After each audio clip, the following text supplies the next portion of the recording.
Hi. If you call me this time, I'm going to. Huh? Okay. Okay.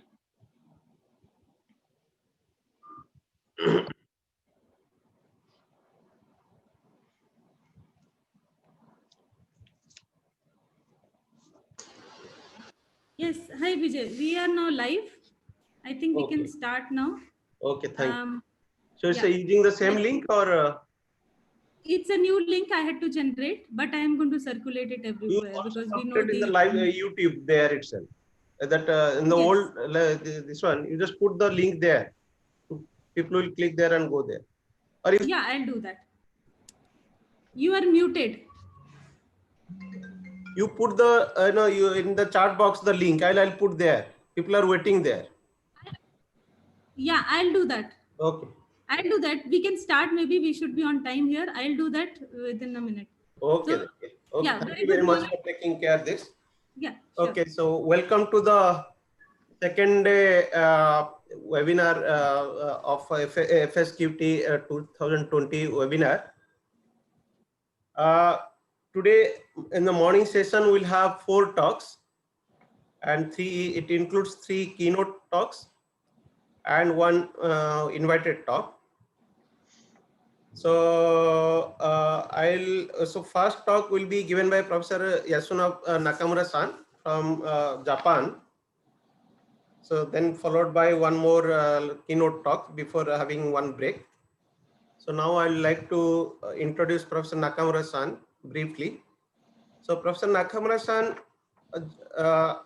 he is working as a professor at the University of Tokyo since 2012, and he has been also associated with RIKEN from 2014 onwards. He has been awarded and honors by many agencies, and which includes like Sir Martin Wood Prize in 1999, Nishina Memorial Prize in 1999 again, and Thomson Reuters Highly Cited Researcher Award in 2014, Leo Esaki Prize 2014, and many more, just to name a few. His research interest lies on controlling interactions between superconducting quantum bits as artificial atoms and microwave photons in superconducting electrical circuits, and also hybrid quantum systems as a coherent interface of quantum information. So with this brief introduction, I would like to invite Nakamura-san to give a talk on this microwave quantum optics in superconducting circuits. Nakamura-san, please go ahead. Thank you very much for your So, kind introduction. So Yeah, if you don't mind, I'll give you 5 minutes before 5 minutes warning, of your talk. So that means we'll have 35 minutes talk and 10 minutes discussion, and around after 30 minutes, I'll give you one warning. Okay. Please go ahead. Okay. Thank you. Yeah. So let me share my screen. Can you see my screen? Yes. Yes. Okay. So yeah, thank you very much for your kind introduction, and thank you for inviting me to this nice conference. So yeah, I understand that the main topic of this conference is atomic or molecular physics, but the title of my talk doesn't contain those words, but yeah, it's strongly related, I believe. So I'm going to talk about microwave quantum optics in superconducting circuits. Oops, just a moment. Yeah. So yeah, so we are working on superconducting circuits, especially superconducting qubit. So this is our typical experimental setup with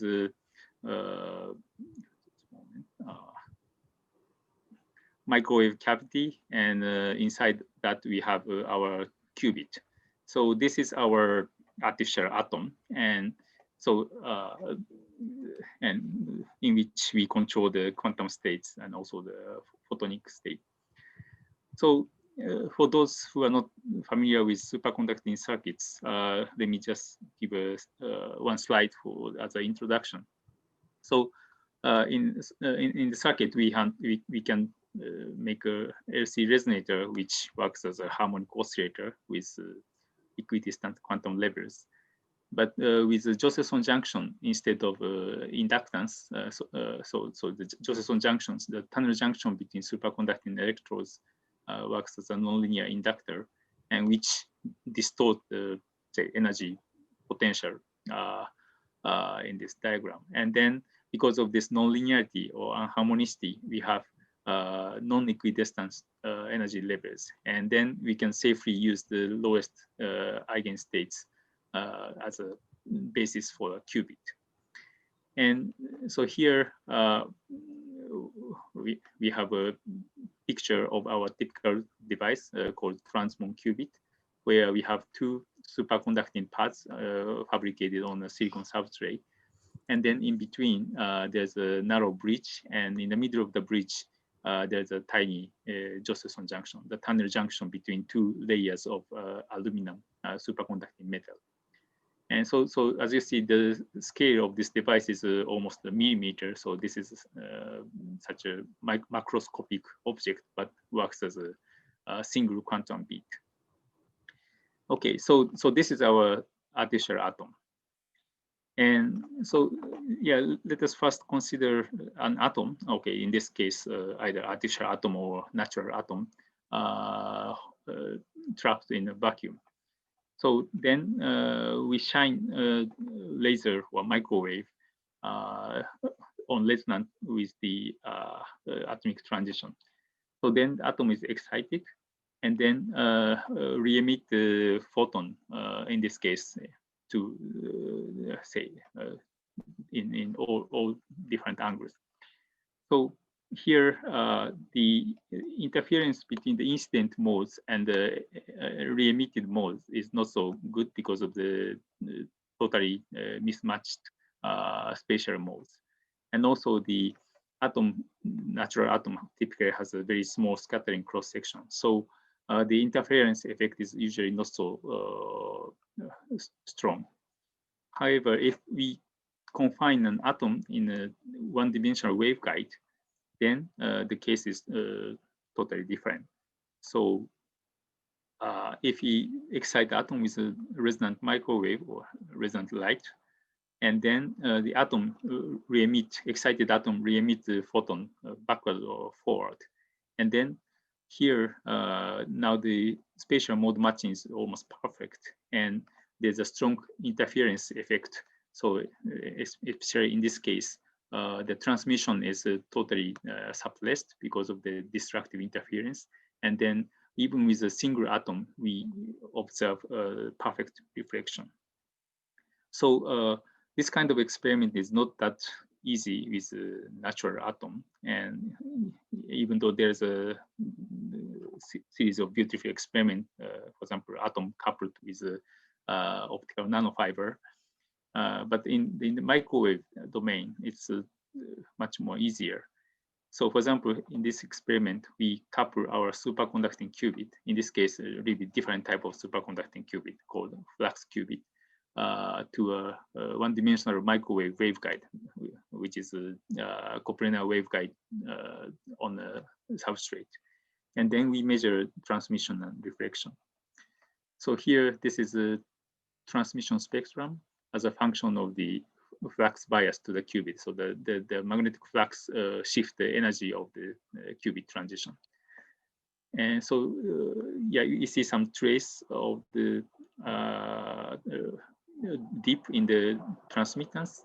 And then we take the cross section and see that the transmission is almost perfectly suppressed at the resonant frequency of the qubit. So this is, as I mentioned, due to the interference effect of the incident microwave and then re-emitted microwave from the atom, or scattered microwave from the atom. So in the forward direction, they're totally suppressed because of the destructive interference, and then the microwave is perfectly reflected. So in this case, the suppression is about 94%, but later we obtain much higher suppression with a better coherence qubit. So, probably you are familiar with cavity QED, the coupling between an atom and the optical cavity, for example. And then the so-called strong coupling condition is that the coupling strength is much stronger than the decay rate, cavity decay or atomic decay or dephasing. But in our waveguide QED setup, we have one-dimensional waveguide and a strongly coupled atom. So in this case, strong coupling means that the spontaneous decay rate of the atom into the one-dimensional waveguide is much stronger than the decay into other modes or dephasing of the qubit. So this is usually very easily achieved in the microwave domain with a superconducting circuit because our artificial atom has a very large dipole moment which strongly couples to the waveguide. So, so this is the device we are working on.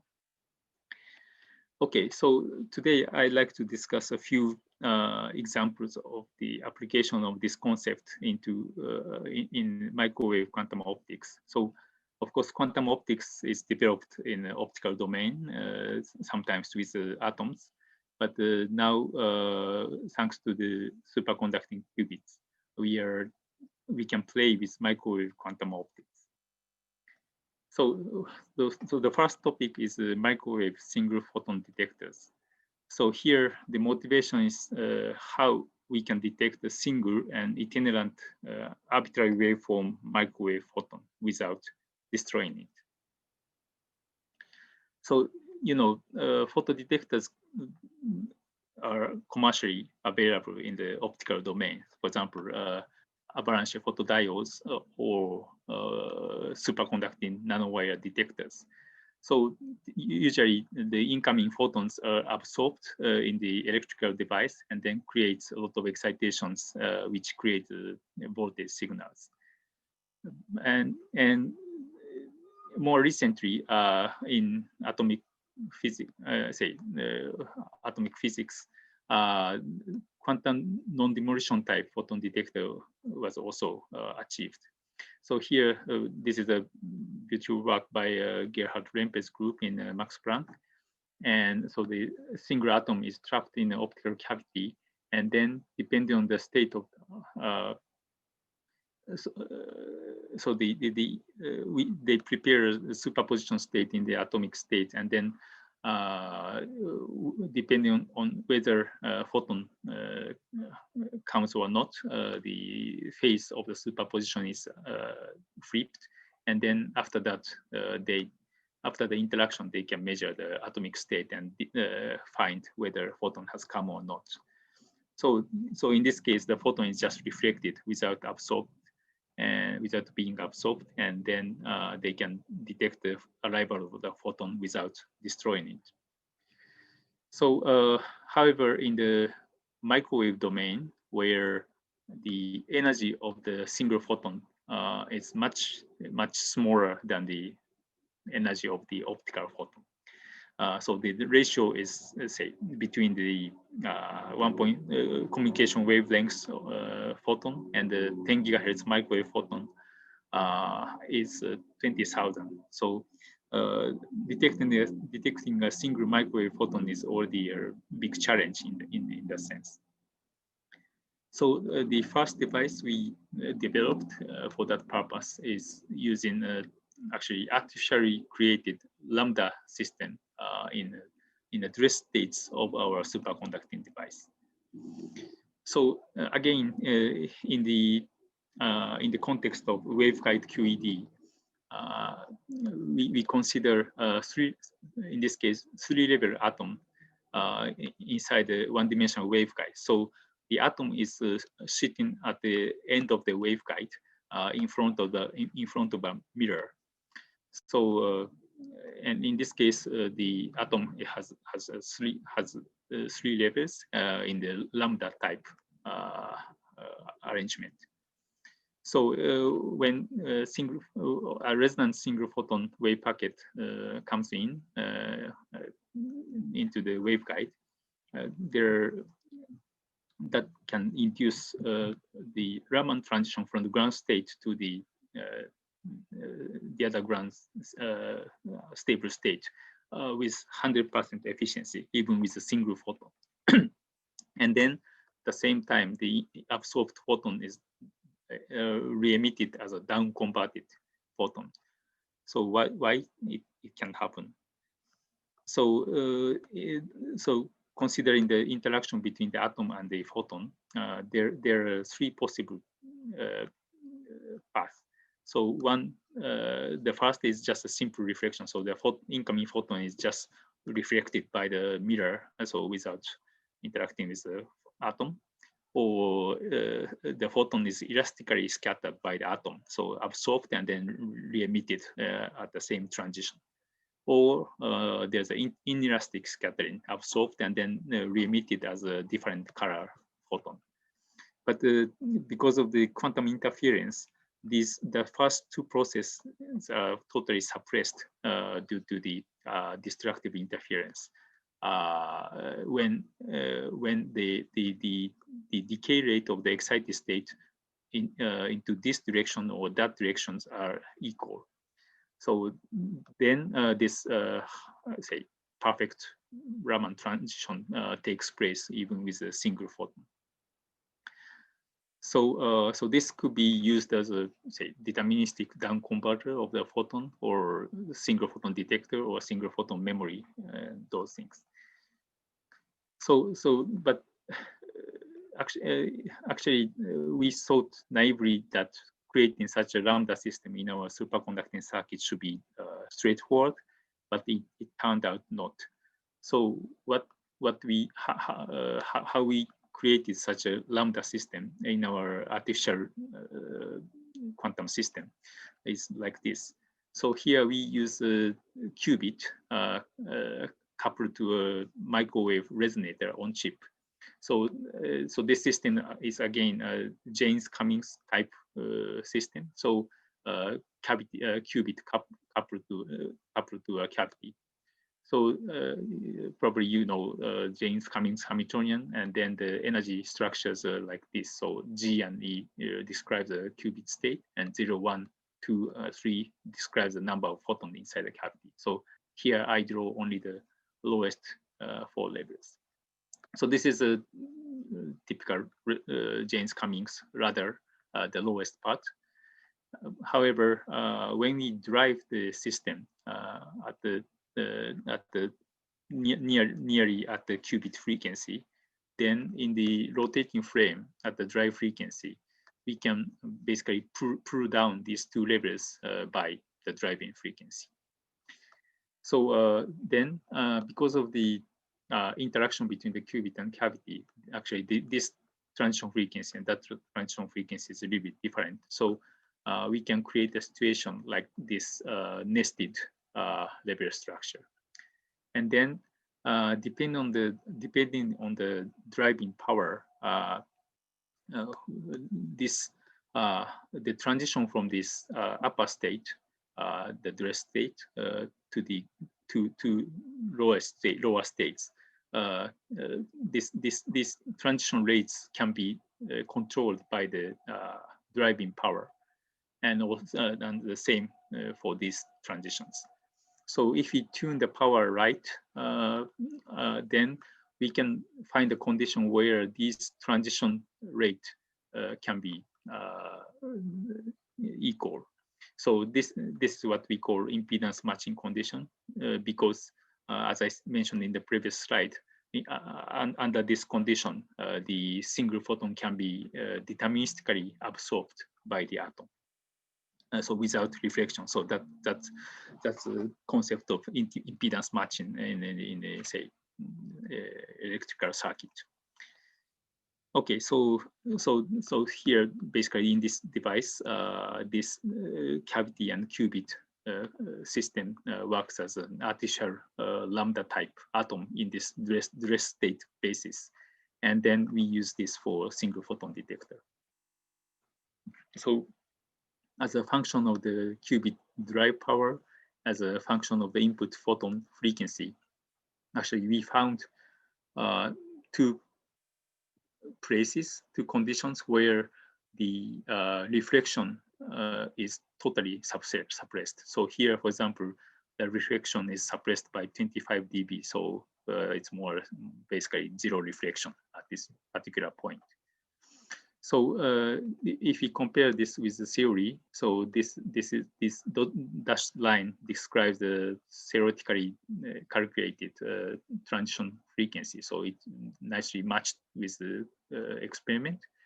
And then we found that, especially at this particular condition, the decay rate of the upper states of the lambda system actually becomes equal.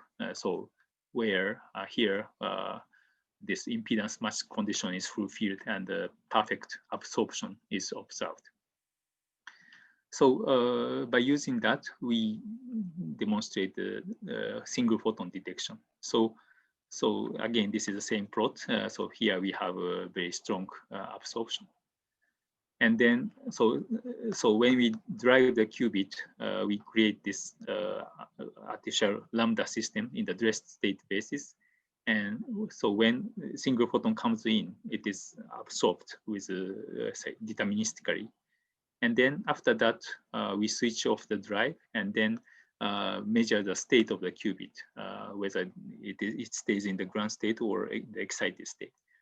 And then we found that the excited state probability is enhanced here, corresponding to the same area of the driving power and the frequency. So here, if we compare with the theory, it's nicely reproduced. And then if we take the cross section here, we found that the qubit is excited with efficiency, say, of 66%. So this is a so here in this experiment we use as a photon source, we use a weak coherent light with an occupancy of about 12%. So and then by calibrating with this number, we found that the single photon detection efficiency here is about 66%. So this demonstrated absorptive detection of single itinerant microwave photon coming into the device. And I should note that the envelope of this photon pulse can be arbitrary as long as that is within the bandwidth of the detector, which is in this case about 16 megahertz. Okay, so this is one example. And then in the next experiment, we actually implemented quantum non-demolition detection of an itinerant microwave photons. So so here in this experiment, we use a 3D device. So the qubit embedded in a microwave cavity. And say this is a typical Jaynes-Cummings interaction Hamiltonian. But they are far detuned. So in this case, we can apply, the detuning is much larger than the coupling strength. So in this case, we can rewrite the Hamiltonian in the dispersive approximation. So in this case, the interaction term is written like that. So that means, for example, the qubit frequency is affected by the number of photons inside the cavity. Or we can also interpret that the cavity frequency is depending on the qubit state. So,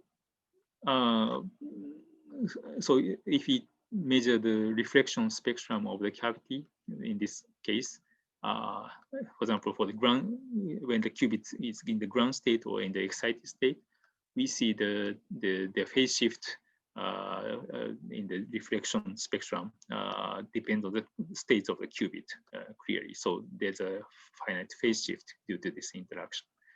And usually people use this for, say, qubit readout in the qubit experiment, but we can also use this for photon detection. So for example, if the qubit is in the ground state, the reflected photon acquires zero phase, say. And then if the photon is in qubit is in the excited state, the reflected photon acquires pi phase shift if we choose a parameter right. So if the external coupling rate of the cavity is twice larger than the dispersive shift of the qubit frequency, so then under this condition, the phase shift is exactly pi. So say the phase is flipped depending on the state of the qubit. And this interaction can be, so this is exactly the controlled pi phase gate depend on the state of the qubit. So the photon phase is shifted. But we can also interpret this gate as a control phase gate on the qubit depending on the photon number state in this wave packet. So for example, if we prepare the qubit in the superposition state of the ground state and the excited state, if the incoming pulse doesn't contain any photon, of course, there's nothing happening. But if the incoming pulse contains a single photon, then the phase is flipped because of this interaction. So afterward, we can read out the qubit state, and then we know whether a photon has come or not. So this is and of course, photon is not absorbed, it is just reflected. So this is a non-demolition detection of a single photon. So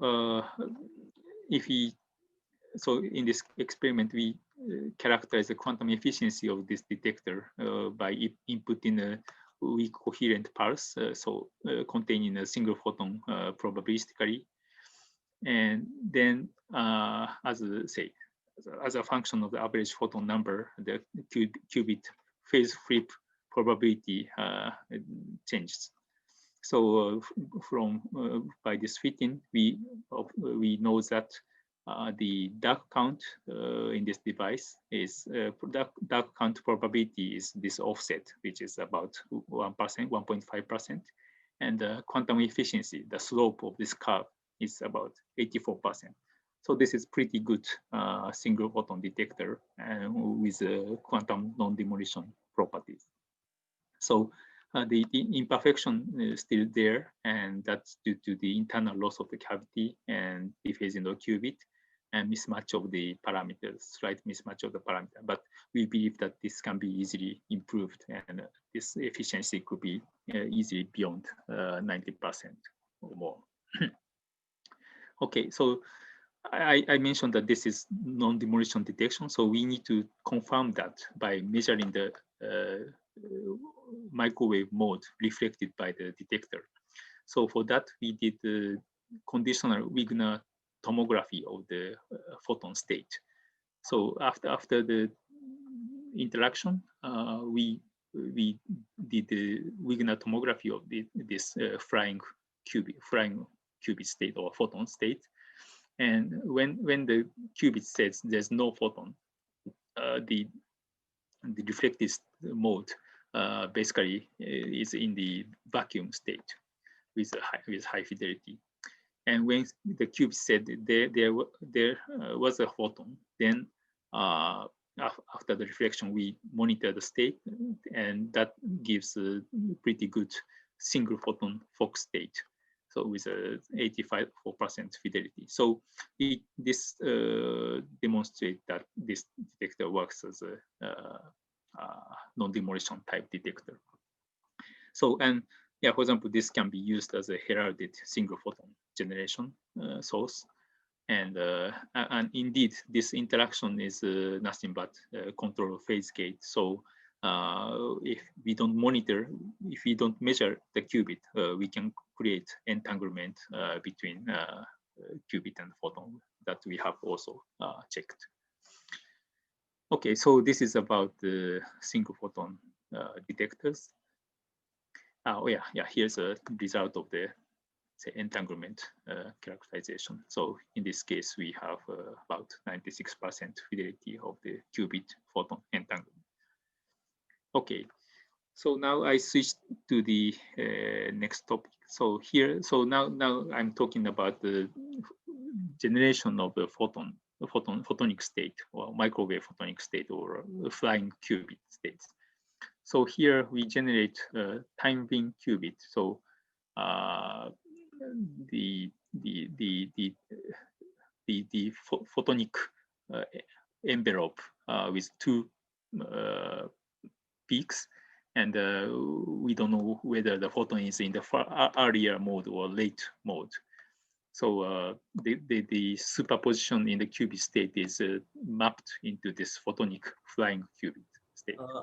Nakamura sir, can you yes, wind up the talk in another 5 minutes or so? Okay, yeah. So I think 27 minutes past, right? Yeah, I have a clock. Yeah. Please go ahead. Yeah, thanks. Right. So yeah, so this is again the qubit, superconducting qubit in the cavity, and then we emit time being qubit. So superposition of the qubit is mapped into the photonic superposition. So the advantage of such time being qubit is like this. So if we create a photonic flying qubit, either say in 0 photon or say in Fock basis, 0 photon or 1 photon, then if there's a loss in the channel, we don't know whether say the zero state is either real 0 state or lossy 1 state. Let's say 1 photon, say photon lost 1 state. But in the time being qubit, we are always sure that at least say 1 photon is either in the earlier mode or late mode. So if we detect say 0 photon state, that is out of the qubit space. So we can detect the loss in the transmission and then correct for it. And another merit is that there's no need for phase reference between the emitter side and the receiver side, because the qubit phase information is encoded in the superposition between these modes. Okay, so to create such flying qubit, we adapted the scheme area demonstrated by the Zurich group. So here we first created qubit superposition. So in this case, we have we use the third level of the transmon qubit. So first we create a superposition, and then by pulse we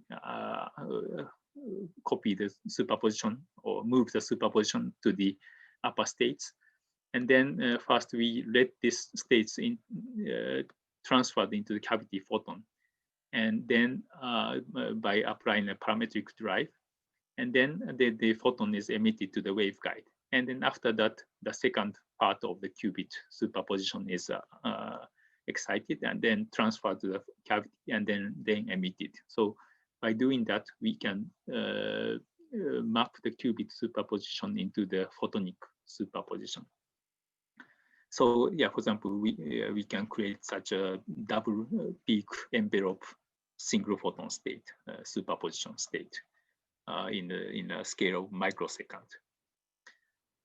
Okay, so by doing that, for example, here we did quantum state tomography of the initial qubit state, superposition state, and then the generated Fock basis qubit or time being qubit. And then after, say, loss collection by the post-direction in the time being qubit case, so we recover more than 90% of the, say, state fidelity in the generated time being qubit. So yeah, there's still the, say, infidelity due to the coherence of the qubit and the cavity loss. Okay, so another advantage of this time being qubit is the phase stability. So here we compare single layer, the Fock basis flying qubit and the time being qubit. So this is the density matrix in the experiment with a shared phase difference between the emitter and the detector. But when we remove the phase difference between the emitter and the detector, the single layer flying qubit immediately lose their coherence because of the phase fluctuation. But the time being qubit basically maintain the phase coherence because it doesn't care the phase difference between the emitter and the detector, and the superposition is kept inside the wave packet. Okay, so this is the example of the single photon emitter. So now we are trying to create, move further and then create not only time beam qubit, but also like a cluster states in the flying photon in the waveguide.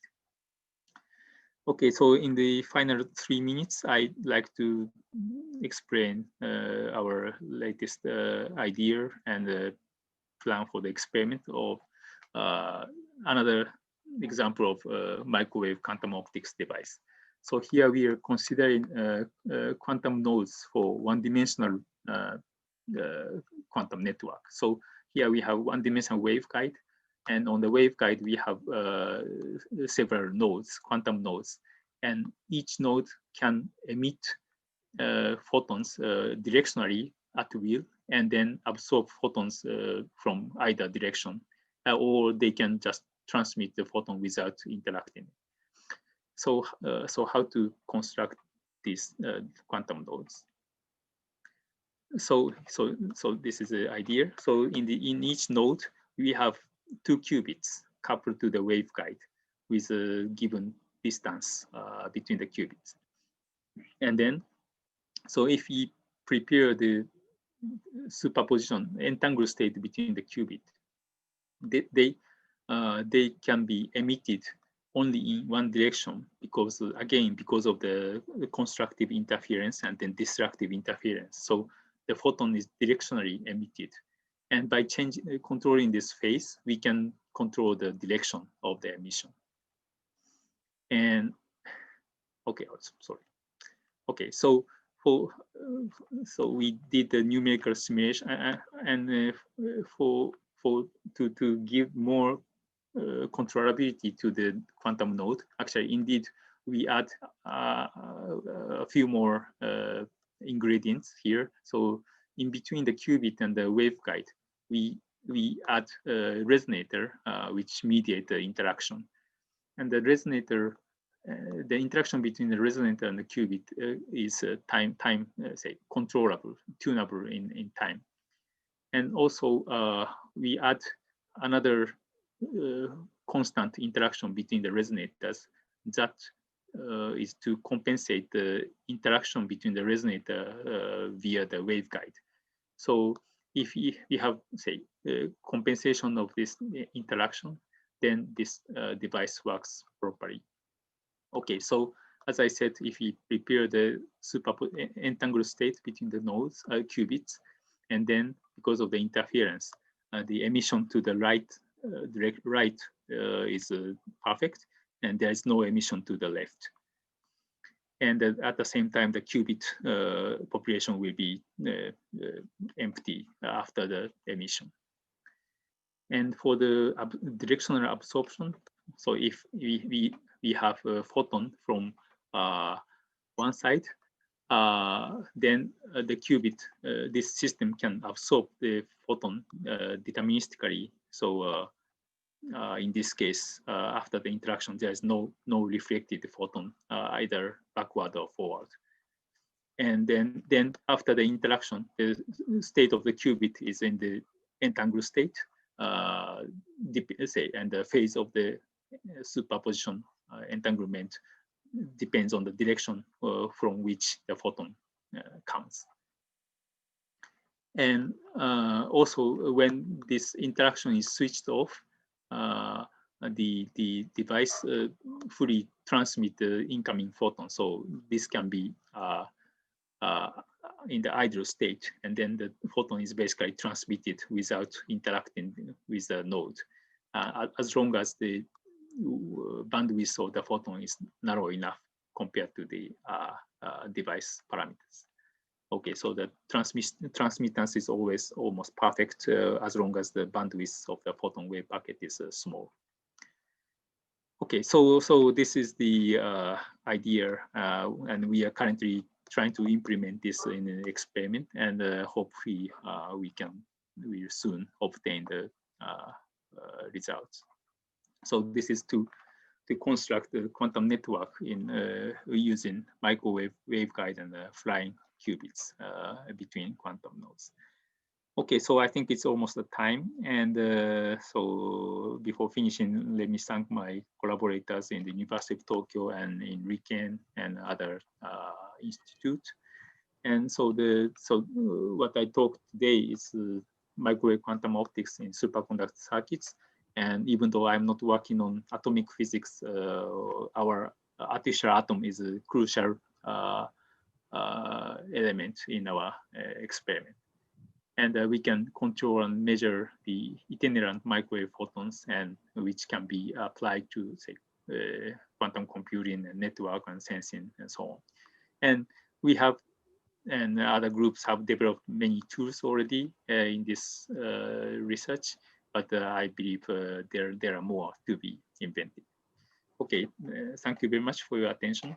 Yeah, thank you, Professor Nakamura-san, for a wonderful talk.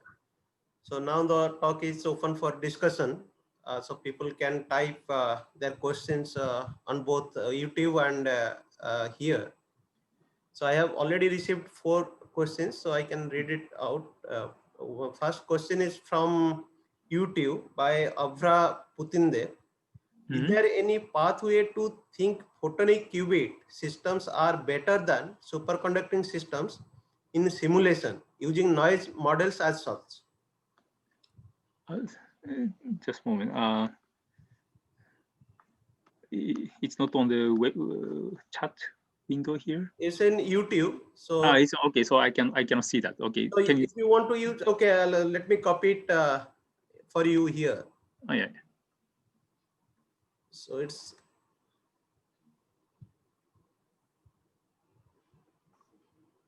yeah, now you can see that. Okay, so the last one. So is any pathway to think photonic qubit system as better than? Okay, so I think the question is whether the flying qubit is better than the static superconducting qubit system. So I think so far the fidelity and numbers in the, say, static, say, I would say localized qubit is much better than the flying qubit control. So we still need to improve the controllability and the fidelity in the flying qubit. So the possible advantage of photonic qubit is like a sorry for the noise, like a multiplexation. So instead of making many devices, we can create many modes in one waveguide, and so it can be multiplexed in time domain, and that is recently used quite often in optical quantum computing. And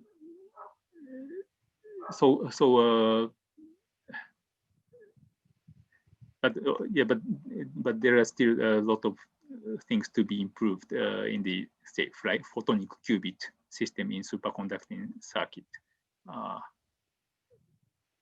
Okay, maybe the question is asking. Okay, maybe we move to the second question. I just sent to you. You can read that. Okay. Okay. Coherence time was the time. So. So this question, maybe I can read it for the to the audience. So this is by Dr. Prasanna. So what are the typical coherence times of time-being qubits discussed in this experiment? And the second question is, how are superpositions realized in superconducting qubits? Okay, so the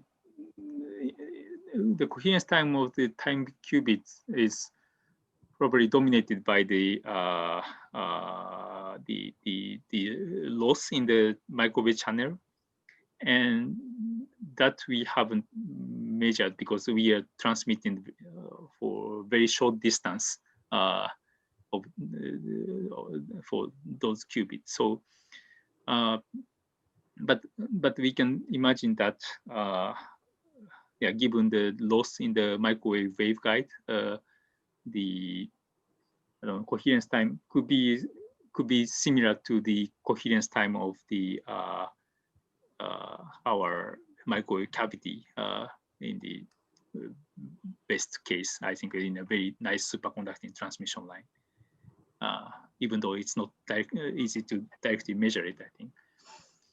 Okay, and so in this experiment, we create the superposition of the superconducting qubit just by applying the Rabi control pulse on the qubit, and then emit it into the photon mode. Yeah. Okay, so the last question again from YouTube by Kotagiri. So he's asking electron spin shifts 180 degrees in phase shift. Right. So okay. So here in the slides, I draw the qubit as a spin, say in the Bloch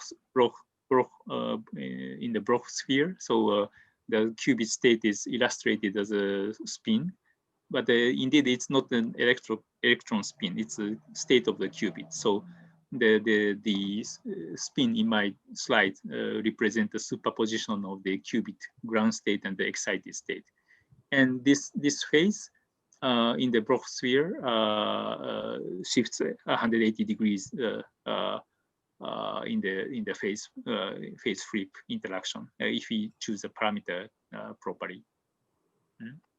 Okay, thank you, Professor Nakamura-san, for this nice, very nice talk. So we are running late by 5 minutes, so we'll now move to the next talk. So may I request you to just stop sharing the screen and so that. So the next talk is by Professor Omori-san, again from Japan. So.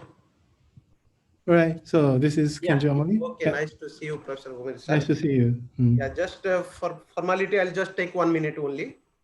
So Professor Omori-san is from this is National Institute of Natural Sciences, Okazaki, Japan. So he's the chairman of the Development of Photomolecular Science Division of that institute. And to mention about his achievements, so he has been the vice chair of the committee for quantum science and technology policy, Ministry of Education, Culture, Sports, Science and Technology of Japan. So he has received several awards and honors, just to name a few. So he has received Hiroshi Takuma Memorial Prize, that is in 2017. Humboldt Research Award in 2012, fellow of he's one of the fellow of this American Physical Society, and he has also received Japan Academy Medal, JSPS Prize, award by Research Foundation for Opto Science and Technology, and he is also commended for Science and Technology by the Ministry of Education, Culture and Sports, Science and Technology of Japan in 2018. His research interest lies on ultrafast quantum simulator with an ultra-cold Rydberg gas, coherent control of bulk solids, information processing with molecular wave functions, and so on. So today he'll be talking about ultra-fast quantum simulator with attosecond precision at ultra-cold temperatures. With this brief introduction, may I request Professor Omori-san to present his talk. Please kindly share your screen, please. Okay.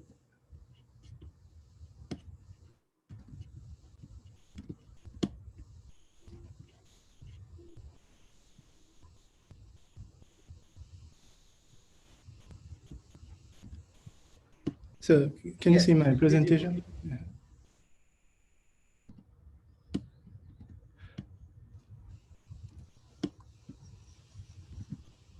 All right. So is it displayed properly? 2 minute delay. 2 minute delay. So it's on the screen.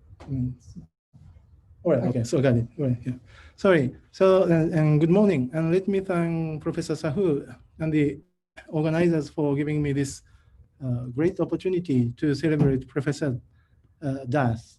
And today I will talk about our new type quantum simulator called an ultrafast quantum simulator. So let me start with our motivation. The many-body interactions govern many important physics and chemistry, ranging from the emergence of superconductivity, magnetism, and cosmology, particle physics, and to chemical reactions. So understanding quantum many-body problems beyond mean field, so this is one of the central goals of modern sciences and technologies. But the many-body problem is extremely difficult to solve with classical computers. Suppose the Hubbard model, for instance, which is one of the simplest models to describe strongly correlated electron systems. And now you want to know the ground state of this Hamiltonian for 1,000 particles by exact diagonalization of this Hamiltonian. And you can use the fastest supercomputers. But still you need 10 to the power of 573 years to do so. So instead of doing so, why don't you experimentally simulate with an artificial many-body systems? So this concept was posted by Feynman in 1982 and is now referred to as a quantum simulator. And it was demonstrated in 2002 by Emmanuel Bloch group that the quantum simulator finds the ground state in less than 1 second following the theoretical proposal by Dieter Jacques and Peter Zoller in 1998.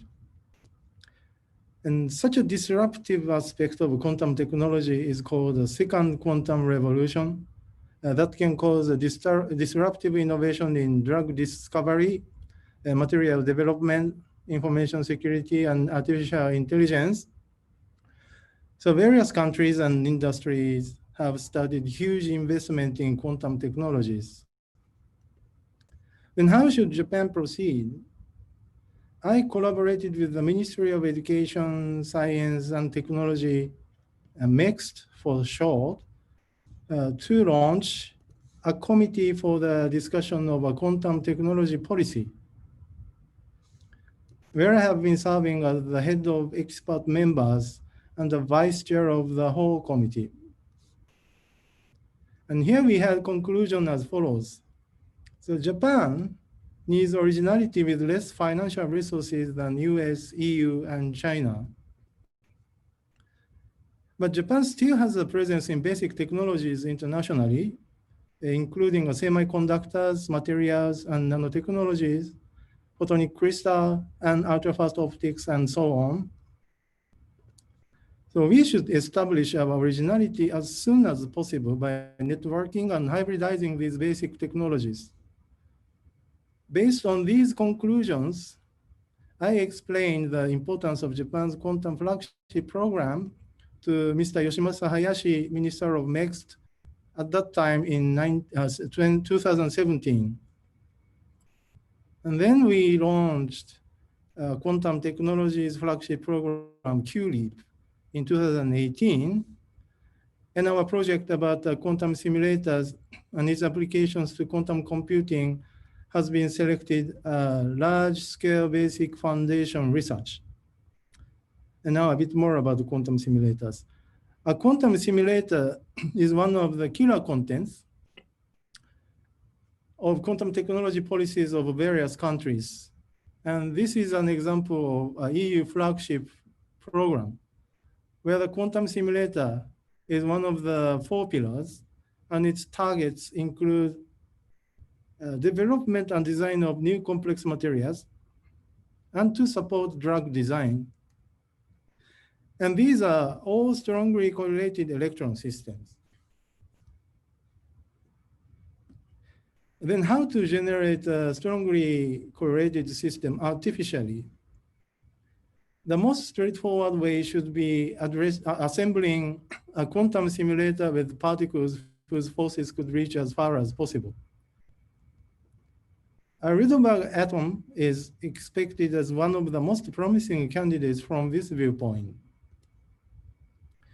The Rydberg atom has its outermost electron excited to a Rydberg orbiter whose size reaches hundreds of nanometer to micrometer and is currently studied by lots of top-notch AMO scientists because the long distance between the electron and ion core produces a large dipole moment. Accordingly, the Rydberg interaction is stronger than the van der Waals interaction of ground state atoms by 16 orders of magnitude. So if you could generate a dense ensemble of Rydberg atoms, that should be a strongly correlated system in which many Rydberg atoms interacting simultaneously. But actually, there are two issues to be clear to do so. And this is the first issue, Rydberg blockade. So far, the Rydberg simulators have been studied with continuous wave laser, whose bandwidth is quite narrow. Now we suppose that one atom is excited to Rydberg with this narrow band CW laser, then this produces a huge dipole moment as mentioned already, so that the Rydberg levels of surrounding atoms are energy shifted. And they are no longer resonant with this CW laser. This effect is called Rydberg blockade. Accordingly, there is only one Rydberg excitation within typically 10 micron diameter sphere. Suppose, even if you could clear the first issue and excite all the atoms to Rydberg, their strong interaction induce electron dynamics on 100 picosecond timescale, so which is faster than the timescale for quantum simulators considered so far by 5 orders of magnitude. And this is the second issue. And here comes our new strategy, ultrafast quantum simulator, to clear those two issues. First, I will talk about the development of its prototype. So what we have done here is replacing the narrow band CW laser by an ultrafast pulse laser whose bandwidth is broader by a factor of 1 million. Accordingly, the Rydberg blockade is circumvented so that the surrounding atoms are now resonant with this broadband ultrafast laser pulse, so that every atom can be excited to Rydberg states, and the issue one is clear. Moreover, the laser pulse that we are using is faster than the expected electron dynamics by an order of magnitude, so that the issue is also cleared now. So let's make a measurement. So this is our experimental setup, and cold rubidium atoms are prepared in an optical dipole trap. Then an ultrafast laser 1 creates a strongly correlated Rydberg atoms, and its temporal evolution is observed with another ultrafast laser 2 on the attosecond time scale. By using our attosecond coherent control that we developed for 10 years since 2003, this is the performance of our attosecond phase modulator, a highly stabilized optical interferometer we have developed. And here we measure an interferogram of 2 UV femtosecond pulses at 254 nanometer, whose period is only 848 attoseconds. So the least square fitting of these 8 periods of the sine function gives an error of the period of this oscillation to be only 706 zeptoseconds, and zepto is 1 better than atto. So the temporal evolution of the wave function of matter can be observed and controlled with this precision with our attosecond phase modulator. This is our attosecond coherent control. So back to the experiment. The laser pulse 1 triggers the ultrafast oscillation of an electronic wave packet in each atom. And this is a numerical simulation of such an oscillation of that electronic wave packet composed of 5s and the Rydberg states. And this oscillation is observed with the laser pulse 2 by using our attosecond coherent control that I have just described. And actually, we can observe such an ultrafast wave packet oscillation with a period of only 1 femtosecond, like this. And we have measured the timing of this oscillation as a function of time. Then we found that the timing of this oscillation changes by 40 attoseconds in 500 picoseconds. I don't get into details of its analysis, but this shift was analyzed by the Ising model, showing that more than 40 Rydberg atoms interact with each other. If you want to say this is a quantum simulator, you need a tuning node. So we increased the diameter of the Rydberg orbiter from 270 nanometer to 480 nanometer by changing the principal quantum number of the Rydberg state. Then the interaction gets stronger and the timing shift is accelerated. Great. Next, we increased the atomic density, then the atomic distance decreases and the interaction gets stronger so that the timing shift is accelerated. This is also great. So thus we found these tuning nodes working very nicely. So this is the Hamiltonian that we have simulated here, and it is a long-range Ising Hamiltonian. So thus we completed the prototype of the ultrafast quantum simulator in the end of 2016 by mapping the long-range Ising model dynamics onto a disordered ensemble of cold rubidium atoms in the optical dipole trap with attosecond precision. Opening up a new frontier of quantum simulation by combining ultra-fast and ultra-cold for the first time. And after that, we have been upgrading this prototype supported by a large-scale government fundings. So next, I will talk about this upgrade. What we have done here is replacing the disordered atomic ensemble by an ordered one to uncover more precise many-body dynamics hidden behind, averaging over a disordered ensemble in an optical dipole trap. In order to do so, you need a BEC loaded into an optical lattice. So we have prepared the BEC of rubidium atoms whose temperature is 50 nanokelvin, and it is loaded into an optical lattice to have an unit filling Mott insulator with 1 atom per side. First, we shine an ultrafast laser onto the BEC to excite the atoms to n equal 42 Rydberg state, and then find that everything is ionized promptly. And next, we do the same to the Mott insulator and find that this ionization is greatly suppressed, surprisingly.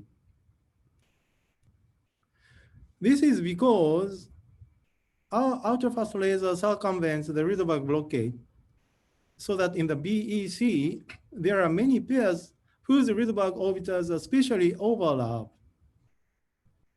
Such a pair of overlapping Rydberg orbitals decayed through Penning ionization very efficiently. However, in the Mott insulator, such an overlap of Rydberg orbitals is circumvented for the present n equal 42 Rydberg state, so that the ionization is greatly suppressed. This is what we have found. Then the next question is, what happens if the Rydberg orbitals become larger so that they are overlapped in the Mott insulator? First, we have measured the ion error as a function of the principal quantum number from 38 to 57, and find that there is a sharp increase around n equal 50. So it's well known in the outer core plasma community that the first stage of Rydberg-induced ionization is the pinning ionization. And then followed by the second stage, which is the avalanche ionization, where the pinning electrons flying around and further ionize the surrounding Rydberg atoms. So next, we have measured the Mendel Q parameters, representing the contribution of the avalanche ionization. And then we find that, again, it increases sharply around n equal 50. Finally, we have measured the probability for plasma formation. And we find that, again, it increases very sharply around n equal 50. So the ion is avalanche ionization and plasma formation. They all increase sharply around n equal 50. Then what happens around n equal 50? So this is a special overlap of Rydberg orbitals of neighboring atoms as a function of the principal quantum number. And actually, around n equal 50, the Rydberg orbitals start touching with each other. And that's why the ion is avalanche ionization and plasma formation, they all increase sharply around n equal 50. So this result clearly shows that the neighboring sites are both excited to Rydberg levels beyond Rydberg blockade. So that we have more than 2 orders higher Rydberg excitation density than before. So that we have completed the standard hardware of the ultrafast quantum simulator very recently, which is an artificial Rydberg crystal that can simulate many-body electron with electrons itself. This is completely different from conventional quantum simulators where neutral atoms are used to mimic electrons. We have published related patents with Hamamatsu Photonics, a world-leading photonics company in Japan. And this ultra-fast quantum simulator was covered by the white paper issued by the Ministry of Economy, Trade, and Industry of Japan. And also covered by more than 40 news outlets worldwide. For instance, it is highlighted by NIST Quantum Technology homepage as a path-breaking platform for quantum simulation. And actually, this was the only one non-US news there. It is also highlighted by Quantum Innovation Strategy issued by the Cabinet Office of Japan this year. Among 4 key technology, including gate-based quantum computers with superconducting qubits, quantum software, quantum annealing, and quantum simulation with cold atoms. And here is an ultrafast quantum simulator highlighted. Finally, I talk about ongoing progress. And here are the use cases of the ultrafast quantum simulator. Ultrafast spin dynamics, electron dynamics simulated with electrons itself, many-body electrons in magnetic fields, discovering unknown quantum phenomena, and applications to quantum computing. First, I will talk about the simulation of spin dynamics and electron dynamics with electrons itself. So we have various modes of operations of the ultrafast quantum simulator, whereby selecting the Rydberg levels, we can implement van der Waals interactions, dipole interactions, and even metal-like states, where Rydberg orbitals, electron orbitals are spatially overlapped between neighboring atoms, like in a metal solid. I will come back to this metal-like state in the next slide. In these examples, the Rydberg levels are appropriately selected to implement Ising model, a long-range Ising model, and simulation of many-body electrons with electrons itself. And in each of them, we have succeeded in implementing attosecond interferometry of Rydberg electrons with a period of only 1 femtosecond. And this is the readout interface of ultrafast quantum simulators working very nicely. Next, I will talk about unknown quantum phenomena, particularly about the metal-like state that we call Rydberg metal, which I mentioned in the previous slide. So we have recently demonstrated this metal-like quantum gas or Rydberg metal, where Rydberg electron orbitals are spatially overlapped between neighboring atoms by shining an ultrafast laser onto the ultrafast quantum simulator. So this is a new phase of matter where an electron is delocalized across the gas crystal. A quantum classical boundary could be explored by investigating this delocalized electron, and many body electrons are simulated with Coulomb interaction. And for this issue 3, so you need a model Hamiltonian that can be implemented on this Rydberg metal. So that two great theorists, Masahiro Ehara at IMS, quantum chemist, and Dieter Jagd at Oxford, quantum physicists, are tightly collaborating on this modeling of the Hamiltonian. And this is a quantum chemistry calculation for the crystal of a lithium atom, which are similar to rubidium atom that we are using in our experiments. In this lithium-9 crystal, as the electron orbitals become overlap between neighboring atoms, the electron becomes delocalized over the crystal and looks like a metal.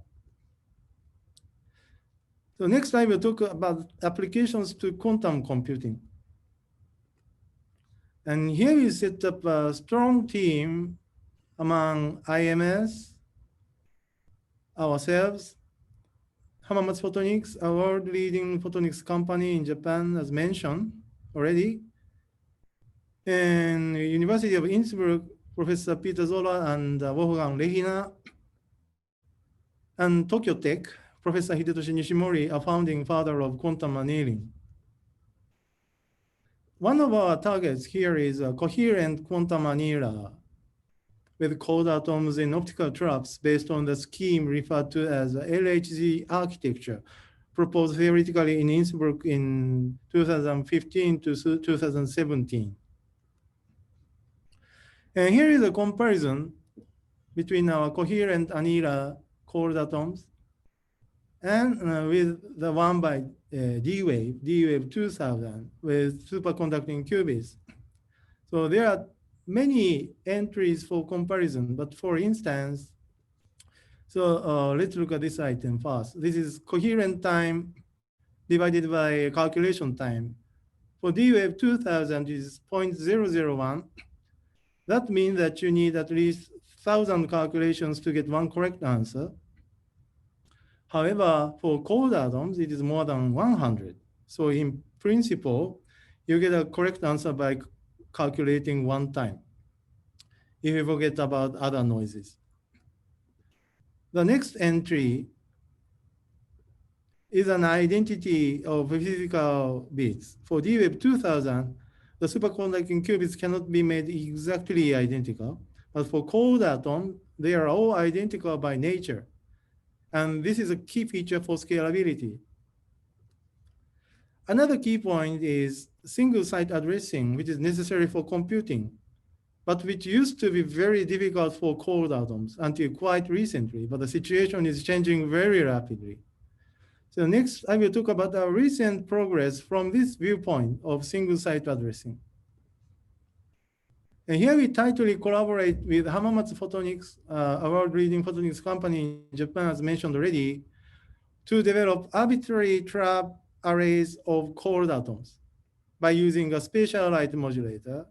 Here you see that we can make arbitrary arrays such as a Kagome lattice and honeycomb lattice, and succeeded in making our world's smallest arbitrary trap arrays where the nearest neighbor distance is only 1 micron. Now we are elaborating further down to sub-micron scales with Hamamatsu Photonics. and also succeeded in single site addressing in this world's smallest arbitrary trap arrays. You see that each site can be addressed and manipulated with another laser spot. And in each of these arbitrary traps, here there are 16, we can trap a single atom, which is a rubidium atom here. In the real-time experiments, in each single atom is trapped with a 50% probability randomly. So you need to move each single atom with an optical tweezers to make an atom array that you want to have. So these are examples. Here we make 2x4 arrays. And there we make checkerboard arrays. And we can do so from any initial random configurations. And these results obtained in remote experiments that can be applied to a future cloud services. And for this part, for instance, so this movie shows how the optical tweezer moves single atoms from trap to trap and atom by atom, very precisely.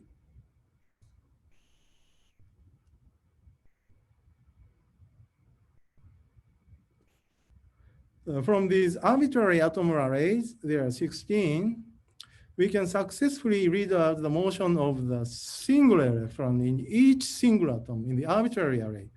Here you see a single electron is oscillating in each single atom from number 1 to number 16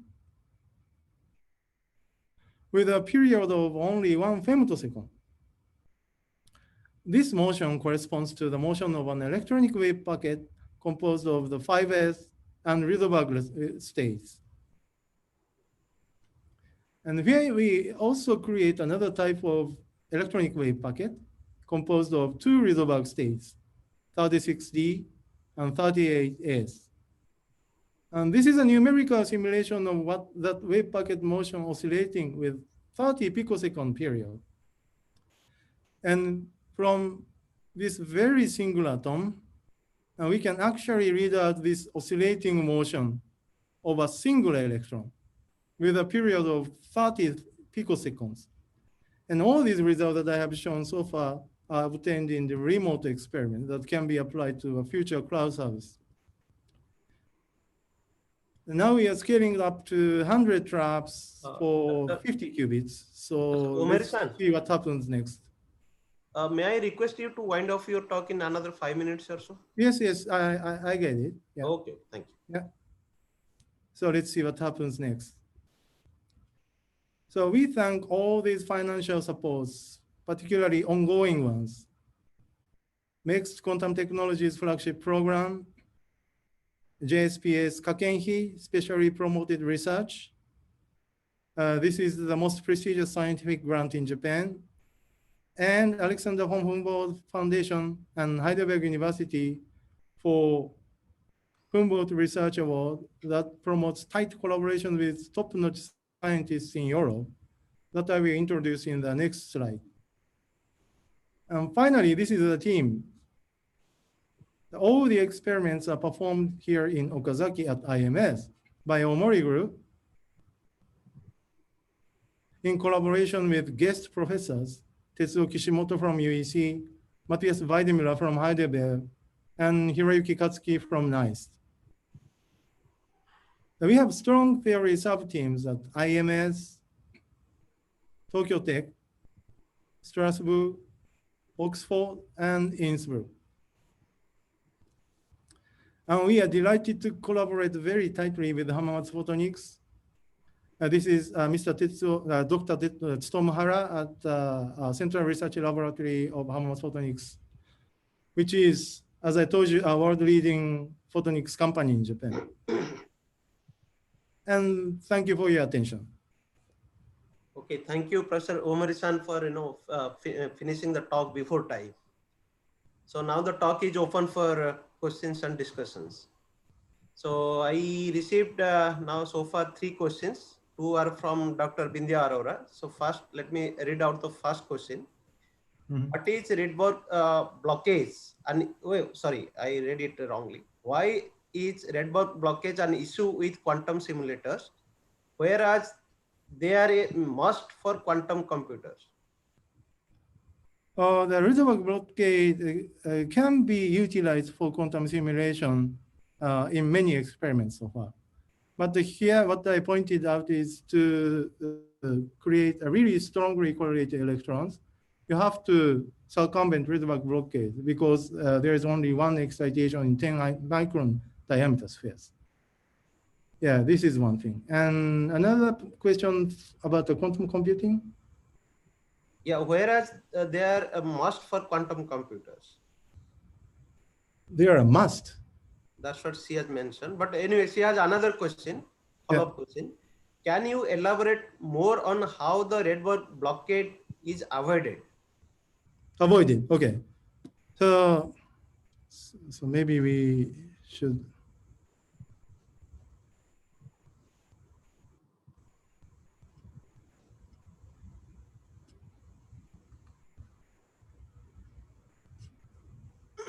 Yeah, here, okay. So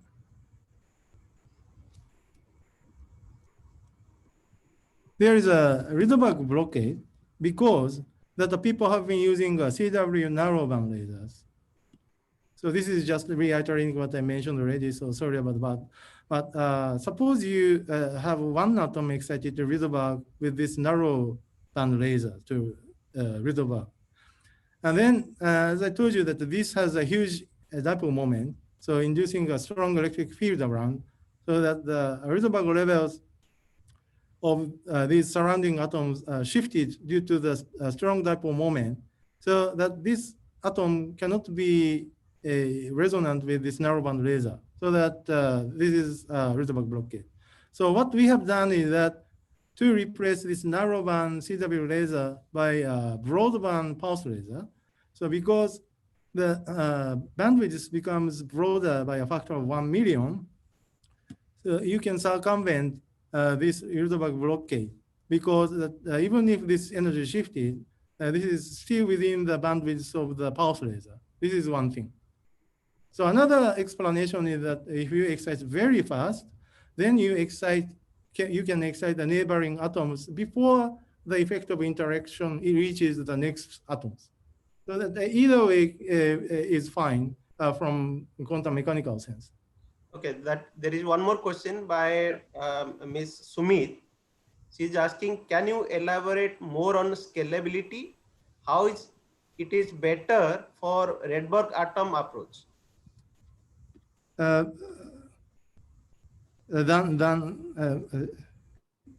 Is she mentioning some reference to be compared? I don't know. She just says, can you elaborate more on scalability? How Oh, it okay, is better okay. for So, Rydberg no atom comparison. Okay, I see. This is again what I have shown already in my presentation, but the key point is here. So the atoms are identical by nature.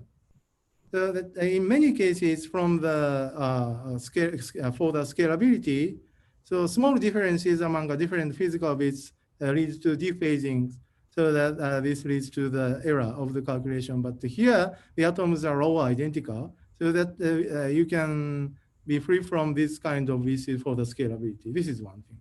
Yeah. There is one more question by Mr. Rupesh RK. Is the Rydberg lattice 2D or 3D? Oh yes, this is a very good question. And some people have already implemented. And for example, so this guy, this is an assistant professor in my group, and he completed his PhD thesis in Palaiso, and he is one of the first guys to implement the 3D arbitrary atom arrays. So the people have already done it, only by a couple of groups. But we are also planning to do so with Hamamatsu Photonics. Better than those groups, hopefully, because the Hamamatsu Photonics is a world leading company to provide this kind of optics devices. Okay, he's asking further that if it's a 2D, then is it possible to make a 3D lattice? What might be the advantages?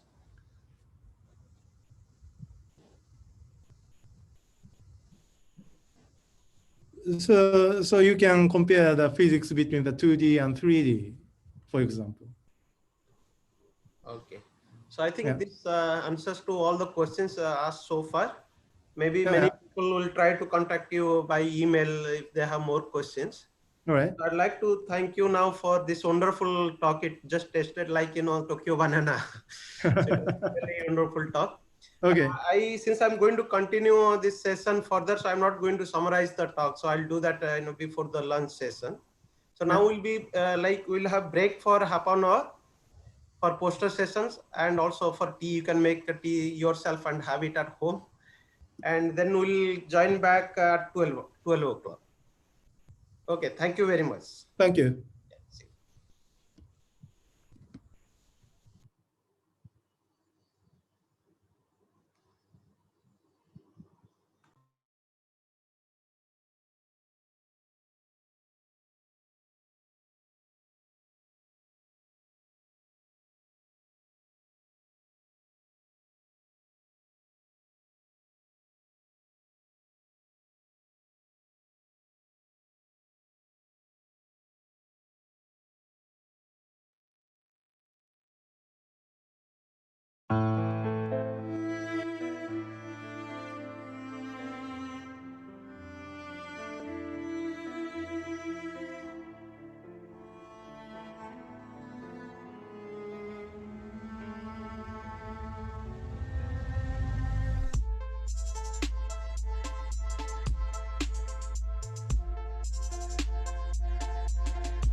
Saikat, are you there?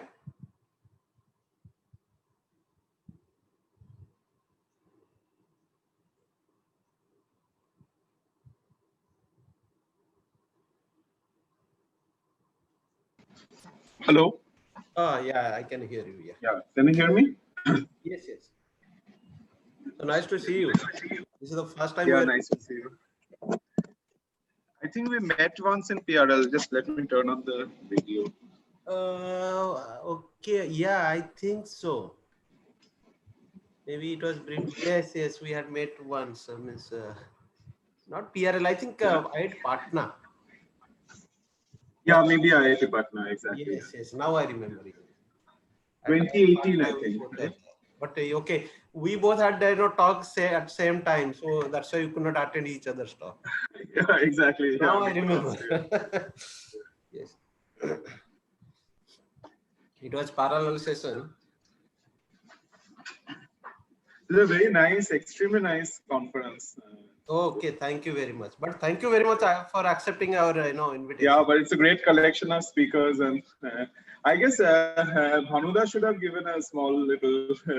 I asked him. In fact, he was supposed to chair this session. He did not. He said that I should not chair. In fact, he was supposed to be chairing this session instead of me. It would have been kind of remembering his men.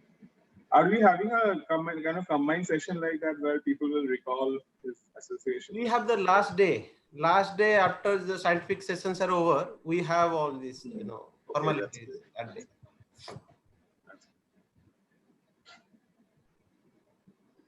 Okay, should I upload my?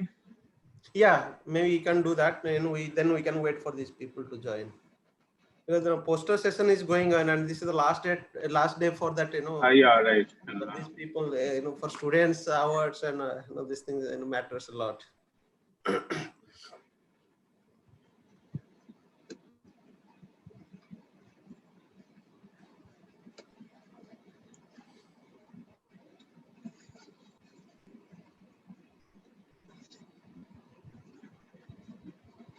So I have 25 minutes or 30 minutes? You have 30 minutes, 25 minutes presentation, 5 minutes discussion. Okay, so then I might spill over a little, so please let me know at 20 minutes. Okay.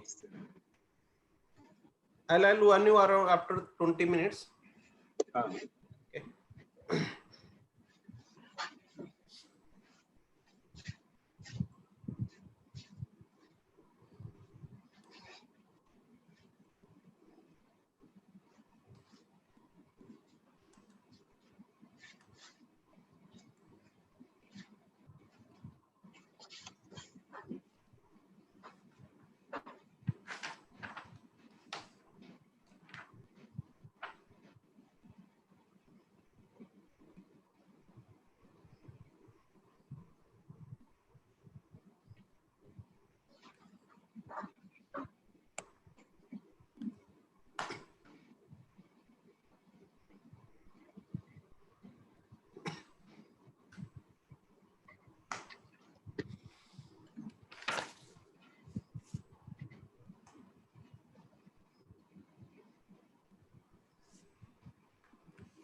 So Binjay, should we start? Yes, sure. Please. I think it's time. So welcome back to the last two talks of morning session. So we'll have two talks, one invited and then followed by this talk. We'll have one more keynote talk. First talk will be given by Dr. Saikot Ghosh. So he's an associate professor at Department of Physics, Indian Institute of Kanpur. So he was a fellow at the physics department MIT during 2006 to 2008. Then before that he was at Cornell University. He had a graduate fellowship there. He had won President's Silver Medal for the most outstanding master students during his graduation at IIT Mumbai. So his research interests are quantum optics, atomic and molecular physics, laser cold atoms, and nanophotonics, and so on. So today he'll be talking about observation of quantum synchronization. So now the talk is open to you, Dr. Ghosh. Okay, thank you, Vijay, for the introduction and and also the invitation, and also a very happy 65th birthday to Professor Bhanu Das, or Bhanu Da. And it's really exciting that he's. Can you hear me? Is the voice? Yeah, okay. You are audible. Yeah, so it's really exciting that Bhanu Da is physically coming closer. So we'll actually get a chance more often, the entire community, to interact with him. And there's a lot of excitement now in India going on in quantum technologies and general studies of quantum mechanics. So I'll actually take this opportunity here to present this recent result we have, which effectively led to the first observation of quantum synchronization in any kind of system.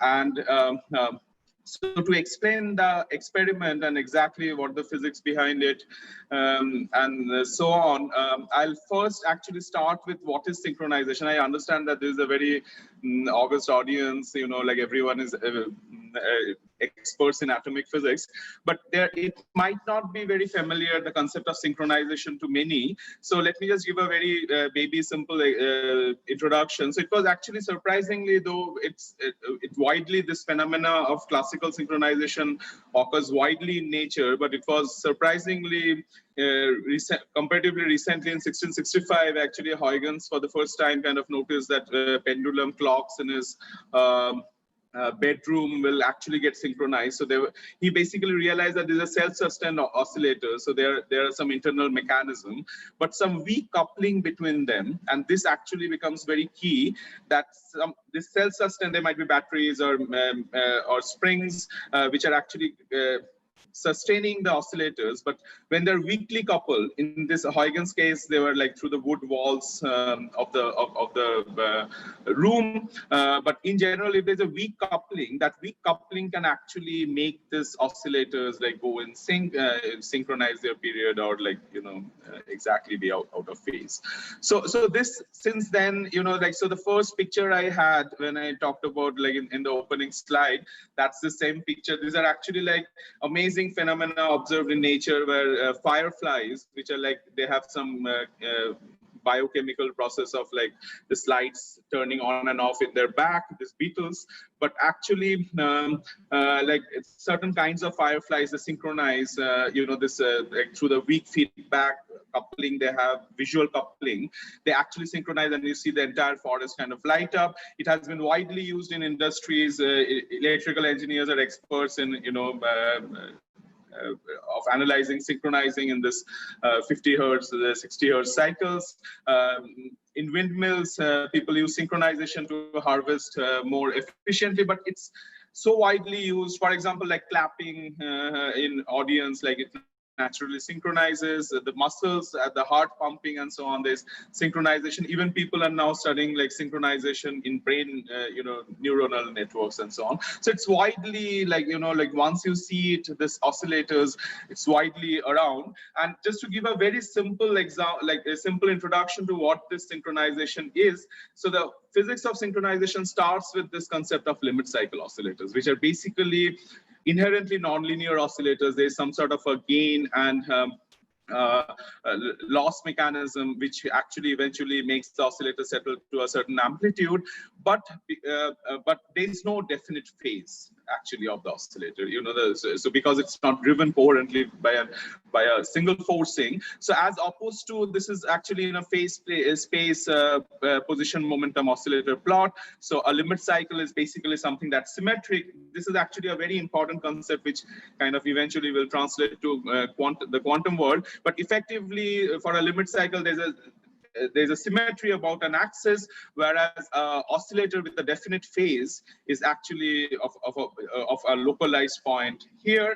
And the physics of synchronization starts with first forming this limit cycles, and then if one actually gives a small little perturbation along so that the perturbation is so small that it's only along the phase direction, doesn't change the amplitude, so the system actually locks to this phase.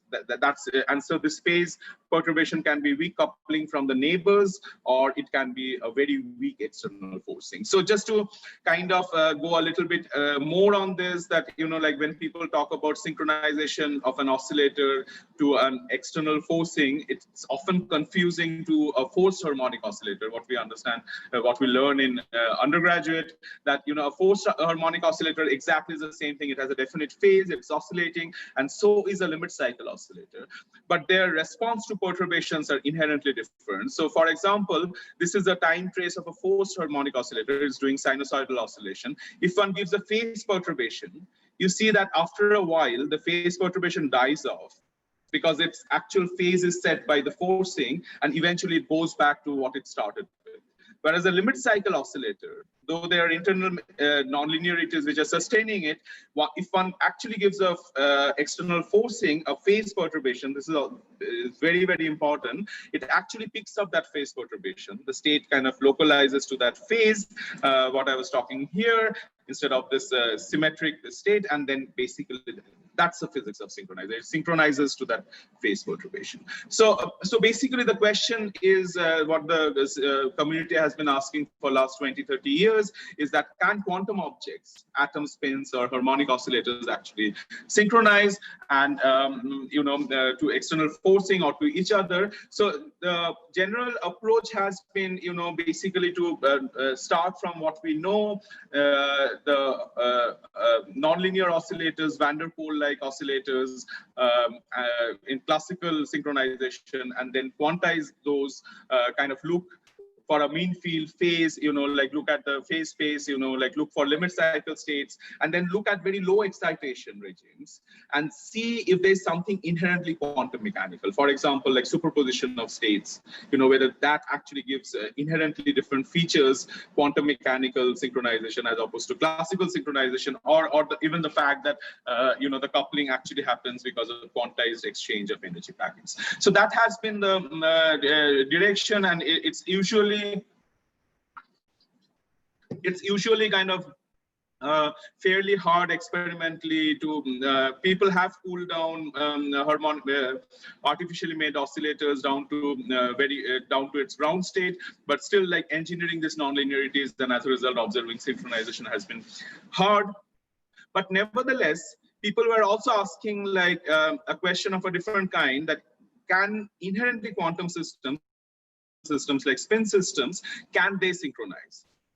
And there the idea idea is that we are talking of spin systems, spin degrees of freedom, so there is no position or momentum, so the phase space one needs to carefully choose. But nevertheless, the idea of the limit cycle remains a symmetric state about an axis in phase space, and then basically the physics of synchronize the axis that is the limit cycle, which is symmetric state, and then the physics of synchronization should actually lead to localization. So that was the question people were asking, and then Alexander Rule and Bruder recently actually firstly they showed a no-go theorem that spin half system, a two-level system, really cannot synchronize because because of some very simple symmetry arguments. There is no such state as limit cycle there. So the smallest quantum system that actually can have a well-defined limit cycle is a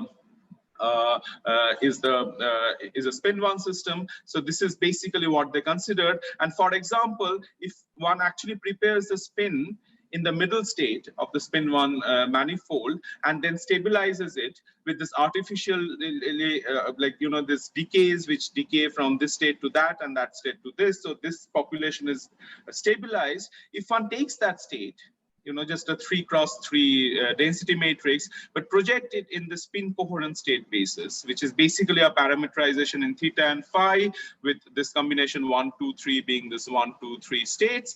And then basically that projection, one can actually construct a classical function Q, which is the Husimi Q function, basically, which is just a function of theta and phi. And if one plots, for example, this is a plot, it's very simple kind of undergraduate exercise. If you have like 1/3 population in this state, 2/3 here, 0 here, the state looks like it's like localized around South Pole. But interestingly, if you actually take this population in the middle state, just 0, 1, 0, and all other coherence terms are 0, that actually looks like an equatorial limit cycle. So that was the starting point.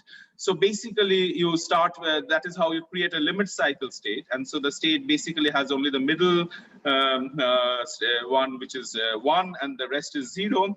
And then the synchronization, which is this perturbation, and that's very interesting. So the perturbation is basically coupling, effective coupling between these two states. So once that external coupling turns on, the density matrix actually picks up off-diagonal terms because there's coherent superposition. There were talks earlier, amazing results on such superposition in other systems. But if it's done properly, and most interestingly, if these two artificial decay rates, which are basically stabilizing the limit cycle, when they're anisotropic, that is, the ratio is like not equal to 1, one is larger than the other, actually the state synchronizes. So that was the prediction. And this is the experiment I'll talk about, like how to realize these things. And that's the experiment we did, where basically I'll just outline it based on the steps. So firstly, we did the experiment with rubidium, 87 rubidium atoms in the F equals 1 hyperfine manifold. So trapping and pooling the atoms is the first step for the experiment. Then preparing a limit cycle, what it means here, creating this coherent couplings, and also reservoir engineering to finally leading to observation of synchronization. So this is a very ghetto setup, a very simple homemade setup of a glass cell MOT right here. There are the ion pumps. You can see it's a very tiny little setup, but we can access from all directions. We go down to like 50 microkelvin when we first cool it down. Though effectively later I'll show that the storing of light temperature is higher. And these are all coils. Though this is ghetto, but just to state that the level of control we have, there are like 40 different remote controls controlling every aspect of the experiment, which we use later. And we actually trap it in a cigar-shaped MOT. It has a large optical depth. So that's kind of the starting point. And then for preparing the limit cycle, we actually use optical pumping. So this is how it looks like. So initially we trap the atoms in the F equals 2 manifold, ground state manifold, and then shut down the magnetic field, shut down the optical field, all optical fields, except the MOT beam, which itself like pumps it in the F equals 1 manifold. And then we use some sigma plus and sigma minus light to polarize them. polarize the atoms which are resonant with F prime equals 0 to actually prepare in the middle state. And that actually very straightforward. It's kind of a giveaway if you can actually do the optical pumping properly with proper field cancellation so that everything is degenerate. You know, you basically land up with all the with a state which in Husimi Q exactly looks like the equatorial limit cycle. So yeah, these are the timings. I'll skip that. So now comes the interesting part of how to turn on these couplings. You know, so what they were predicting between 1, 0 and 0 minus 1, the effective coupling, and so basically, you know, these terms. And so for that we used so this is a very quick introduction to this physics of dark state polaritons or electromagnetically induced transparency, where actually one uses an excited state to create coherent superpositions of two ground states. So basically, in presence of two fields, one control and one probe, the excited state couples to a superposition of the two ground states, and so there remains a dark state, a state which is not coupled to the excited state, and that basically is a stable superposition, and that had created a lot of excitement in the atomic physics community, because one can actually now have like direct experimental signatures. So here, for example, you know, a two-level atom will show an absorption profile, but if when one turns on the second field, one will actually see a transparency. So that's why it's called electromagnetically induced transparency also. But this transparency, this region is a direct indication that one has stable superposition in the system. So so this is also now these days with the interest in atomic coherences and quantifying, just to say that, you know, basically these off-diagonal terms are what we call coherence, and this is something we have been looking at for a while. For example, we have looked at time domain, new way of probing this atomic coherences directly in dirty systems, comparatively like room temperature systems, quantifying and then also freezing through Zeno-like measurements. So I'll just quickly, how long do I have? I have about 10 minutes, I guess. So I'll just say that, you know, these are actually experiments where there's a probe and one turns on the control adiabatically and then turns it off and just tries to look at the time dynamics of the probe. And what we found is that basically when one actually turns on this control, there's actually during that region when the control is on, it's kind of very interesting, the coherent dynamics and the incoherent dynamics, they kind of separate out in time. So you can see sharp changes, you know, which are actually due to the coherence in the field, whereas there are slower changes, which are actually due to incoherent processes. So we actually basically experimentally constructed this closed open systems, and we found that there's eventually, as an experimentalist, you know, there's a direct, you know, you can see it in oscilloscope, there's a direct height of the probe transparency which one can use to quantify the amount of coherence that is there in the system, the superposition of states. We use this to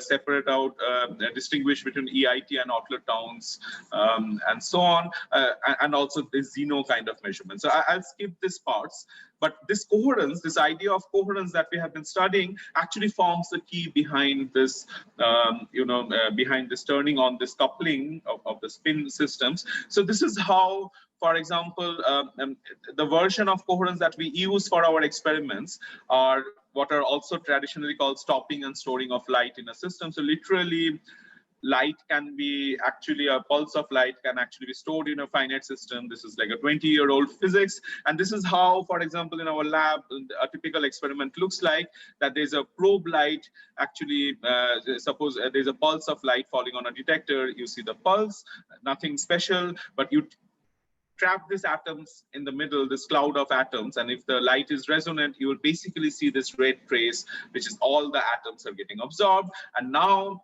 you turn on the second field, which creates this coherent superposition, except that we turn it on in a perpendicular direction. That way, you know, the fields do not mix up. You can detect the probe cleanly, and you see actually the yellow trace, which is the light coming out. But this region is the region where the superposition is formed, and actually it's the superposition is also between the atoms and the photons, the kind of things we were hearing earlier talks, you know, and so effectively it forms a dark state polariton. So one can test that very nicely. For example, like this is the control pulse, this field was turned on, but one can actually turn it off a little earlier, shut it down. So you actually see that now the control is not there, the pulse is not supported, it gets absorbed. But when it's absorbed, it's actually not scattered out, because the atoms, the states which are actually there are the two ground state superpositions. So there's a polariton, and the proof is that when one actually turns it back on, one actually sees that the pulse comes out. So actually the wave function has a part which is the optical field and a part which is actually the atomic ground state coherence, and this different coefficients one can actually control by controlling the control and the proof fields. So we actually take this idea, but this is a 20-year-old idea, but we actually now combine this to actually have two such dark state polaritons. So basically we have one probe but two controls, and as a result, you know, one expects that two such dark state polaritons will form, and so it and these two dark state polaritons interfere depending on what are the phase differences between them. So what is retrieved out of the system is actually a superposition of the two dark state polaritons with a phase difference between them. I'll come to this phase difference soon. So effectively it forms an interferometer with where the two light pulses gets converted into atomic coherence, stationary photonic memories, which actually eventually interfere. You can read out the phase that is there, and that's the region we'll be interested in, because that's the region where the synchronization happens after the thing. So this is how a typical experimental trace looks like. These are like series of probe pulses getting absorbed, and we are retrieving at different times. So every trace is a different experiment.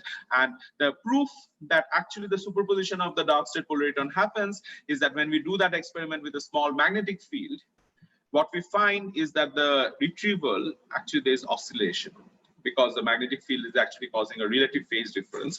And basically, you know, like the oscillations are very prominent here. For example, every date point here, this is an experimental point. Every point is a retrieved pulse for different magnetic field along the x-axis, and the phase difference between these two fields along the y-axis, you know, between the two control fields, and you see this interference plots. So this is basically, if you see, and for this is like the whole atomic physics community, so one can immediately appreciate that these two together forms effectively two photon coupling between the states. So this two together forms this coupling, and this two together forms that coupling. So we have almost all the parts. And the last part is actually engineering this decay channel. So we use two other beams perpendicular to the probe, but slightly detuned from the control, you know. So we use two different beams and slightly detuned from the control so that it doesn't create coherence. One needs to be very careful. And also regarding, as one is putting magnetic fields, to keep the rates, so that they actually just induce decays from this state to that, you know, but to keep the decays rate same, one needs to actually track and compensate with AOMs, the respective frequencies. So with that, you know, let me start with the experiment. So this is the timing. I'll just skip the timing. I'll just make this comment that we do a Maxwell block full simulation, and the simulations are extremely well characterized. This is for magnetic field. This is without magnetic field. So we use the simulation to reconstruct the density matrix, and from there plot the Husserl cube. So first matching the simulation with the experiment, and then reconstructing the state. So this is the experiment. These are the reconstructed states. You see that in region 1, we start with a limit cycle. And then when we turn on this two photon couplings effectively, you know, the state gets localized. This is without any magnetic field. The state remains localized. So this is the synchronization physics for weak coupling. So this is the observation of synchronization, and then it goes back to limit cycle. But and it's very nice that if you put a magnetic field, you actually see the state precessing while it's stored in this region. While the state is stored in the atoms, it precesses. But actually, that's not the whole story. The story is much more complex and involved. So it turns out that though this is the case, you know, for equal decay rates, but if you actually look in a region when the two controls are out of phase, so in this region, you know, so this is the theory and experiment. And if one actually looks in region A, well and good, for equal decay rates, one sees that the state actually localizes to limit from limit cycle to synchronized. But in region B, where actually the two tone or the two photon couplings are actually out of phase, you actually see that the state is still delocalized. So that is the most interesting point, and that is where actually one needs to localize. But this is a plot, the same interferometer plot for unequal decay rate. And you actually see that in region C and D, both for 0 and pi phase shifts, you see that the state gets localized. So this is really the crux of the matter. Wind up in 2-3 minutes. Okay. Yeah. So one can actually construct a synchronization measure and see this more clearly. There is initially I was saying that the main interest in quantum synchronization initially was pedagogical, that whether there is a difference between the classical and the quantum domain. So it turns out superposition actually can completely cancel and block quantum synchronization. These predictions were there, we observed this, and as you increase decay, very counterintuitive, actually phase, like one expects with decay, the phase will decohere, but actually synchronization comes back and you see a large synchronization. There's a typical measure of synchronization, Arnold tongue, in the community. It's kind of the telltale sign. We actually see very interestingly the Arnold tongue emerge as a function of drive strength with magnetic field from null background as the decay is made anisotropic. So this is isotropic decay, this is an isotropic decay. So with that, I think I'll just state that this is the first observation of synchronization, quantum synchronization in any kind of systems, and also it's in the smallest quantum system. The paper just came out a couple of months back, and there's a very nice, like simply written synopsis article along with that, which kind of explains the physics. And just one slide, we also look at superposition not only of atoms but also of nanomechanical oscillators, where actually this is still in the classical domain, room temperature, but one can see squeezing. We have measured like displacements of with very simple baby setups in the lab. We have measured displacements down to 3.8 femtometers integrated over a minute. These are like at the scale of nuclei. We have seen this phononic, very new physics. We gave an explanation also of this phononic frequency combs. There are also transitions from phononic frequency combs to synchronization of this oscillators. These are actually nanomechanical oscillators, which are graphene oscillators. And so eventually we are actually like now looking at possible synchronization of this classical but extremely exotic kind of graphene, hanging graphene single atom thick oscillators with these atomic clouds, which are quantum objects. So that's kind of our immediate goal. Just to thank like all the work is done by students. Arif just it's the work I described is Arif's thesis. He is moving to Germany for postdoc. Rajan did the graphene work, is in Israel now, Weizmann, and Shupradeep, Bhanu Pratap, Atish, they're all carrying the baton. Chitresh is an undergrad who almost lived like a PhD student and moved to Yale now. Sai is a collaborator in this work and was a great enthusiast for doing this work, and thanking all the collaborators. Okay, thanks for the extra time. It was a really wonderful talk, very exciting. So now talk is open for discussion. So I have already received 3-4 questions. So let me read out them. One is from Dr. Bindya Arora. Has synchronization of atomic system to do anything with the entanglement?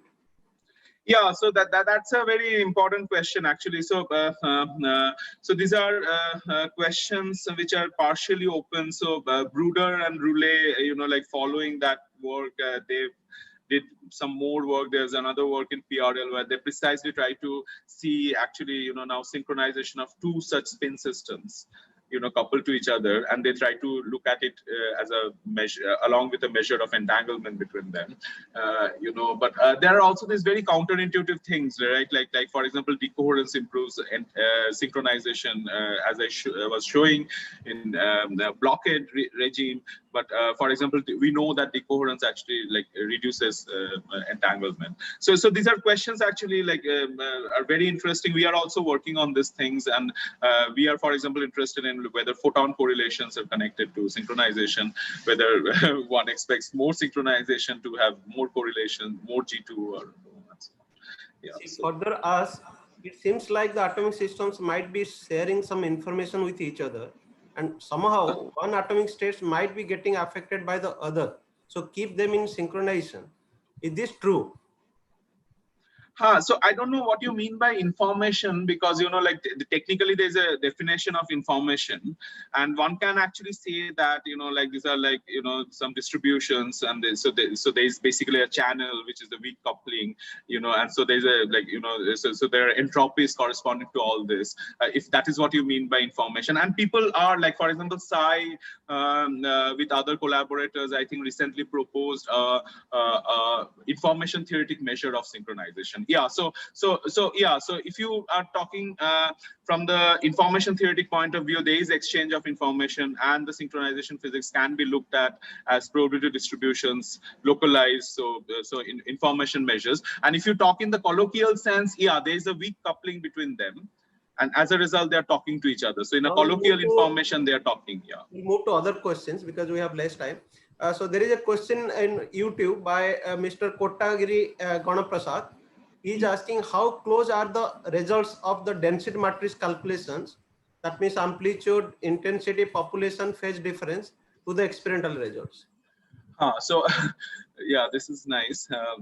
It is very good, right? Like I showed that I think earlier, that normally if you see the traces and so on, they are pretty good, in good agreement. But if you actually look at closely, for example, you see this is the asymmetric decay, this is the experiment. You see that actually the fringes here are much more narrower compared to that. Or for example, Arnold's tongue, it's very clearly visible. There's the experiment, there's a simulation. So, we strongly suspect that there are dynamical effects going on. These are actually decay states, and so the fact that many atoms are synchronizing will have non-trivial effects. For example, a superradiance will actually squeeze,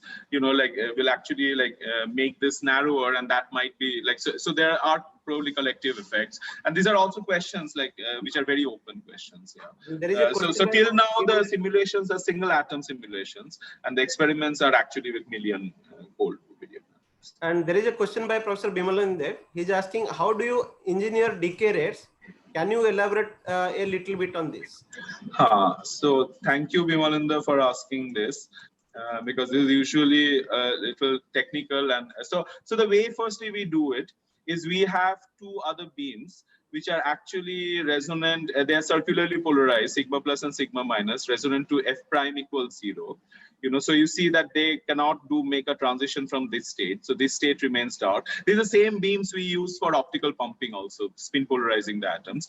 And then when we turn them on, so this actually, like any atom here, will go to the excited state decay here. This will decay here. So there is effectively an omega square over delta square gamma. So there is basically an incoherent scattering. But one can also say that these decay rates are there in presence of a probe.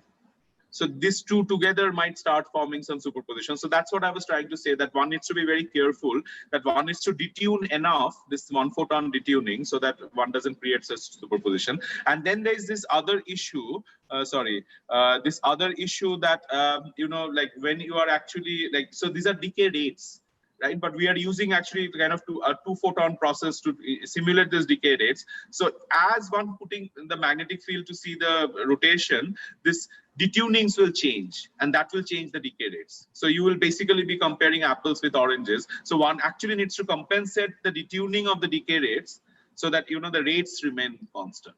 So so these are the two technical aspects. So there are more questions. I will request others to ask you by email or something like that. They'll send the questions by email.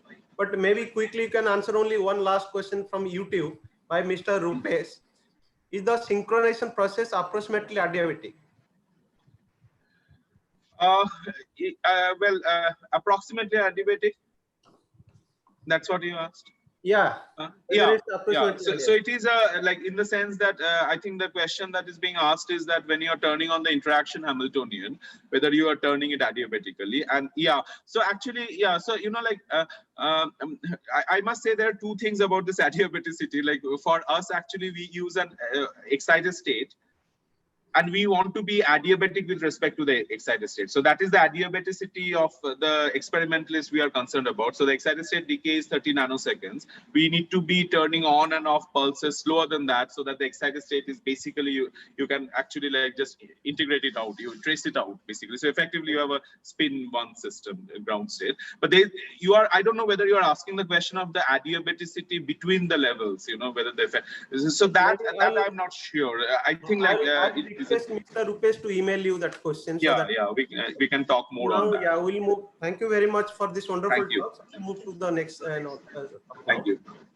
So the next talk will be by Professor Gerda Nance from CERN. Actually, she's from KU Leuven, Belgium. Yeah, Gerda, nice to see you. Hello, very nice to see I will you. take this liberty to call you Gerda because I know I am collaborating with you. So otherwise, I address by professor. Okay, Professor Nance is from Institute of Nuclear and Radiation Physics, KU Leuven, Belgium. She has been associated with isolated facility of CERN for quite long time. She has many awards and honors, but somehow she doesn't like to mention them in her homepage. So her research interests are exploring the origin of matter and the fundamental interactions using atomic nuclei. And she is associated with several experiments, world-class experiments like LICE beam line at GANIL, then collapse beam line at isolated CERN, CREASE project as isolated CERN. Today she'll be talking about laser spectroscopy on exotic atoms and molecules at isolated CERN. Okay, now it's up to you, Gerda. Yeah, please go ahead. Thank you. Do you see my full screen? Yes, I can see you. Okay. So thank you for the nice introduction, and it's really a pleasure to. This is not full screens. I'm seeing two screens, split screens. Oh, sorry. Let me see how to go back. No. Yeah. No, sorry, it went off.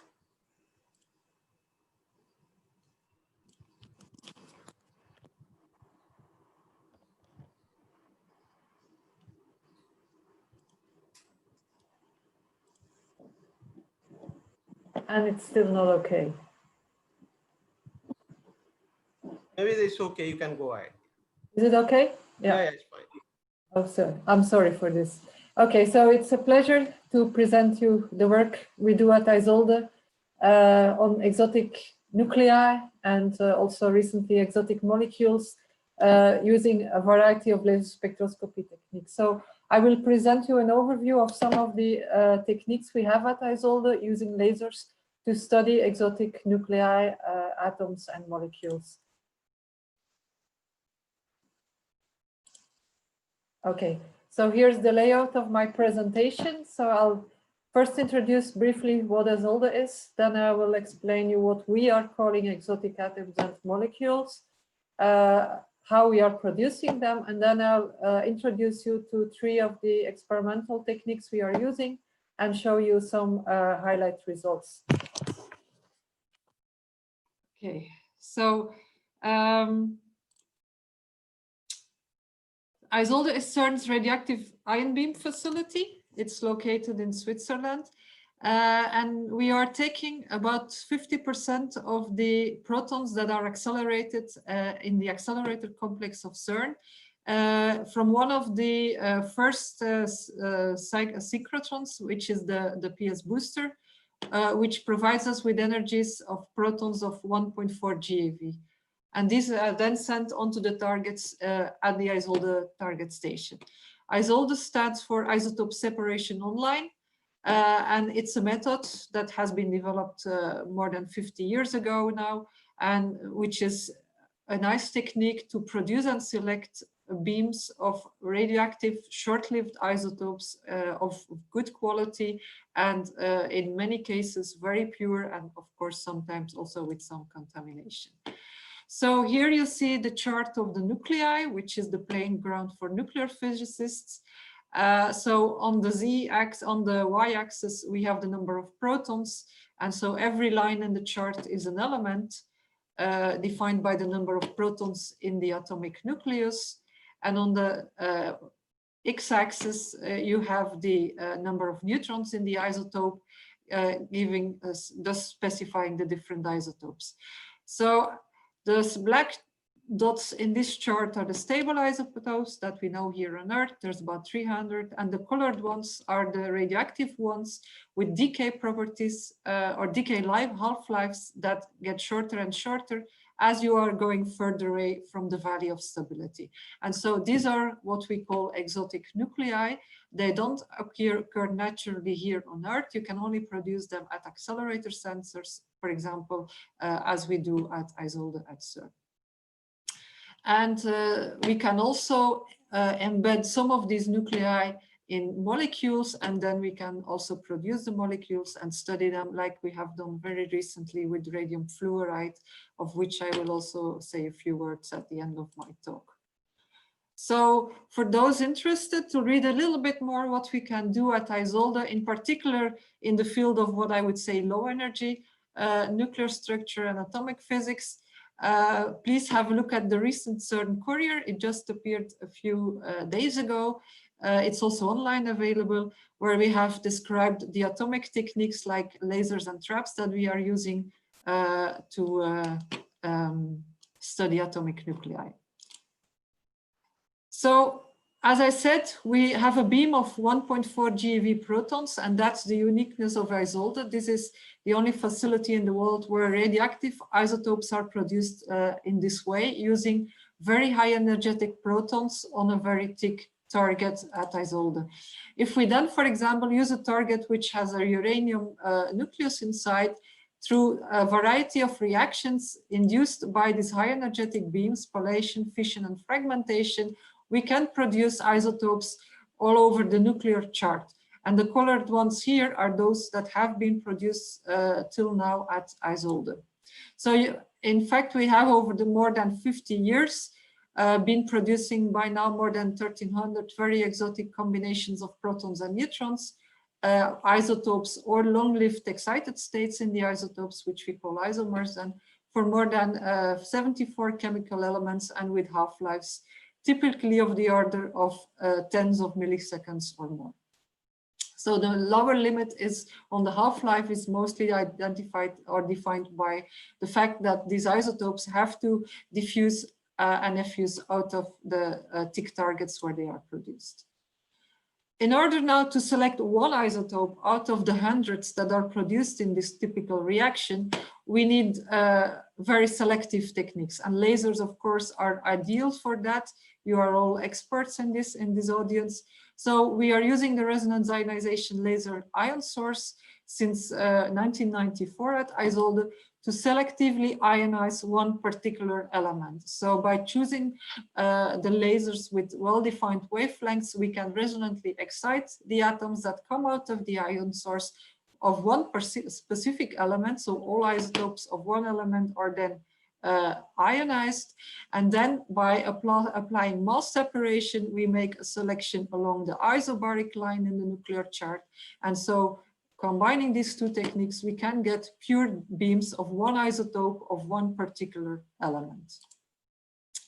So the ISOLDE facility today is composed of what we are calling low energy experiments. These are experiments which are performed with beams of typically in the order of 40 to 60 kilo electron volt. These radioactive beams are, as I said, produced by diffusion and diffusion of the radioactive isotopes out of the target. Then they are sent through a mass separator. We have two separators and two target stations, so we can run permanently 24 hours a day.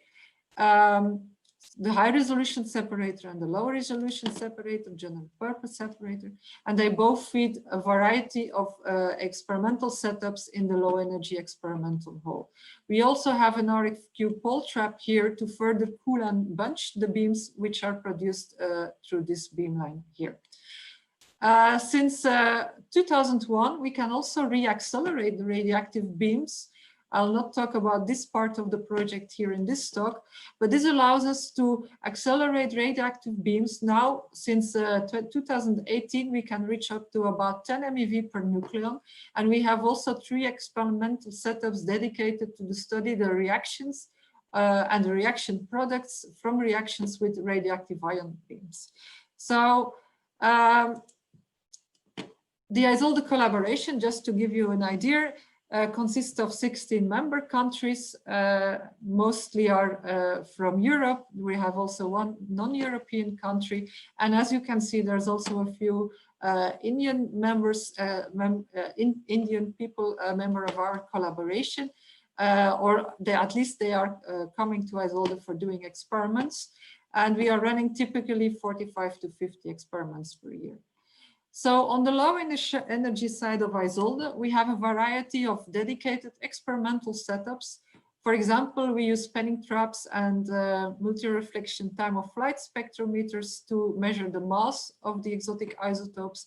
We have a dedicated decay spectroscopy station, which is modular and very versatile, which allows us to detect very efficiently gamma rays, beta decay, alpha decay, neutrons, and so on, to get information on the structure through beta decay or to decay spectroscopy.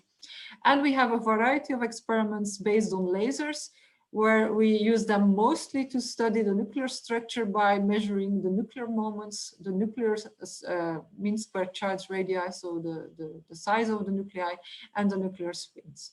And it's on these experiments that I will give you a little bit more information in my talk. We also have an experiment which is dedicated to study the fundamental interactions through high precision studies. And this experiment is currently in construction. And the goal here is to study the properties of the weak interaction in all details through the beta delayed proton decay of an argon-32 beam. And finally, we have a variety of experimental setups which are dedicated for materials research, where we implant different short-lived isotopes in materials. This can be nanostructures, this can be solid states, it can be soft matter materials, to characterize their properties. So their magnetic and electric field gradients, for example, or their crystal structure. So now let's focus on the laser experiments at ISOLDE.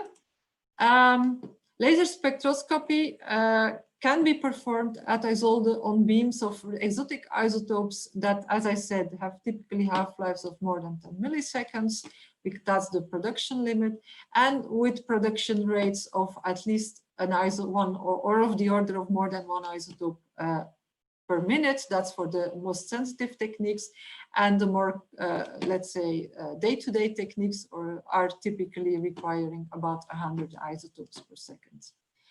So the scientific goals of those experiments are multifold, but the majority of the experiments in the last years was dedicated to nuclear structure research. So the goal of these experiments is to measure the hyperfine structure and the isotope shifts of very exotic isotopes, with the aim to get information on the nuclear spins, the nuclear moments, which give us information on the wave function and on the shape of the nuclei, and the nuclear mean square charge radii, so the size of the nuclei. However, I have also a few dedicated experiments which are more aiming to study the chemical properties of rare elements which do not naturally occur on Earth. So, for example, all the elements beyond bismuth are hard to study in offline laboratories because most of their isotopes are short-lived, so you have to produce them and immediately study them online at an accelerator facility. I will show you an example of such studies as well. And recently, we also were able to produce for the first time radioactive molecules. That means molecules containing a radioactive isotope. And we have performed the first studies on the spectroscopy of such radioactive molecules. We already heard about the interest in radioactive molecules yesterday in the talk by Nick Hertzler. And you will also hear more about the results from that experiment in the talk by Ronald Garcia Ruiz this afternoon. So let me now briefly introduce you the three types of techniques we are using at ISOLDE to study exotic nuclei with lasers. The first one is the resonance ionization laser ion source technique. So here we use the production mechanism at the same time as a spectroscopy tool. That means that we resonantly excite the atoms that come out of the target and into the ion source with a laser of a specific wavelength, which we can scan. So we use this laser in a narrow band mode, I would say. And then we resonantly excite the atom, resonantly or non-resonantly, into Rydberg state or into an auto-ionized state or into the continuum to produce an ion. Then this ion is deflected, is detected in one or another way. So we can detect the ion or we can detect its radioactive decay. And like that, we can have very sensitive measurements of the hyperfine spectroscopy, which can be done on beams of less than 1 atom per second.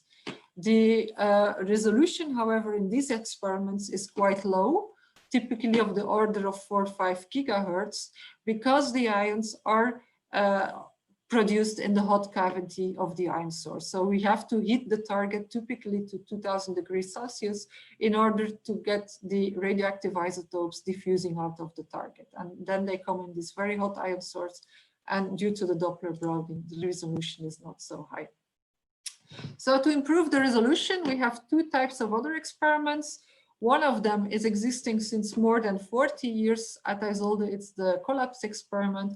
And here the 2 experiments are based on overlapping in a collinear geometry, a fast ion or atomic beam with a high resolution laser beam. So typically we will use here a CW laser beam or a chopped CW or a pulse amplified beam. In this case, because of the acceleration, when you accelerate a system which has an energy spread delta E, the energy spread remains the same, but as you accelerate, you see the velocity spread will relatively reduce. So in these experiments, we typically can get resolutions of the order of 2200 megahertz, which means of the order of the natural line width in some cases. And so now we are very sensitive to the full hyperfine structure observables. The latest result here was achieved at the collinear resonance ionization experiment, where we show very nicely the difference between what can be achieved in the ion source. Well, this is even in a collinear geometry, but with pulsed broadband lasers. And here, this is with the narrowband lasers or the CW pulsed lasers, which we could study with a resolution of 20 megahertz. So the second, So there are two detection methods for collinear experiments. So the first one was the one I already mentioned. This is to resonantly excite the atom and then to look at the fluorescence decay. This is the longest existing experiment. It's called the collapse experiment. And it has reached a sensitivity in the last years, 10 years, I would say, of about 500 to 1000 dynes per second, thanks to the introduction of using the bunched beams, which reduce the photon background from the laser scattered beam. To get higher sensitivity, we have installed in the last 10 years a new experimental setup, which is based on the resonance ionization spectroscopy and ion detection, which is a lot more sensitive because now we can deflect the resonantly excited ion beam from the remaining beam particles, because we often have contaminations in the beams, and also away from the laser. So by detecting ions and deflecting them out of the other beam particles, we get very clean detection, so nearly background free detection, and therefore also a higher sensitivity for the experimental setup. There's a third type of experiments which is used at Isolde to study atoms, and this is the laser photodetachment experiment. This is really dedicated to study electron affinity, for example, of exotic rare elements.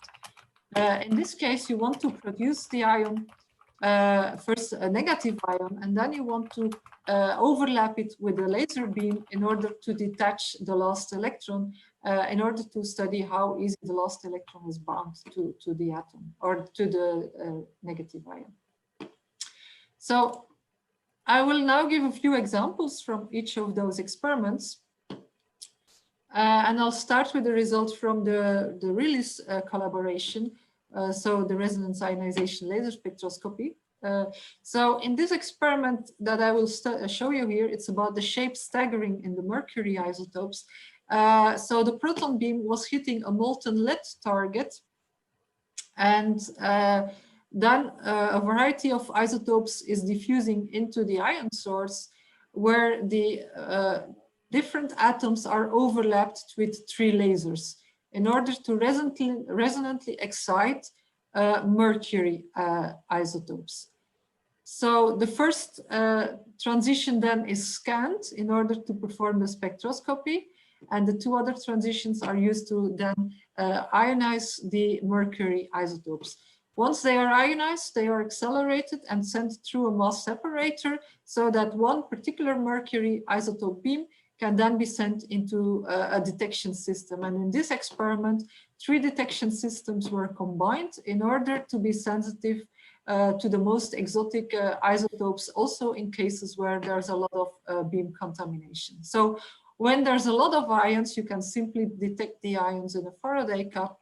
When you have some kind of beam contamination, you can, and the isotope is alpha decaying, for example, you can implant it on a thin carbon foil and then look at the alpha decay to detect the hyperfine structure. Or in cases where you have a lot of contamination and very weak signals, you can send it into a multi-reflection time of flight mass spectrometer to separate the mercury isotope of interest from the remaining other particles and use that as your detection signal. So with these 3 detection stations, the collaboration could study a long range of mercury isotopes. Here you see the isotope yields as a function of the mass number of mercury. So they could do experiments on beams of less than 1 ion per second up to beams of several picoamps in the neutron or in the isotopes near stability. And here you see a few examples of spectra that were obtained. So here you see the counts per second as a function of the wave number of the first laser, which is being scanned. And here the most exotic case that was studied is 177 mercury, which had on resonance only 0.03 ions per second detected. As I said, the resolution in this experiment is, however, rather low. So these ReLIS experiments are highly sensitive, but they can only be applied to, let's say, elements which have a very broad hyperfine structure or sufficiently broad to resolve some of the hyperfine structure. Also in these experiments, because we are having very, very low count rate, we developed a dedicated analysis package based on the likelihood minimization routines, which is also now available. So from this experiment, there was something interesting observed. In fact, this was known already, let's say 30 years ago. Already these experiments could be performed down to mercury with a neutron number around 100, and a very strong change in the mean square charge radius was observed around neutron number 100 to 106. In this experiment, what these observations were repeated, so black is previous measurements and red are the new ones, and they could be extended further down to more neutron deficient isotopes, where it was observed that the shape staggering really disappears and the shape of the nuclei go back to the normal shape, which you have also, for example, in the lead. So here in the bottom graph, you see the difference in the shape or the mean square charge radii of the mercury isotopes and the lead isotopes, which have just 2 protons more. And so you see that so for some neutron numbers, you have a sudden strong increase in the mean square charge radius. And this, in this work, could also now for the first time be calculated microscopically with configuration interaction calculations, which explained the microscopic origin of this shape staggering. I'll not go into the details here, but I say that it was confirmed that indeed there's a staggering between an oblate shape and a prolate shape. Let me now go to another experiment, which is the collinear resonance ionization spectroscopy experiment, where we studied a long chain of copper isotopes. Here in this experiment, you overlap a bunched ion beam from Isolde with a laser beam. Now, before doing that, the first thing you do is you neutralize the beam, the ion beam, in a charge exchange cell, which is filled with some potassium or sodium vapor, so to neutralize the incoming ion beam. After this, what remains, the ions that are still remaining are deflected, so that then a pure neutral beam goes into a differential pumping section and then into what we call the interaction region, where the atoms are overlapped in space and time with at least 2 lasers, sometimes also 3, to resonantly excite and ionize the atom beam. Then these ions are deflected onto an ion detector, and the remaining neutral particles are just going straight. So this allows you to get a very clean hyperfine structure spectrum with very high resolution and without hardly any background. So the copper isotopes have been studied here because they are of interest in nuclear structure, because they are very close to the nickel isotopes. And nickel element has 28 protons, which is in nuclear physics a magic number. And in nickel, you also have several neutron magic numbers. So there's one here at n equals 128 auto scale.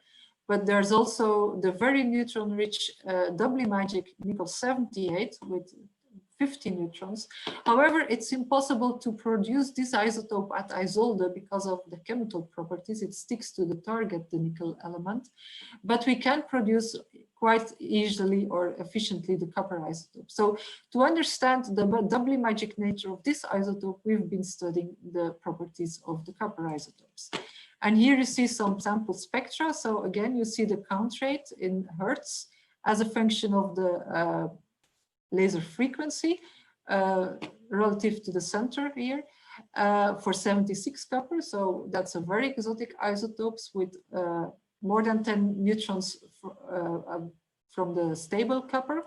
And we could also do studies up to 78 copper, which was an experiment that took about 10 hours to measure this spectrum. And as you see, the hyperfine structure of this isotope, for example, is very collapsed as compared to this isotope.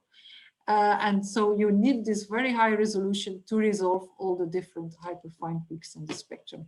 Note also that here we got a sensitivity which is almost similar to the one that was achieved by the in-source experiments. Here the results, we looked at several observables. One again was the mean square charge radii, and in particular you could enhance the odd even staggering effect by looking at the odd even staggering parameter as a function of the neutron number. And we observed surprisingly that for the neutron-rich isotopes which we studied, this staggering, which is very well known to appear in the mean square charge radii, suddenly disappears as you approach a neutron number 50. And this could again be understood by a variety of state-of-the-art nuclear theories, in fact, density functional theory, as well as, again, configuration interaction calculations, this time based on nucleon-nucleon interactions derived from QCD through chiral effective field theory. And it could be shown that this disappearance of the odd even staggering was related to the change in the quantum orbits of the protons in these nuclei. Then I come to a last example, which is about 70 milligram in total existing. And the longest lived isotope of astatine is 210, which has a half-life of 8 hours. It's been produced artificially for the first time very long ago with one of the accelerators. And at Isolde, we have been producing it and studying it, its chemical properties, because 211 astatine is a very promising candidate for targeted alpha therapy because of its very suitable half-life and because of its alpha decay properties.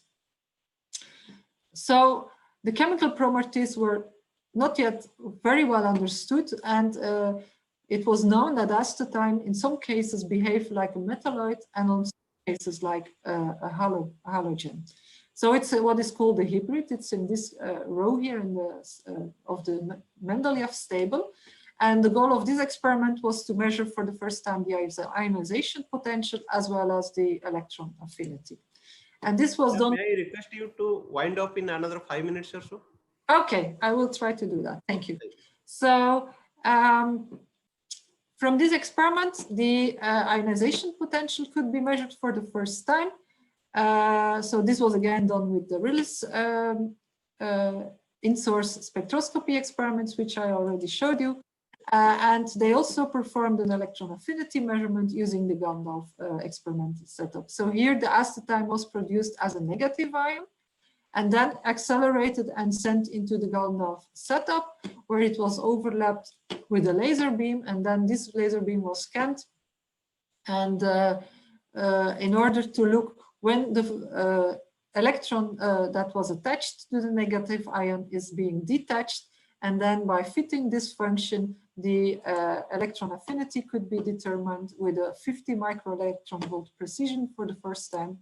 And it was found that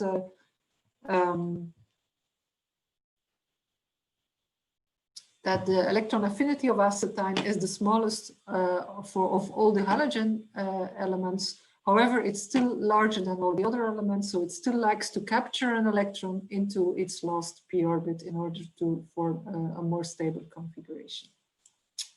Finally, just in the last few minutes, let me mention briefly how we studied the radium fluoride molecules.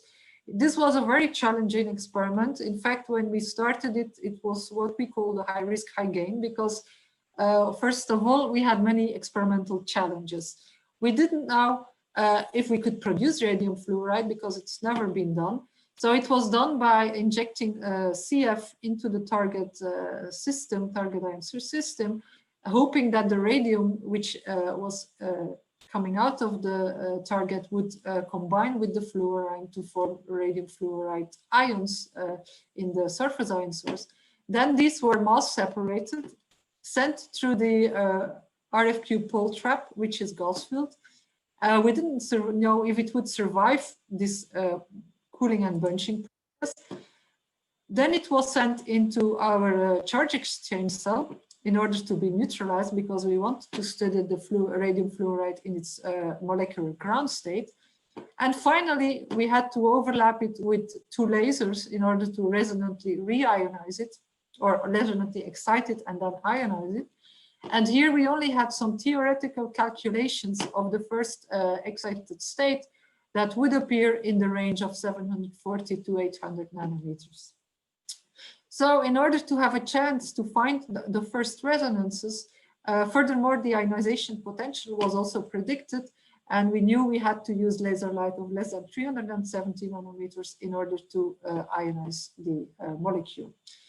So in order to have a chance for detecting the resonantly ionized radium fluoride ions, 6 different three different laser systems were used in collinear and anti-collinear geometry, so that we could scan at the same time 6 regions.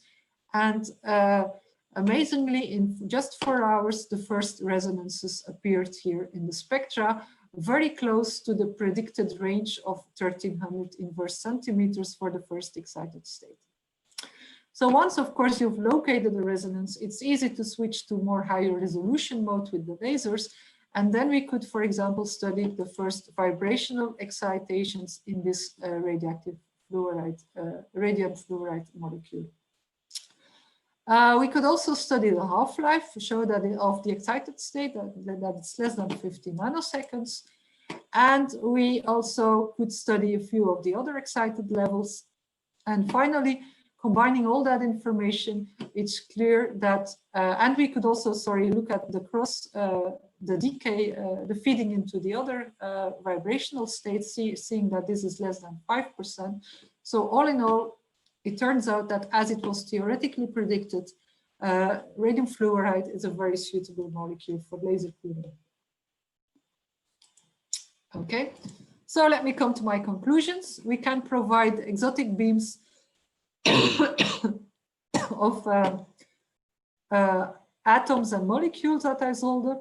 We have a variety of laser spectroscopy experiments to study them. And we always welcome new collaborations and new experimental setups if you have ideas for using exotic isotopes for further studies with radioactive isotopes. Thank you. Oh, thank you, Eda, for this wonderful talk. Looks like there are a lot of scopes in future for studying fundamental physics using isolated facility.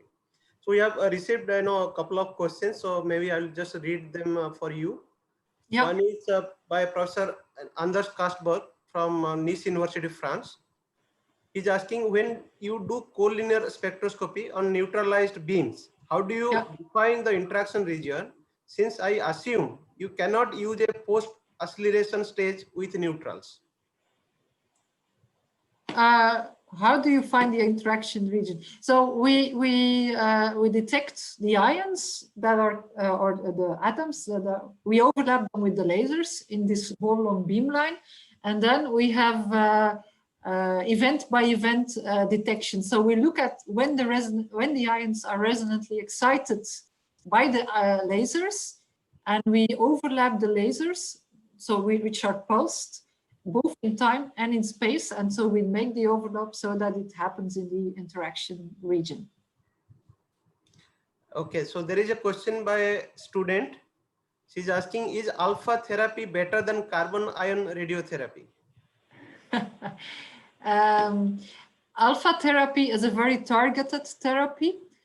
So you link an element which alpha decays, and an alpha particle has a very, very low penetration depth. So you link it to a molecule that goes to the tumor. So you have a very localized radiation deposition, which is very good. However, as far as I know, this is still in an exploratory stage. I know there has been very successful results already in preclinical studies, but I don't think it's, as far as I know, not yet used as a routine technique, but it's in full development, and I think it's very promising for particular types of cancer. Okay. So there is a question by Dr. Prasanna, Srinivas Prasanna. He's asking how many radium fluoride molecules per second you expect to produce, and also is it possible to produce radium hydroxide, which is proposed, like similar kind of molecules have been proposed for radium experiment by Husler. Yesterday you heard. Yes, yes. So the first question, how many? It depends on the isotope. But for this particular experiment, I think the rates were quite high, of the order of 10 to the 6 or even more. However, we have several stages where we can lose some of the molecules, of course, as I showed you. So I would say of the order of 10 to the 6 or 10 to the 5, at least for most of the isotopes of interest, because we are mostly interested in the neutron-rich ones, which have this known optical deformation. So we have also studied the shape of these isotopes with other experiments at ISOLDE. So we know that 2 to 3, 2 to 4, 2 to 5, and 2 to 6, even 2 to 7, I think, are stable optical deformed. So we can produce all of those. And in fact, in that experiment, Ronald will show you probably this afternoon more details. We have produced all of these molecules with all of these isotopes. Second question, can we produce radium hydroxide? We don't know. I think we have to talk to our target team here. They are the experts in that. And we are discussing about it. And I think Ronald has probably already started to talk to them about that. And I understood yesterday that this should be something we definitely have to look into. Okay, yes. Great. So there is a question again by a student, Mr. Bhavesh Das. For which isotope maximum lifetime achieved? The maximum lifetime. There is no limit on the maximum. We can accelerate stable isotopes. So any isotope that has a lifetime of at least 10 milliseconds can be accelerated and produced. Okay. If it comes out of the target, okay? So it depends really element by element. As you have seen in the chart, some elements we don't produce is because some elements chemically are so reactive that they stick into the target, so they never come out. So we can't produce everything at Isolde. There are elements where we have to use clever tricks. For example, to produce germanium isotopes, we inject the target with sulfur so that germanium sulfide, a volatile molecule, is formed that comes out of the target. And then we break up the molecule. So there's a lot of chemistry involved in the production of radioisotopes. Okay, thank you, Geda. It was a really wonderful talk. So we look forward to do many fundamental physics using your facility. So now I would like to just conclude the session. So first of all, I would like to thank all the speakers, and I would like to congratulate them for doing a wonderful job, because there are many questions for this for all these talks. So it just shows the the quantum or quality of the talks. So in the first talk, Professor Nakamura-san, he talked about the superconducting quantum circuits using superficial atoms, and he demonstrated how they can be used as the building blocks for a microwave quantum network. Then Professor Omari-san discussed about the strongly correlated ultra Rydberg gas with broadband ultra short laser pulse, and demonstrated dynamics of electrons in attosecond time scale. Then we heard from Dr. Ghosh, Saikat Ghosh, that he mentioned about the observation of quantum synchronization of laser-cooled rubidium atoms and its consequences to cutting-edge quantum technologies. Then in this talk by Professor Geda Nance, she mentioned about the recent results from the laser spectroscopy studies using exotic atoms and molecules at Isolde Sun experiment. So with this, we conclude this session, and we'll assemble again at 2:30 for the next afternoon session. So I would like to now request everybody to break for the lunch, and let us meet again at 2:30. Thank you. Thank you all.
Yeah, hi. My Hi. internet.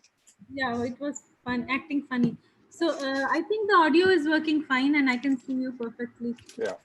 Okay. As that, I have no other position. I'm sitting right by a window, Yeah. and so you basically only see the silhouette of me.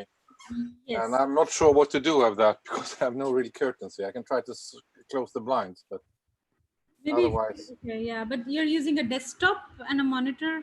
Maybe you can just shift yourself. Not so much actually, but I can try and close a little bit. Hang on. Yeah.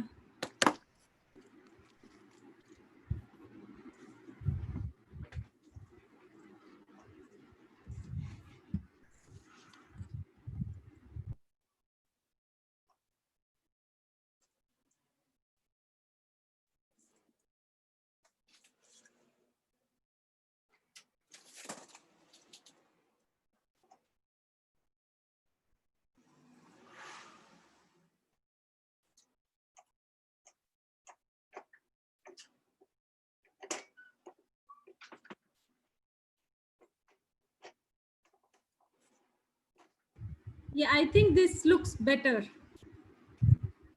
Yeah, it's much better. Yeah. Hello, is this better? Yes, it's good. Okay. And you do hear me? Yes. Okay, then we're fine, I suppose. Yeah, sure. So we'll start. I'll stop playing. I'll start playing that music and stop it at another 8 minutes.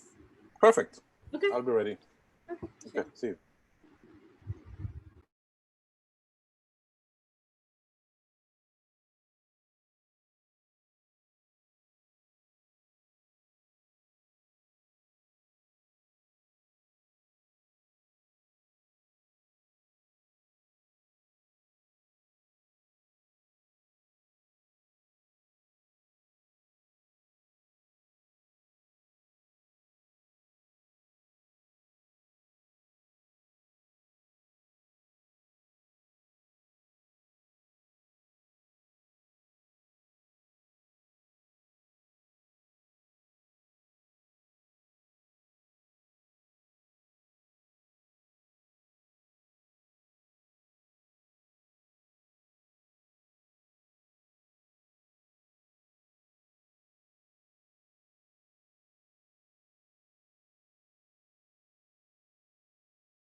So, Professor Anders, we'll wait for another 2 or 3 minutes because it's not 2:30 yet. Is that okay? Sure. Yeah. Okay. No problem. I'm happy to wait. So we have Yashpal, Dr. Yashpal Singh already. I don't see him in the audience. No, I don't see him either. Then Actually. you.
Are we still missing the speaker?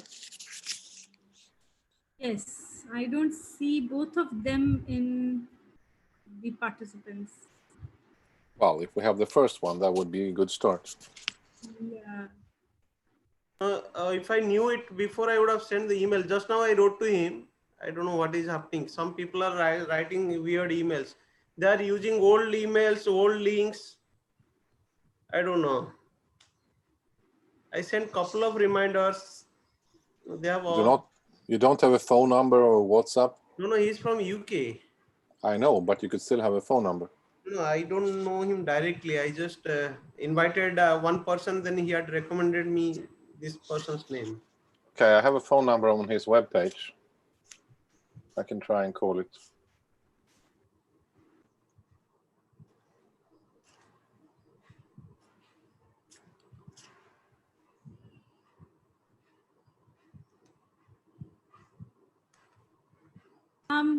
Prasanna had made a WhatsApp group. I do see a number which is UK's number in that group. That is Professor Raymond Bishop, not Yashpal Singh. I have the phone number of Dr. Yashpal Singh on his website. I'm trying to call him now. Okay, thank you. He's here. He's here. Yeah, he's here. Just join. And it did not work. Yeah.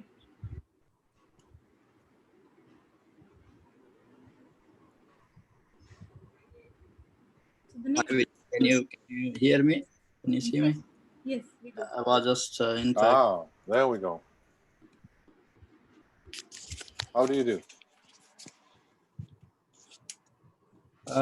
Good. I was just waiting. Like I was already kind of like logged in roughly half an hour ago, but it was always waiting, and I was thinking like, okay. But then I got into this new one. Oh yes, the old Zoom link, we could not use it for some security reasons. So I had sent you the new one, but anyway, good thing that I sent him. Maybe he checked that one. Yeah, that's the one I checked. So okay, sorry for that. Either way, all speakers are here now, so I suggest that we get going. Yes, sure. So I would like to welcome all back to this post-lunch session for FSQT. And without any delays, I would like to continue for the next session of the day so that we can stick to the time.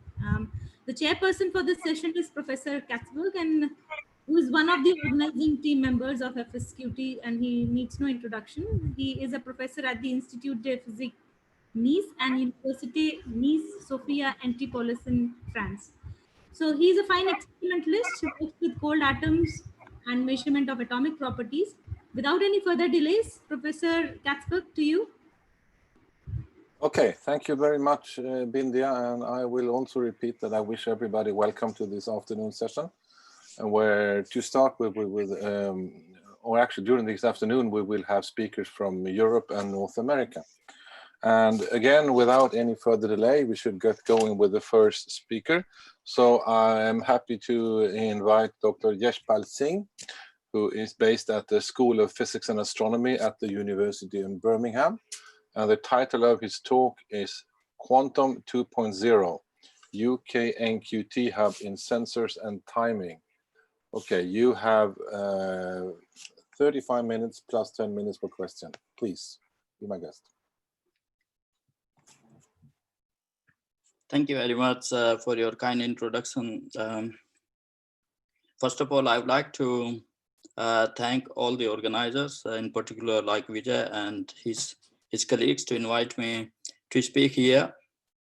I'm so glad to speak. Yeah, in this new world of COVID, I think it has become more kind of like a norm to speak via this technology. So what I'm going to speak, as Chairman has already said, what I'm going to speak is about UK National Quantum Technology Hub in Sensor and Timing. So this is part of the UK-wide Quantum Technology Initiative that started back in 2014. To be precise, December 1, 2014. And the first phase ended, that was 30th of November 2019, so last year. And the new phase, which is phase 2, which we call, started 1st of December 2019, in fact, sorry. And so as part of this Quantum Technology Hub in the UK, there were 4 quantum hubs that were created. And one of the quantum hub is led by University of Birmingham, and which is called UK National Quantum Technology Hub in Sensor and Timing. The previous phase, the earlier phase of this quantum hub used to be called UK National Quantum Technology Hub in Sensor and Metrology. So there's a bit difference, like the metrology part has been changed to timing, but that's more for like kind of like how it is called. And so I have attached like website address if people like to know a bit more who are involved and how they are involved. I think this is a good website to go and check. My role with this quantum hub is I lead precision timing. Of course, I do a bit more than that at the University of Birmingham, but as part of the hub, my role is to lead precision timing part and the associated applications. But today I'm going to talk about the overall quantum hub, which is sensor and timing. Okay, moving further, just to give a bit more idea, that is this is coordinated by University of Birmingham. I'm not sure if you can see my cursor, and if it, so Birmingham like quite, I would say like central, more in Midwest in England. But if you look at the number of dots, it's quite a lot like more like a pan-UK quantum hub. So someone or the like a lot of companies and institutions are associated with this quantum hub in one or the other way. Just to give you an idea, like it has support of more than 73 companies, and it has got now more than 100 million worth of investment into it. The first phase was 35.5 million from the government, so it's a government initiative. The second phase is similar amount, so the total, including all the projects, it has become more than 100 million. It has created 50 jobs in industry so far, 15 patents application, and more than 142 records of innovation. It's just kind of like, just to give you some numbers, what has come out of it in terms of like projects and the IP and the investment, of course. So this is, as the title said, it's more about real world application. That's where we are focusing on. Now, the question is like, why sensor? Why should we focus on sensors? These are just some examples which I have mentioned here. Sensors are everywhere in our life. They are actually integral part of our life, including our body and also like these artificial sensors that we are trying to make and have been made in the past. And you go from, let's say, X-rays to microscope, to MRI, to CCD, like kind of like radars, to hard drives. So they are everywhere. So sensors are here to stay. And so it's important that we focus on sensors and the new type of sensors. These are quantum-based sensors. Within this quantum hub, the idea, of course, idea of quantum technology or quantum, which is called 2.0. The first one was where lasers were built, for instance, and transistors were built. That is called quantum 1.0. But now some people call it quantum 2.0 revolution. So some people call it a second revolution in quantum. The idea of the second revolution is also like to bring a step change at once. And within this quantum hub, some of the activities which focus on like step change should be like sensing into the ground. Let's say, for instance, atom interferometer, atom interferometer sensing, like in health sector. It could be like an atomic magnetometer, brain function, sensing small objects in the air, let's say radar systems, and sensing position and movement, which could be like a mix of these different sensors, depending on what is required. Now, is there a market? Is there someone who is looking at these sensors? Is there an appetite in market?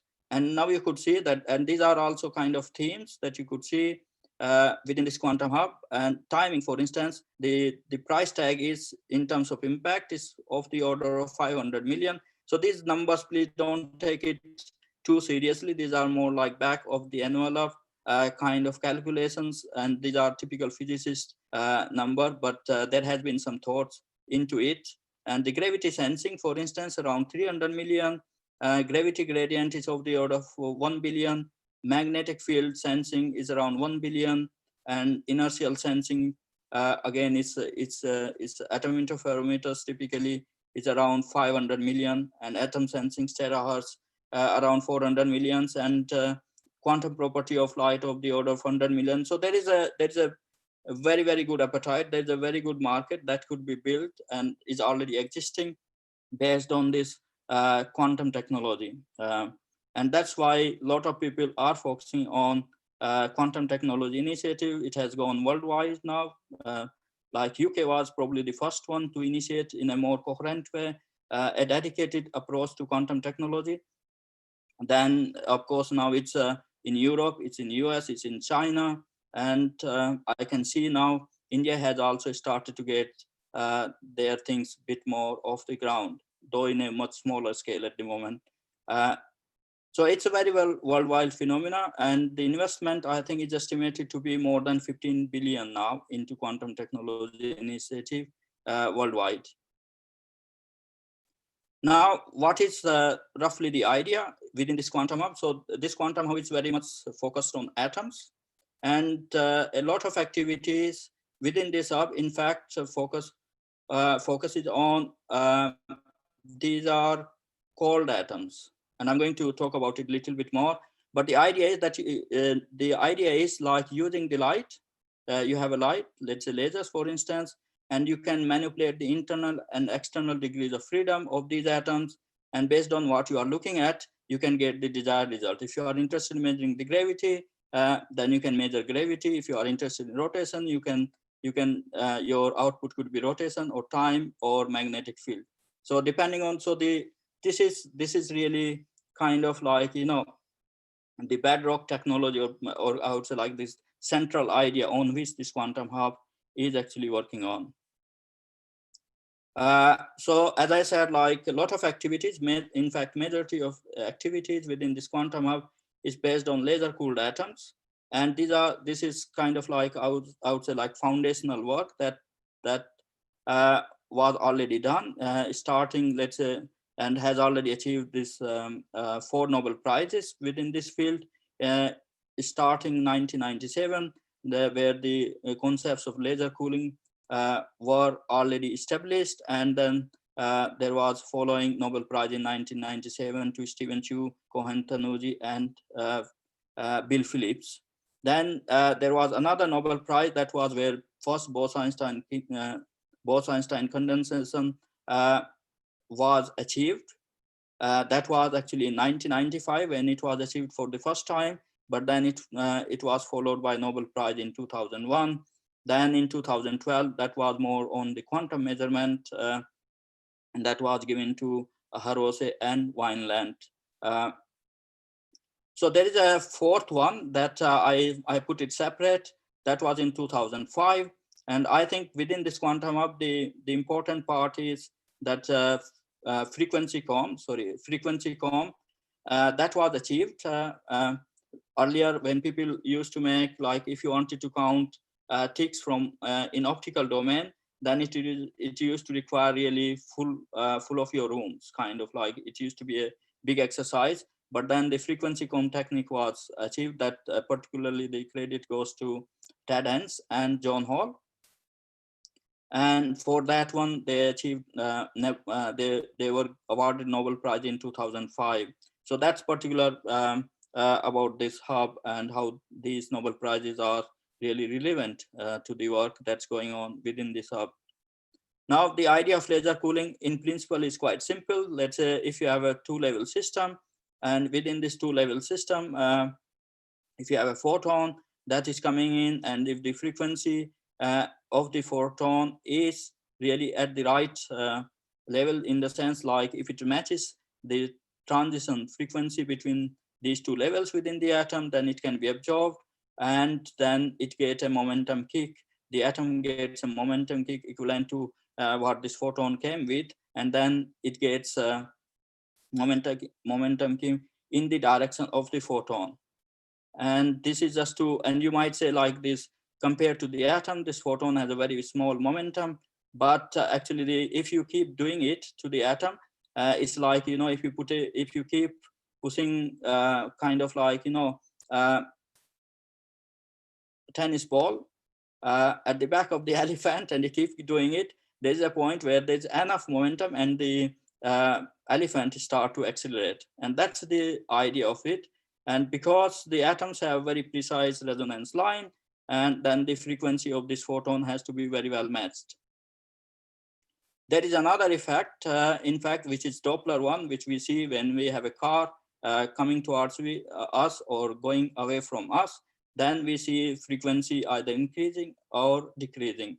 And so that's a Doppler effect. If you combine these two effects and the momentum and energy of the photon, then what you get is essentially like you have the photon that gets absorbed within this atom.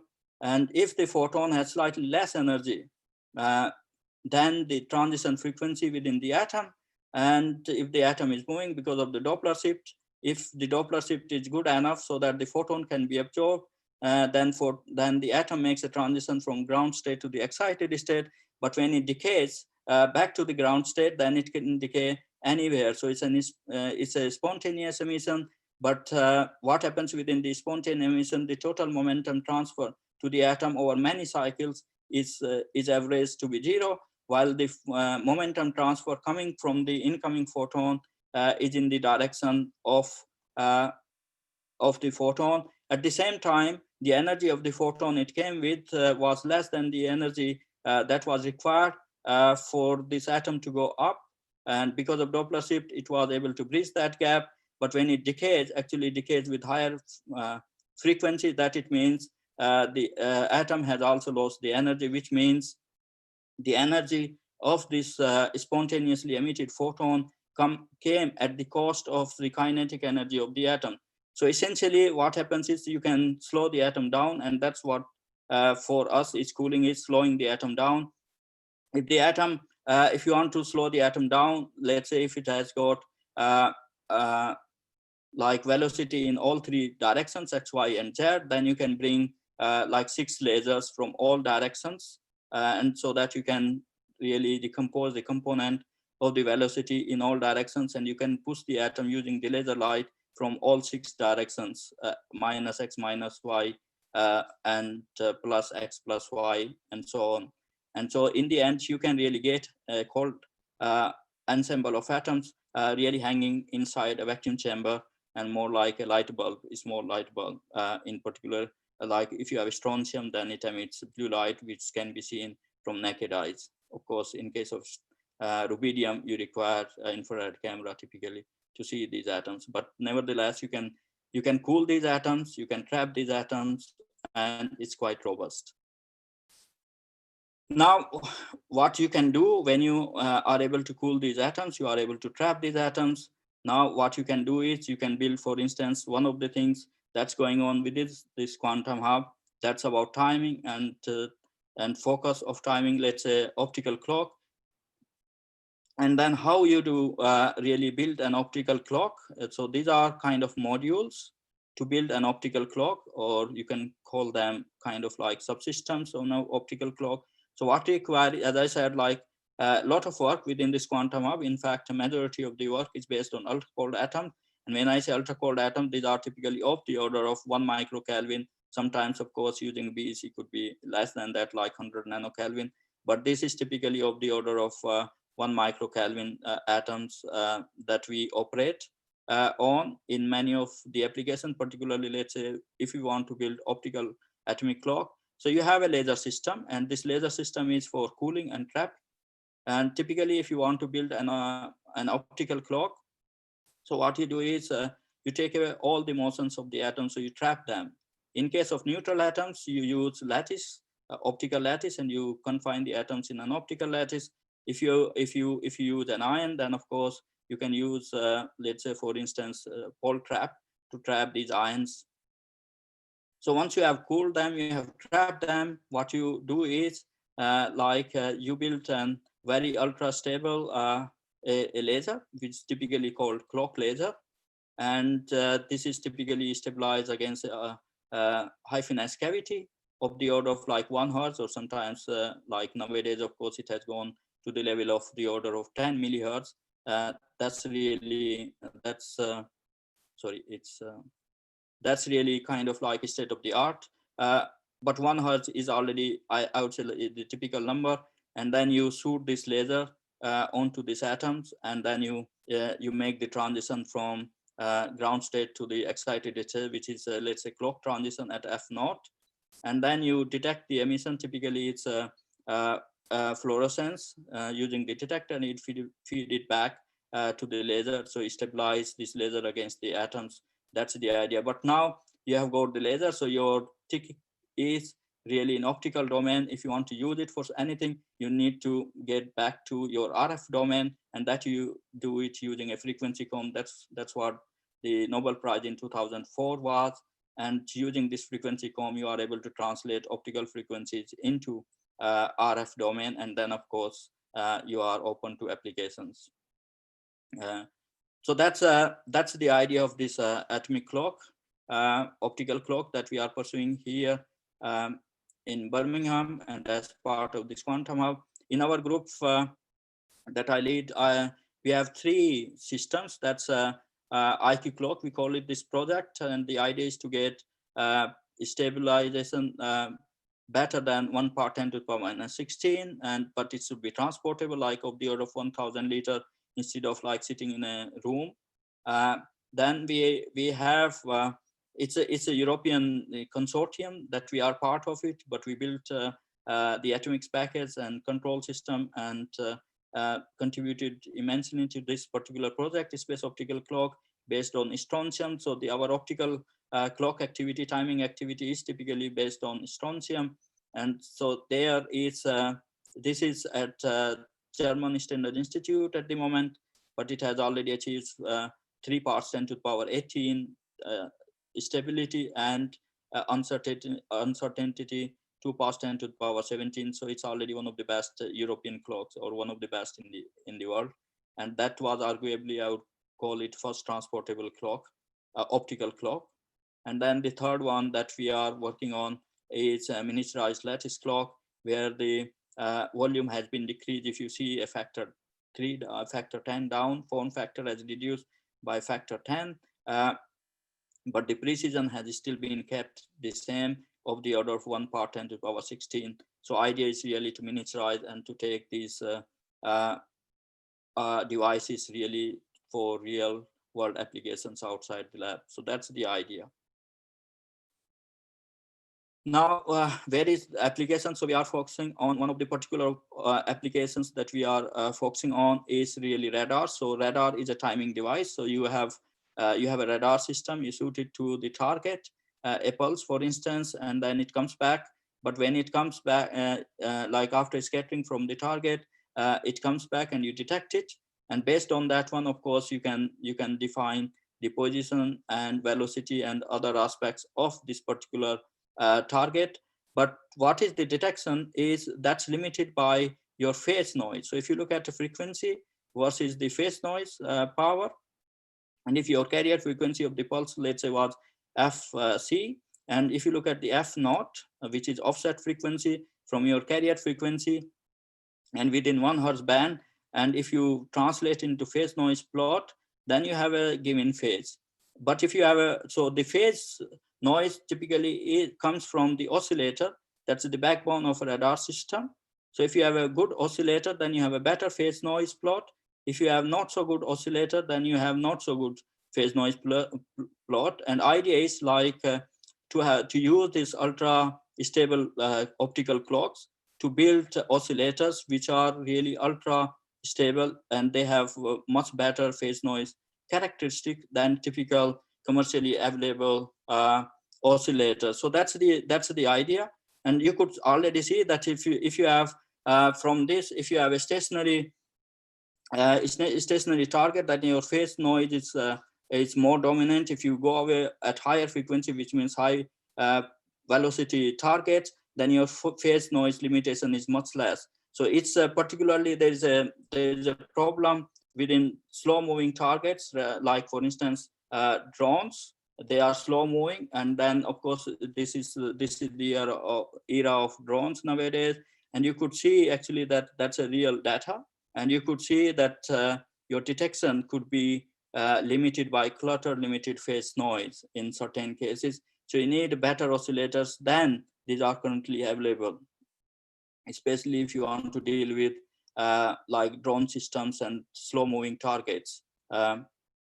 So that's one of the focus in terms of timing. Now I move on to the atom interferometers, which means like towards gravity. Again, you use the light and atoms, and essentially first you manipulate the atoms using this light, but you also use the laser light as a ruler, and against which the atoms drop. For instance, you have here it's an interferometer. So you apply, let's say, pi/2 pulse, and you split the atom into the superposition of internal states, and these are also momentum states, in fact. And then the atoms start to kind of like evolve with time, the wave function, which is in superposition state. And then you have a pi pulse that you reverse the order. So your excited state becomes ground state, and your ground state becomes excited state, and then you combine the atom interferometer using another pi/2 pulse. And if you do that one, for instance, you measure the phase, which is delta phi between these two branches of the wave function. If you and then that depends on like t square, which is the evolution time. The larger it is, the better phase accumulation you get it. And then the z, which is a gravity component in z direction. And from there, you can really build a very precise sensor. So essentially, you can drop the atoms against the laser ruler, and that's and atoms, of course, compared to the classical objects, atoms are perfect, like they are nature made. So there is no wear and tear, and you can also make absolute measurements using these atoms, these inertial sensors.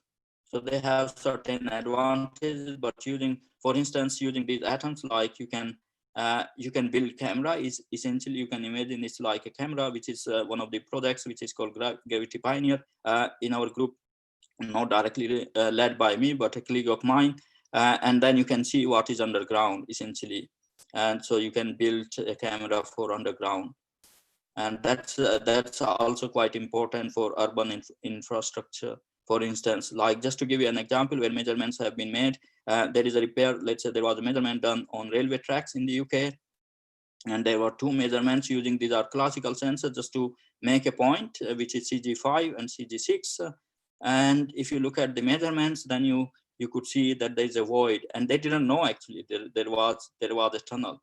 So the tunnel was detected just making gravity using gravity measurements using these gravity sensors. Now you might ask why they could not know. There are issues like with other sensors. Of course, there are other sensors like ground penetrating radar and other things, but they have a limitation like against wet soil, for instance. But gravity does not have any such problem, and it's also a passive probe. That's also another attractive part of gravity. You can also evaluate and do characterization of soil. So that's also you can do. You can advance in your precision agriculture. So there's an application there. Now this is one of the prototypes, one of the setups in Birmingham, and you could see it's outside the lab. And at the moment it's around 85 nano G per meter per square root hertz, and the measurement bandwidth is of the order of 1 hertz. And so you could already see that these devices have started to come out of the lab and making measurements outside the lab. Now the idea as part of the hub is of course to go smaller and smaller and more robust. And then one of the ideas is even to make it airborne and also in space. I've already showed you space optical clock in the past, like in previous slides. But here again we have more focus where we have atoms really like in a drone. And then of course moving forward is even for other applications.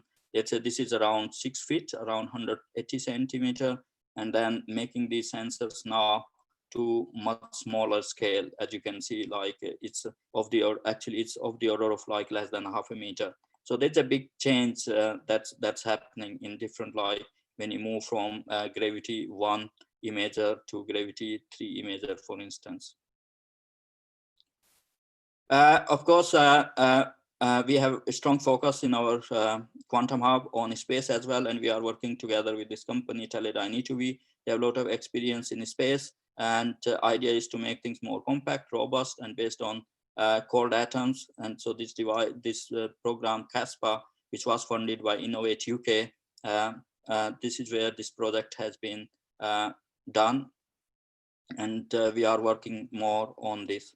Another is health sector, like magnetometers. The idea is like there are of course like these MAG, which are based on superconducting devices, and liquid helium is quite expensive, and they are also bulky. Typically, not every hospital can afford it. So there is a drive that to complement that MAG system. For instance, can we have atomic magnetometer, which could be much smaller and much cheaper, and can be directly put in a helmet, which could be, just be like can be put on a cap on a head, and then it makes it detection and also detection as well as the kind of I would say like clinical trials much easier, that patient can stay at home in certain cases, for instance. So that's the idea to do it. So it's just a brain mapping essentially and apply to health sector. That's the focus, and a lot of work is going on. For instance, these are some of the applications, for instance, that has been done. And this work is quite a lot centered at the University of Birmingham, University of Nottingham, and the University of Strathclyde. Nottingham more on the application, and Strathclyde more on building the sensor. So let's say, for instance, if you have these sensor atomic sensors, you have 24-year-old, you see a certain brain activity. But if you have 5-year-old, then the brain activity is slightly different. If you have another like 2-year-old, then the brain activity is slightly different. So what I'm trying to say, these sensors have already started to really play a role in real world applications. So they are no more kind of like figment of imaginations.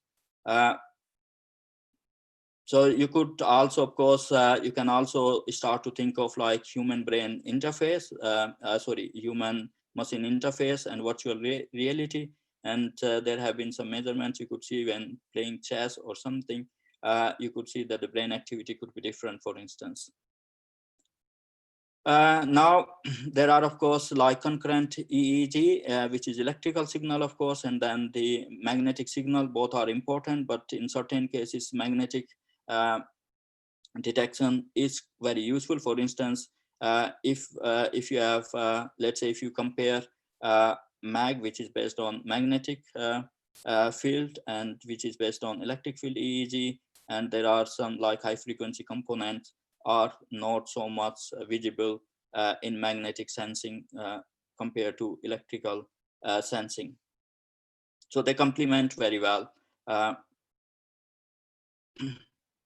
A step change, that's the idea, of course, to make the cheaper, but they could be as cheap as like less than, for instance, just $1 or £1. So these are compared to, let's say, 1 million system. It's that's the idea, like just to have sort of like £10, £100 to start with this type of like, if you can make these detectors, that's cheap compared to, let's say, 1 million, which is mag, which you can't even take around, and liquid helium that you require. I have already talked about this one, so I would not go into it. Then just to say, like, what is coming out of it. So this is, you could see that it's, we are engaging with a lot of industries, and industries, essentially our job is really to transfer this knowledge to industry, and then they will build really the final product for the market, but they are also the ones building, building the market. And you could see that there are vapor cells, let's say for rubidium based, especially for magnetometry, for instance, certain cases also for clocks, which are more in the microwave domain.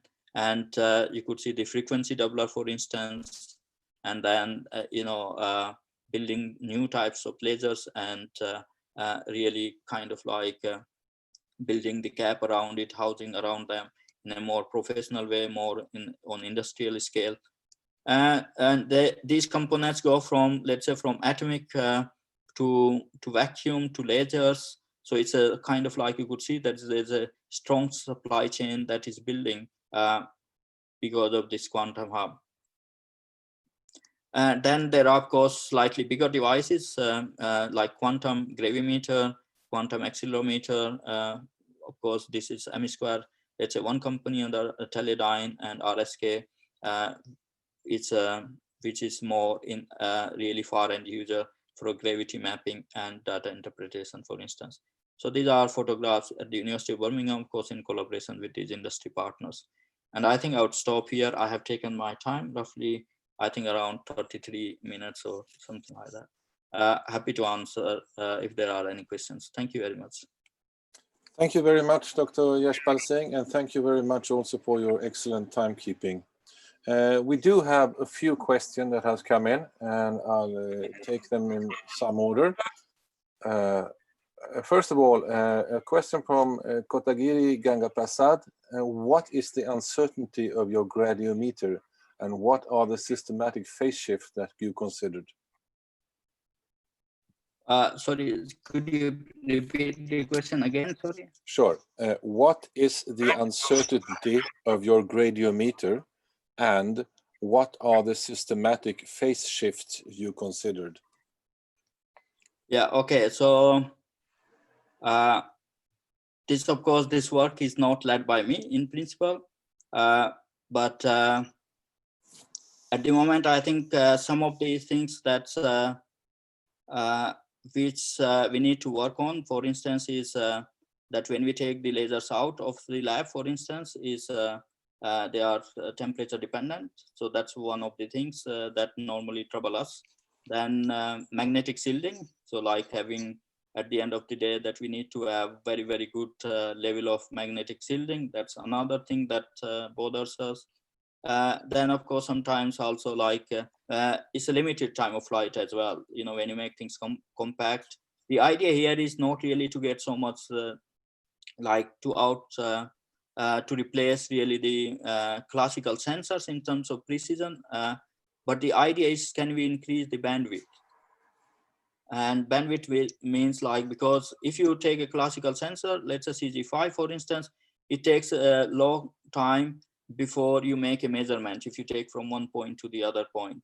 While in these atom sensors, this is not the case. Their bandwidth is much larger. That can be increased in certain cases up to 100 hertz, for instance. So this is where we are focusing more on the like how fast we can collect the data and make things more. Yeah. Okay, thank you very much. We have another question. This one from Vijaya Sahu. Which clock is the better one for quantum sensors for when we talk about optical lattices? Is the ytterbium clock or the strontium clock?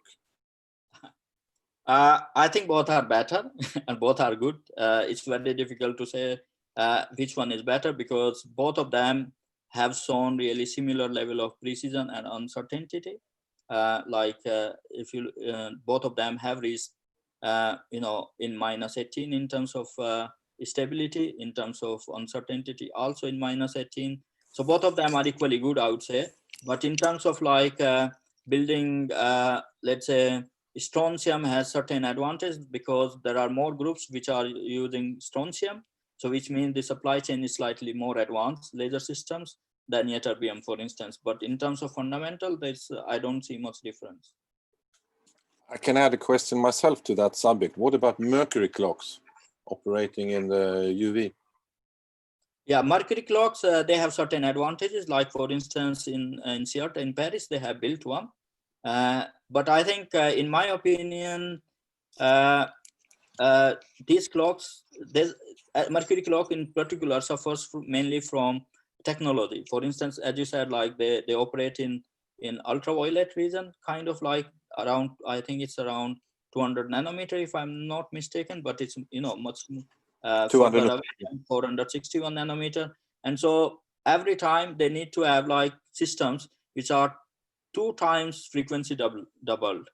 And so any dust or anything, and they have to keep changing this crystal, for instance. So the maintenance cost is very high. Let's put it this way. Okay, we have another question coming from YouTube from Jasmine Gogda. Why do you not consider the acceleration of the target in current orthogonal sequences design works? I didn't get the last part of the question. I'm sorry. No, that's why, as I'm reading it, why the acceleration of the target is not considered in most current orthogonal sequences design works. Design work. So what it pertains to, is it related to radar system or? Well, I don't know. I'm just reading the question. If it is really like, I don't know, if it is about like, if you want to make these devices, let's say, and if you have a platform, and if this platform is really accelerating, it could be anything like train, or it could be even aeroplane. And if you want to use these quantum devices there, yes, it is. This is also considered.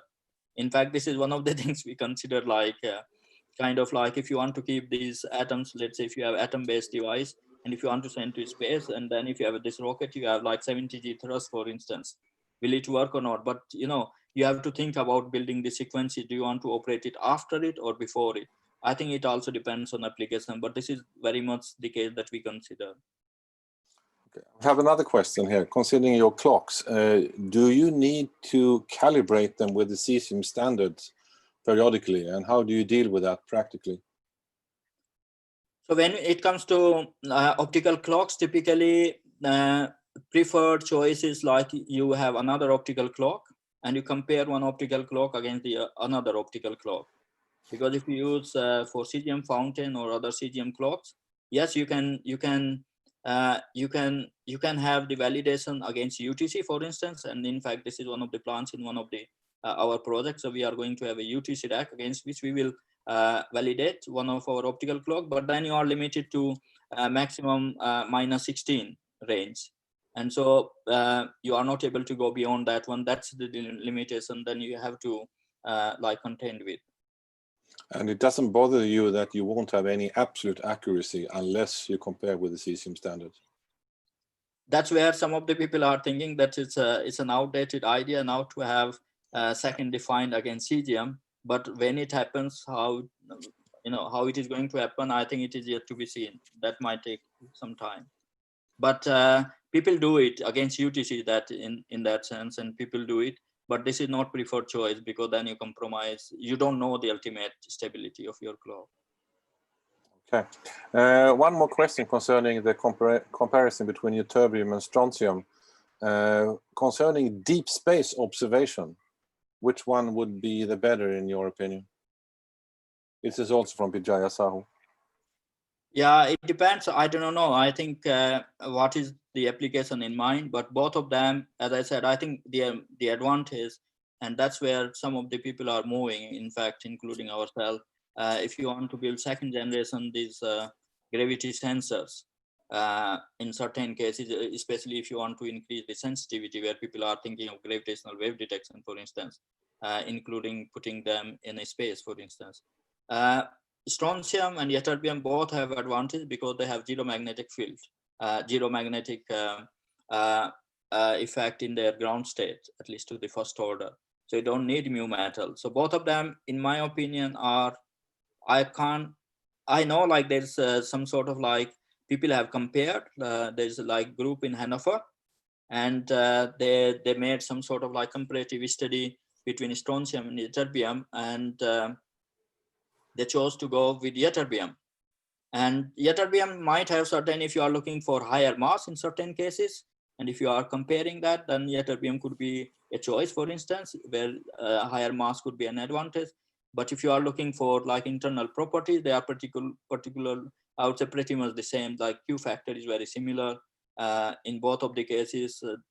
Like both of them are kind of alkaline earth metal type, though ytterbium is not really, I think it's lanthanide, if I remember well. And so I think internal properties, at least from the atomic pointer side, I would say like very similar, but of course masses are different. Then you can, you know, depending on your choices, and both of them have fermion and boson as well. It's not like, you know, one has fermion and one has, like in rubidium, you have 85, 87, both bosons, but in strontium, you have fermion as well as bosons. Similarly, in ytterbium, you have both isotopes. So I think it's, I would say like, it depends on, in certain cases, if you are interested more in certain cases, you have even this, what is called octopole transition.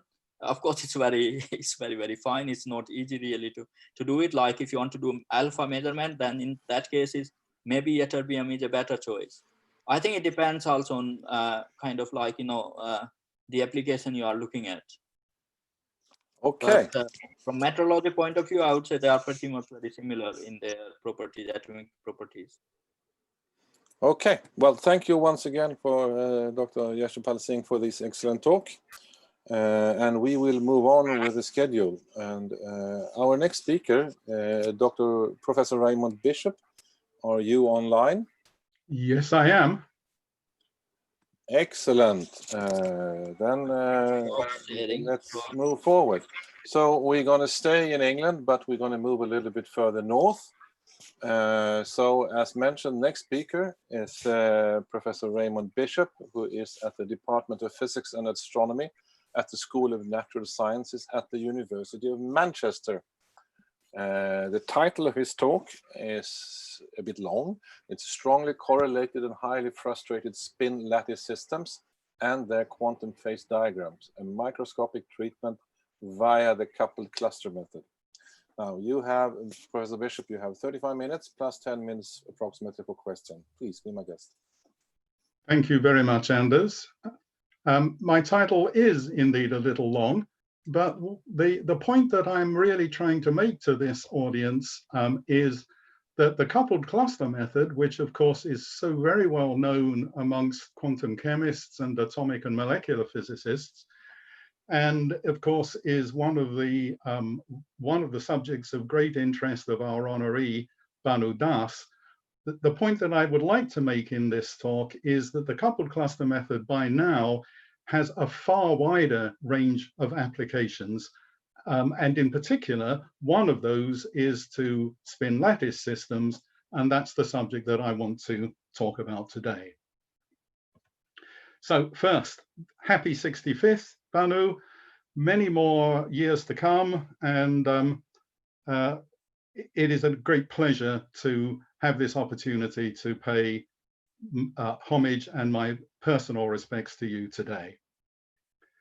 So here's an outline. Let me very briefly introduce a typical model in quantum magnetism.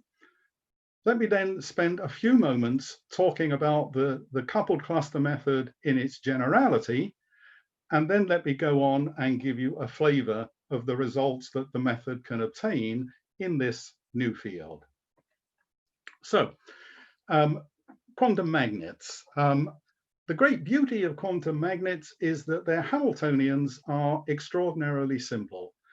We typically deal, not only, but we typically deal with spins sitting on a regular spatial lattice. Typically, we look these days in 2 dimensions. The lower the dimensionality, typically the higher the greater the quantum fluctuations, the more important is quantum mechanics. And we avoid 1D because basically in 1D, we are too prescribed to see any magnetic ordering. There are various theorems that prevent it.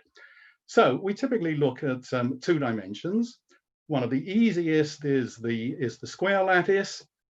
We're going to look at a model where we have Heisenberg interaction spin dot spin as is shown here, and we will look simply at including those bonds between nearest neighbors and next nearest neighbors. So the black bonds are the nearest neighbors, and the blue dashed ones are the next nearest neighbors. Let's take the case, the most interesting case, where both J1 and J2, the coupling constants, the exchange constants, are positive. And that means that in order to minimize the energy, the spins that are connected by those bonds would like to anti-align. So what you see is if we have a model like this, where we have these 2 bonds, J1 and J2, both would like to anti-align their spins that connect them. And of course, they can't do that at the same time. If these 2 guys anti-align and these 2 guys anti-align, then these 2 guys will align. And J2 doesn't like that. So this is what we typically is called a frustrated system. Classical limit in this case, the classical limit of our Hamiltonian is simply the case where the spins go to infinity. And what you see is classically, this model is extraordinarily simple. When the J1 bonds win, we get Néel ordering, and when the J2 bonds win, we get what's called striped ordering. Let me explain those to you. So when kappa is now what is the ratio of these 2 couplings, J2 over J1. So when kappa goes to 0, so when J2 is equal to 0, the spins just like to nearest neighbor anti-align. That's a Néel state. It's got SU2 symmetry because you can choose the direction of the ordering arbitrarily. Trivial to see that the energy is given by, classically, the energy is given by this. Now, when J2 wins, the two sublattices, if this is a chessboard with red and blue squares, the blue squares are disconnected from the red squares. There's no bonds connecting them if J1 is equal to 0. And so the blue bonds want to anti-align, the red bonds want to anti-align, so they both exist. The 2 sublattices are Néel ordered, but the relative angle of between the ordering directions is arbitrary. Now, it's very well known in the field that either thermal or quantum fluctuations, if you have a choice between collinear and non-collinear configurations, fluctuations always favor collinear. And so what you find is that if you turn on any small amount of perturbation, this relative angle between the two sublattices either becomes 0 or pi, and in which case, if it's 0, you get this striped phase here, which is striped along columns. So all of one column point up, the neighboring column all point down, and of course with the theta equals pi, you just turn this through pi upon 2 degrees. So here's the phase transition occurs classically when we equalize the two energies, and that says kappa is a half, and we get a phase transition at kappa equals half. Couldn't be simpler classically. Now what happens quantum mechanically, and in particular, let's go to the most quantum case when spin is equal to a half. Well, even after more than 30 years of very, very intense investigation, there are undoubtedly thousands, if not tens of thousands, of papers on this particular model. There is still no consensus on the exact nature of the ground state phase diagram. And so to try to shed some more light on this, what I'm going to do is going to tell you some results, not just on this model, but on a more general model, where I put two of these layers together and connect them by this J1 PERT bonds. And so we have an extra degree of freedom to try to investigate this model. So the rationale for giving this talk to this audience is now what I'm going to apply to this system, and indeed to quantum magnets in general, is the coupled cluster method, the CCM. Now, I think it's very well known in this audience that the CCM is one of the most pervasive, most powerful, and most accurate of all ab initio formulations, certainly as used in quantum chemistry, but much more generally in all of microscopic quantum many-body theory.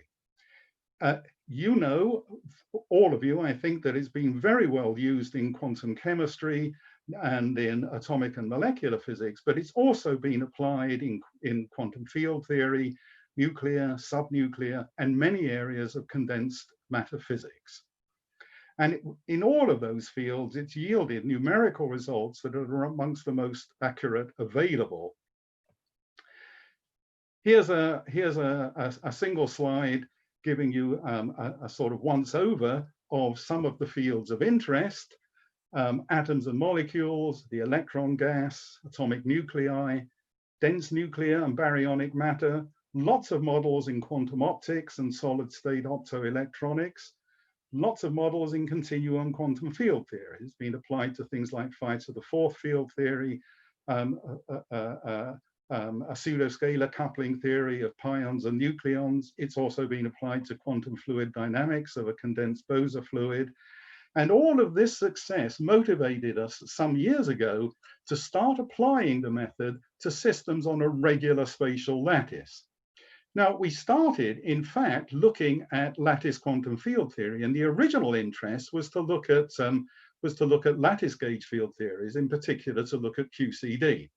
And we did a certain amount of work on QCD and in these theories, but we rapidly discovered that there was far more interest in quantum magnetism, and we rapidly started turning our attention there. But there is also a considerable amount of work that has been done on lattice field theories, things like the chiral meson field theory, SUN, so when n is equal to 1, lattice QED, when n is equal to 3, lattice QCD.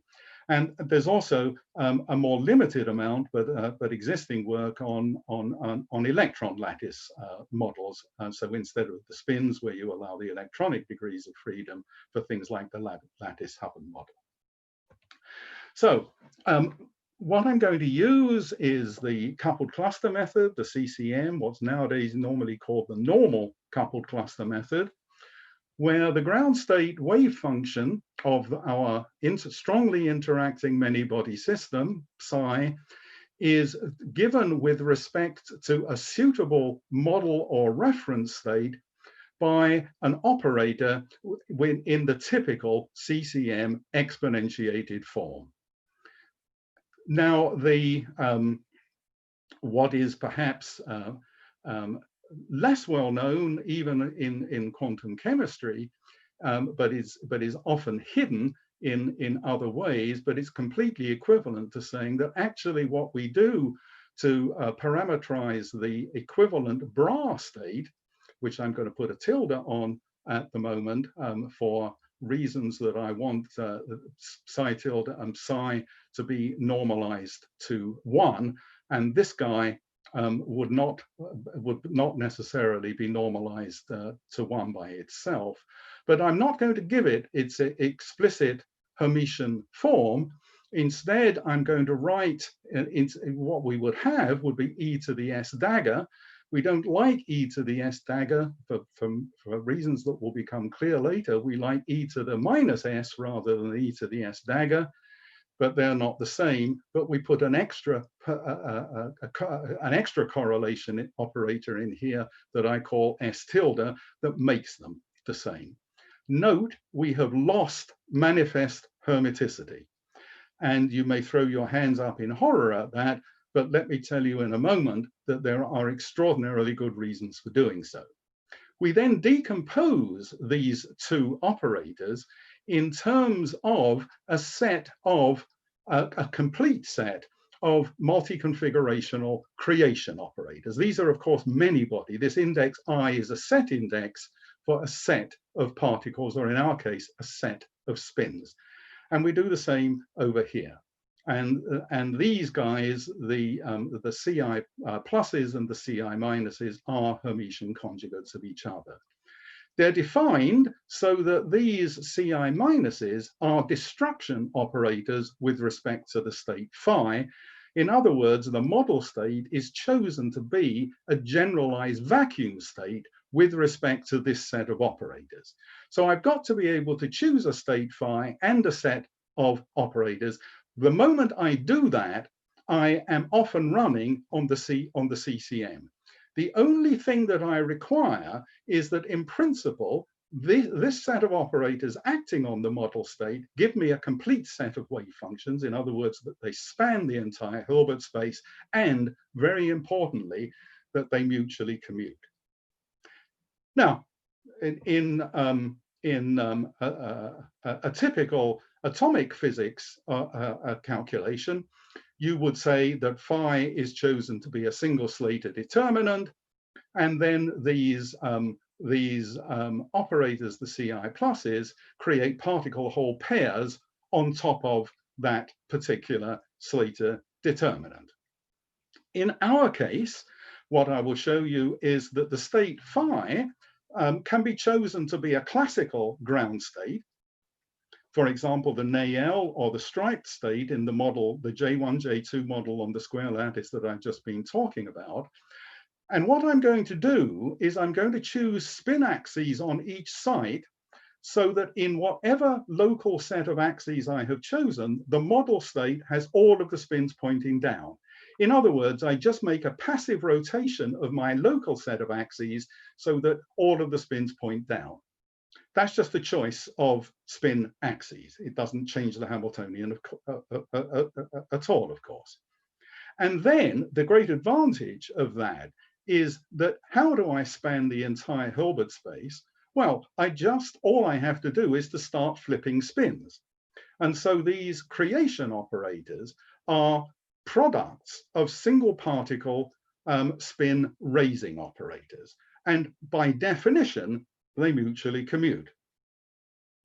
So we're off and running.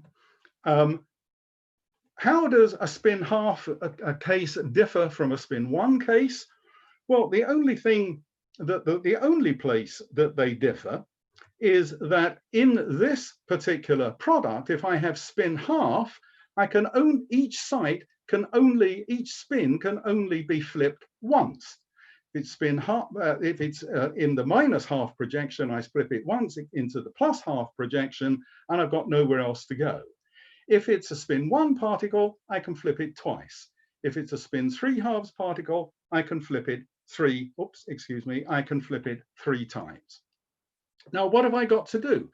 The only thing I have to do is to solve for these C number coefficients, which are the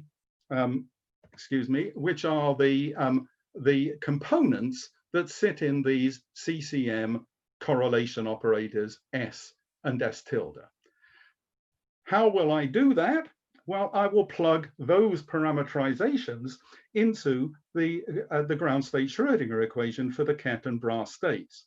Completely equivalently, I will minimize the energy expectation value with respect to those coefficients. Okay, with respect to all of these parameters considered as independent parameters. If, for example, I vary with respect to SI tilde only appears once in here, and it appears linearly, and so I immediately trivially get these as the equations for the configuration coefficients SI. These are, of course, highly nonlinear equations because the S appears in the exponential. However, the moment I have got those coefficients, the SIs, I can immediately calculate the ground state energy. And this is the expression that does it. I can't calculate any other ground state expectation value without calculating also the SI tildes, but I get those by varying by minimizing the energy expectation function, or with respect to these guys. Now, with these guys appear twice, right? They appear both in the in the right-hand exponential and in the left-hand exponential. And since it appears twice and there's a plus sign here and there's a minus sign here, you immediately get that these are the equations for the S tilde coefficients. And what happens is you build in this commutator, because you get one coming from here and one coming from here, and they appear with the sign difference in between the two exponentials. These equations can be equivalently written like this, and you see that once the SIs, these coefficients have already been done by calculating, by evaluating and solving the equations that come from this set. You plug them into this set, and what's left are a set of linear generalized eigenvalue equations for the remaining coefficients. Now that's the CCM in a nutshell. Why is it so powerful? It's powerful because the nonlinear exponentiated terms only ever appear in the form of the similarity transform of the Hamiltonian, this red guy here. And I've shown you that here because in all of the equations that appear on this transparency, S only ever appears in the form of this similarity transform of the Hamiltonian. Why do I like that? I like that because I have a nested commutator expansion for this guy, and which in general would go on forever. However, in every case of interest, this series is going to terminate exactly. And the reason it's going to terminate exactly is because the Hamiltonian typically itself only contains a finite number of the single particle creation and destruction operators. And the S, each time an S gets commuted with a Hamiltonian, it makes a link in a diagram. And these, what happens is that each of the destruction operators that appears in H hooks onto a creation piece in S, and S only contains creation pieces. And so each time you take one of these commutators, you knock out one of the original operators in the Hamiltonian, and you keep going. And each time you do one, you knock out another one, and sooner or later this will stop. In particular, for our Heisenberg Hamiltonians, this series stops exactly after the second order term. So we've made no approximations. We need to make no approximations. The only place we're ever going to make approximations is when we truncate these this set of indices. Now, if you were doing this in quantum chemistry, and your phi was a single Slater determinant, you would do, for example, the lowest the lowest approximation you'd do would be what I would call sub-2, where you would keep only the two-body piece of this S operator, which means that you include only doubles, single pair excitations. And then if you want to do better, you would do sub-3, CC-SDT. If you want to do even better, you would do sub-4, CC-SDTQ. And you know full well in quantum chemistry already going to that level is absolutely the limit of possibilities. Now, the very important thing is, however you truncate that set of indices, whatever the set of truncations, the Goldstone link cluster theorem is automatically satisfied. That's very important because it means that all thermodynamic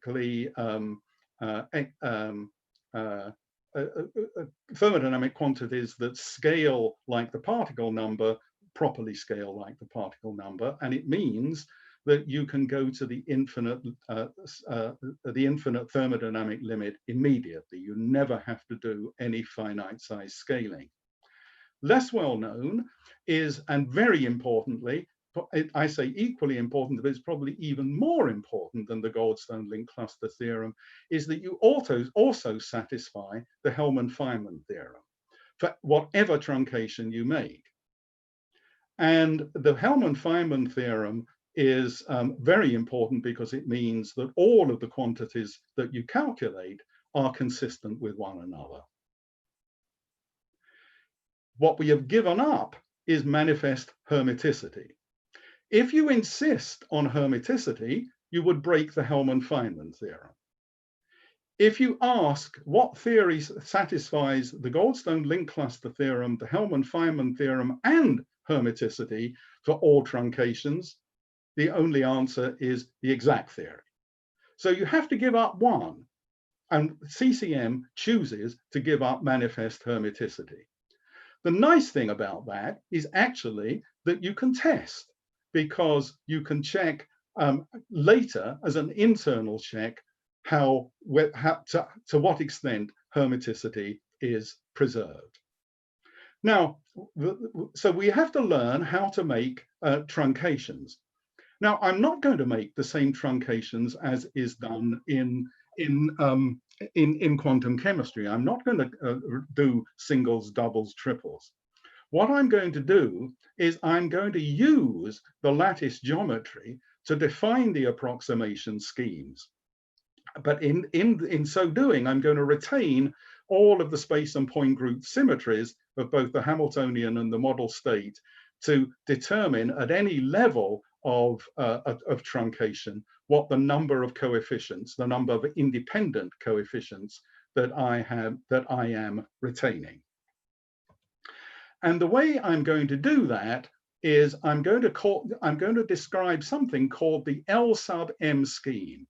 What I do is I retain all possible multi-spin flip correlations over different regions on the lattice that are defined by M or fewer contiguous lattice sites. Another way of saying that is I carve out all size M lattice animals in graph theory terms. A lattice animal is basically a set of M sites on the lattice where each site is nearest neighbor to at least one other. Okay, and that's going to be my approximation scheme. Now, the great advantage in this is that in this case, we can relatively happily these days go up to 10th order in that scheme. Whereas if we were doing the quantum chemistry type of truncation, where you would truncate the S operator itself at two body terms and four body terms, etc., however far apart those four bodies are on the lattice, you would stop here. And that's nowhere near good enough, as you will see later. And indeed, what you know full well is when you are correlating two particles on the lattice that are extremely far apart, the effect of those has got to be relatively small. Now, when I calculate the number of configurations that I have to retain, even so in this scheme, the number of configurations, which means the number of simultaneous equations that I have to solve, it goes up pretty rapidly. In fact, it goes up exponentially in the limit, and indeed super exponentially for the lower orders. These days, we can quite happily deal with 1 million or a few million such numbers. I give you an idea here, a single run with 500,000 of these equations. So what have we got to do? We've got to evaluate and then solve 500,000 simultaneous nonlinear multinomial equations. That's a pretty tall order, really, but it's ideally suited for parallel computing. Using our typical system we use is the supercomputer array at the Minnesota Supercomputer Institute, and if we use about 6,000 processors, a single point takes about 12 hours. So it's completely doable. We have made, the only approximation that we have made is to truncate then in this index. At that level of approximation, our calculations are exact. We can calculate, for example, the energy. We can calculate the magnetic order parameter, which is the local average on-site magnetization. And this order parameter is going to be important for determining when the magnetic order melts, and in other words, when we get a quantum phase transition. The only thing I then have to do, and the only approximation, and I stress again, the only approximation that I will ever make, I know, is that in this limit m goes to infinity, my theory is exact. And so I have to learn how to extrapolate from the orders that I have done. There are by now very well tested empirical scaling laws. For example, the energy scales with an exponent 2 here. So the energy converges extremely rapidly. Other ground state expectation values, for example, the magnetic order parameter scales, and as you would expect, more slowly, but you get very well tested scaling laws that are obeyed by now scores of different models, and these are the schemes that we use. Let me give you some examples. Now, we've studied the J1, J2 model itself and its anisotropic generalizations, which are themselves quite interesting. You can look at both the space anisotropy, where the J1 bonds along rows and the J1 bonds along columns are different. Or you can look at a spin space anisotropy, where the Heisenberg interaction which is equal between the XX, YY, and ZZ. You allow an anisotropy in the ZZ piece. For both of those models, we've investigated their full phase diagrams, and just to summarize, we obtain consistent results for the J1, J2 model itself, which is the one that I started with, which, remember, classically has a phase transition at a half, at this value kappa, which is J2 over J1, between a Néel state and a striped state. What we find is that that phase transition, that classical phase transition, is split into two. The Néel phase exists for a range of kappa, which is somewhat less, goes out to a critical value, kappa sub C1, which is a bit less than a half. The striped phase only exists in a region above kappa C2, which is at about 0.6. And in between these two numbers, there are paramagnetic phases that have no discernible magnetic order. And so there is now a huge difference between the classical, which is the spin infinity, and the spin half system. As I've said, over the last 30 years or so, there have been an enormous number of studies of this model using a very large variety of theoretical techniques, apart from the CCM, the density matrix renormalization group, lots of renormalization group flows, variational Monte Carlo, tensor network. And now, by now, there is a reasonably broad consensus that Néel order persists below a kappa C1, which is relatively well pinned down. Striped order persists above a certain second quantum phase transition point, which is probably even better pinned down, and that there's something else that exists in between. At the moment, there is no real consensus at all on what the nature of these states is in the intermediate regime. However, there are recent high accuracy calculations, both involving the CCM and DMRG, that indicate that the Néel order is pinned down, as we've said, and that the transition that occurs at this point is of a second order type, which it would not be allowed by Landau-Ginzburg theory, and it turns out it's of a deconfined critical type. When we first saw this, we were chewed out by referees who said we had to be wrong because we were finding a transition that broke, that disagreed with Landau-Ginzburg. It was obviously a Russian referee of the Landau school, and we had to gently point out that, that Landau was not always right, and that Landau transitions were not the only sort. Unfortunately, Sachdev and Senthil and colleagues had not invented the deconfined criticality at that point, and so we had to wait a little while to see exactly what type it was. Professor As Bishop, I've said, can I ask you to wrap up in about 5 minutes? I'm going to, yes, Anders, Excellent. I'm going to. Thanks. And while there is broad agreement on the values of this kappa C2, there are several still outlier calculations for kappa C1. Even calculations in the last couple of years, for example, using a tensor product, give this enormously high value for kappa C1, which is almost certainly wrong, but we still don't really quite understand why that calculation has gone so wrong. So lots of open questions.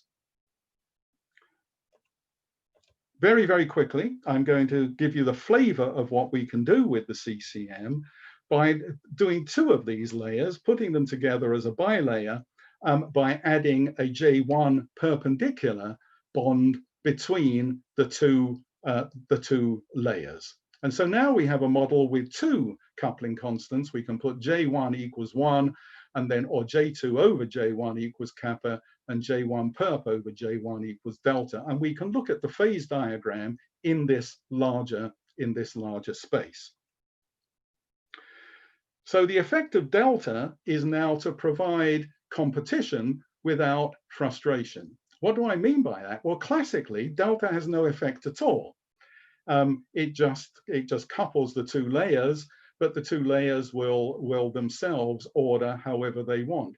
However, when we go to quantum mechanics, delta does play a big role, of course, because if delta is bigger than 0, the effect is to try to promote spin singlets, interlayer dimers. And so we would get, in the very large delta limit, we would get a state which was a valence bond crystal formed of interlayer dimers.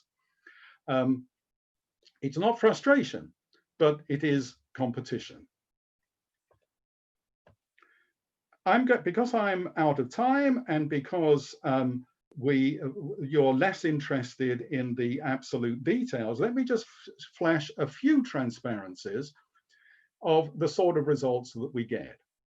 Here are a set of calculations, the top curves here, starting with the Néel model state for two different values of kappa, which is J2 over J1, 0.3 and 0.5. I do my calculations for L sub 4, L sub 6, L sub 8, and L sub 10, and then I extrapolate.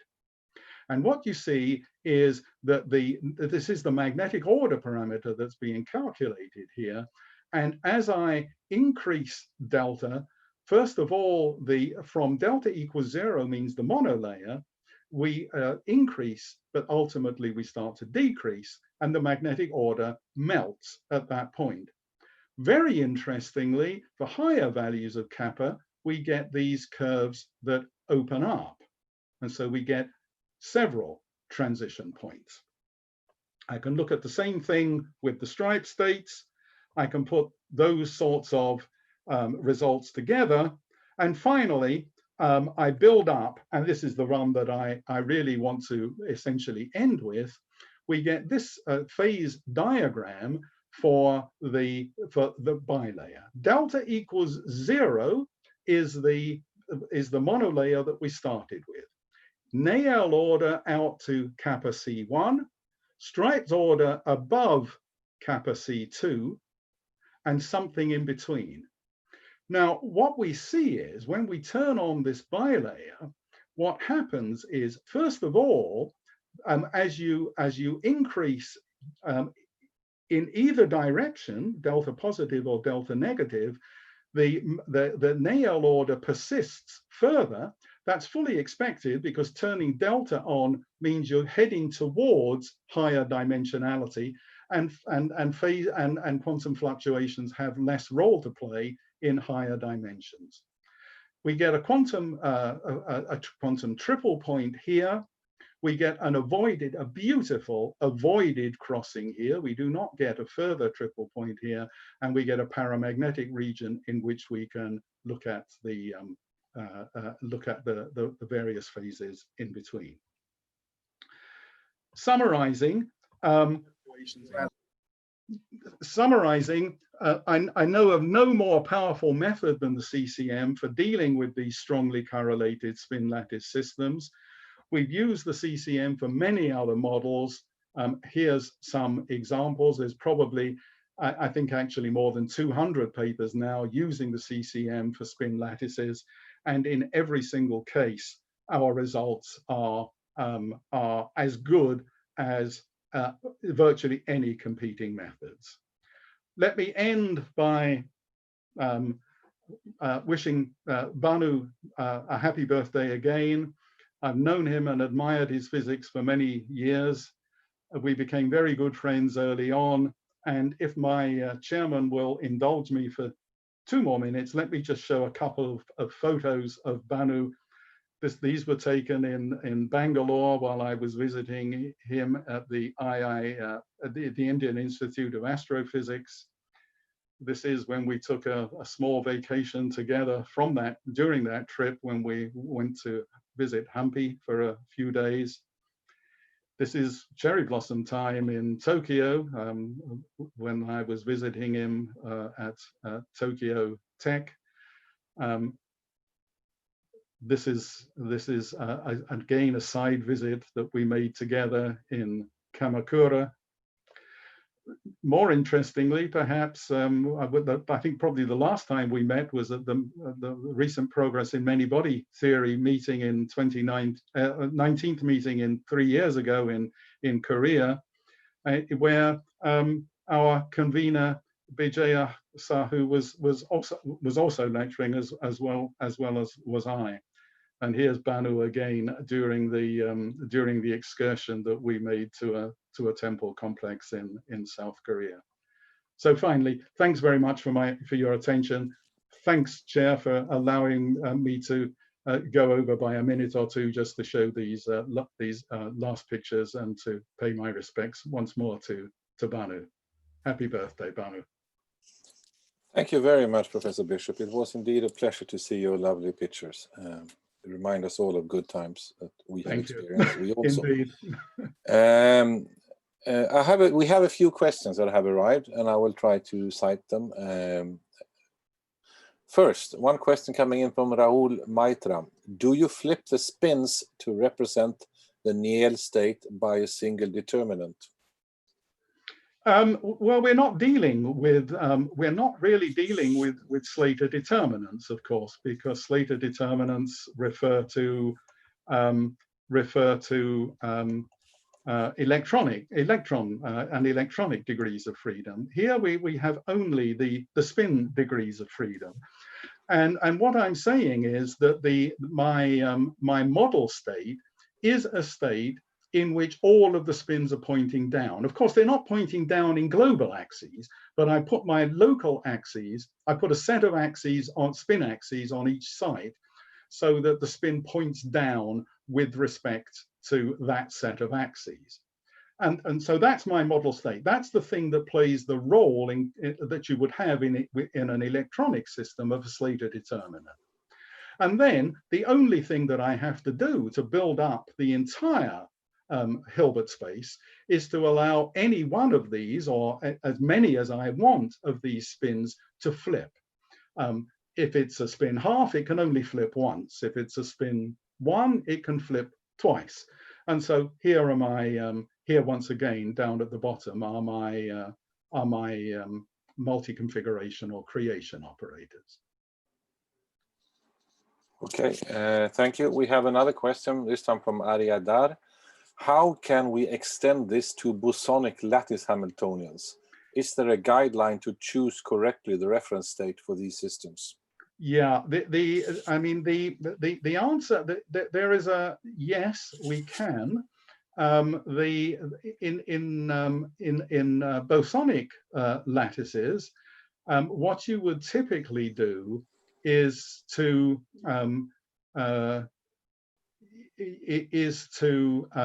start with a state that is half filled, and once you've done that, you can essentially repeat what's going on here. The big problem and the big difficulty that comes from that is exactly the same problem as that comes in quantum chemistry. In quantum chemistry, it's pretty easy to do a closed shell atom. That's where there's a single Slater determinant. And then it's much more difficult to do open shell systems. But we've learned how to do that in quantum chemistry. So we start putting on valence states. But it's start putting on valence particles or valence holes. But what you then know is it's much easier. So you do your closed shell, and then you do a closed shell plus or minus 1, and then a closed shell plus or minus 2. But the further you go away from the closed shell, the harder and the more complicated it is to do those calculations. And the same, unfortunately, as it exists at the moment, is true for the bosonic lattice problems. So yes, you can do them, but if you have an arbitrary fractional filling, it can become very complicated and rapidly very difficult. Okay, thank you. We move on. We have time for one or possibly two more questions.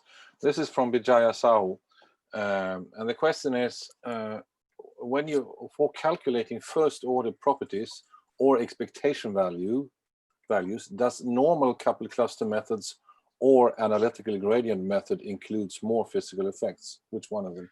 I'm not sure that there's any in what I'm doing here. I'm not sure that there is any difference at all. The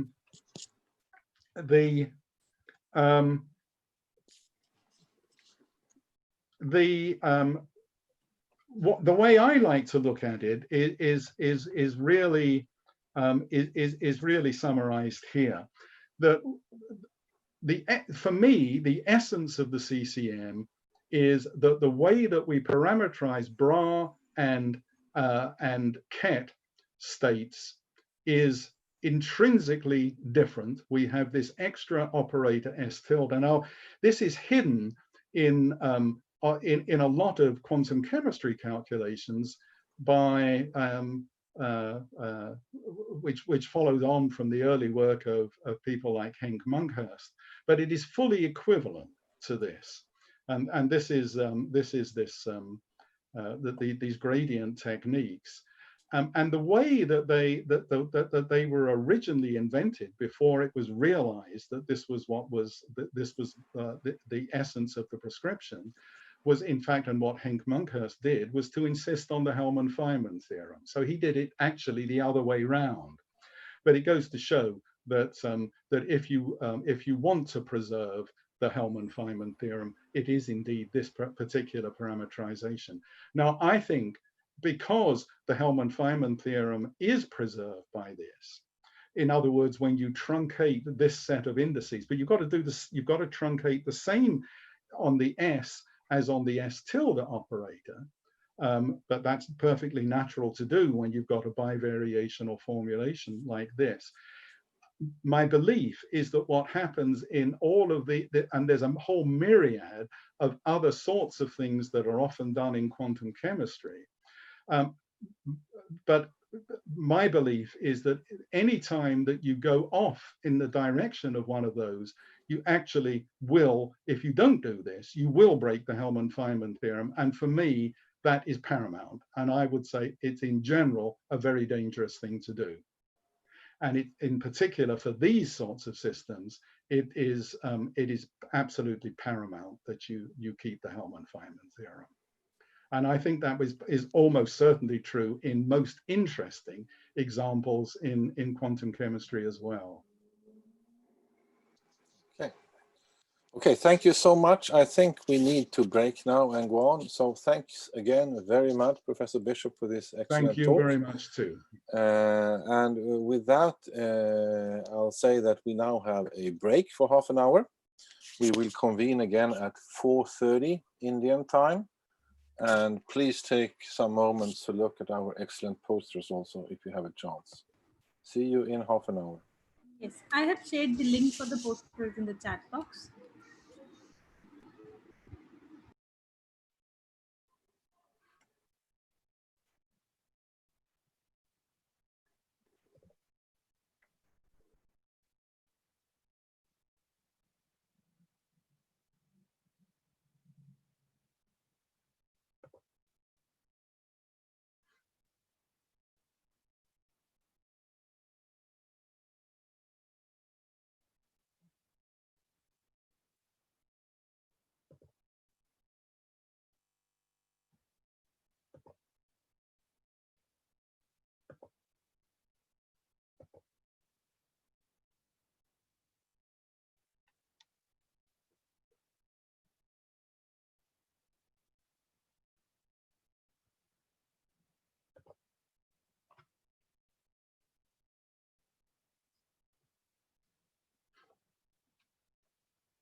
Hi, Professor Ben.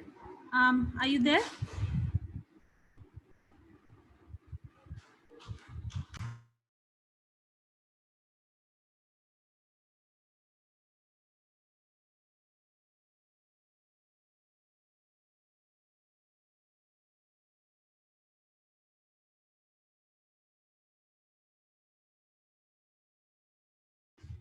Professor Amar, if you're there.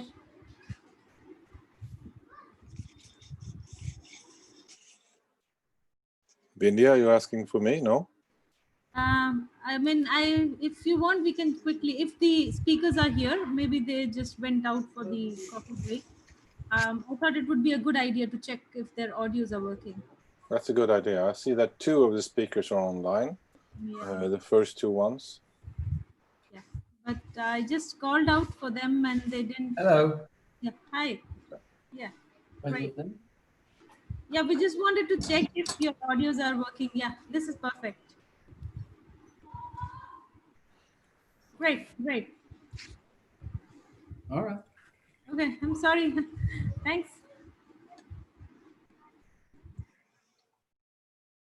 Yeah, you may enjoy and relax for another 10 or so minutes. Yeah. We just wanted to check if your audios are working fine. And they are fine. Yeah. Right.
Ayanda.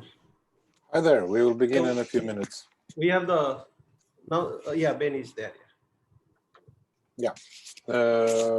First two speakers of the sessions, at least, seems to be online. And we should keep in mind that in North America, it is still quite early.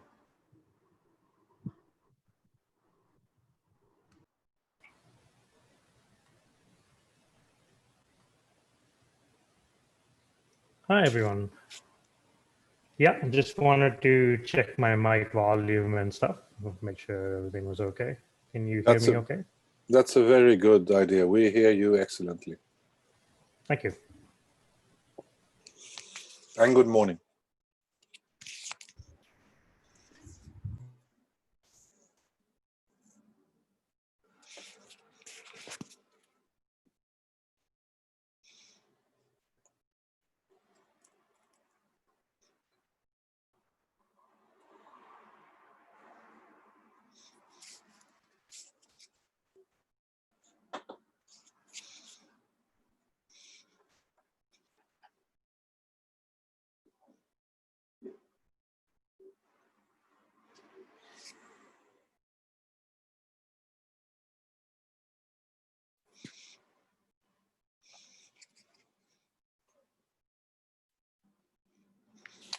Bindi, I think we should get going.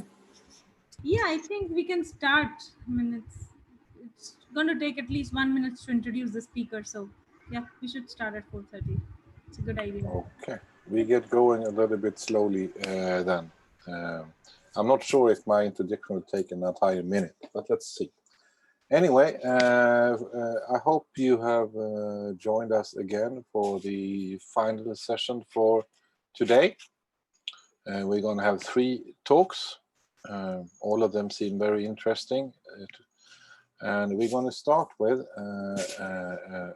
we are going to Switzerland, not far from where I am actually. And I have the pleasure to introduce Dr. Ben Ohayoun from the Institute for Particle Physics and Astrophysics. He is at the Swiss Federal Institute of Technology, also famously known as ETH of Zurich.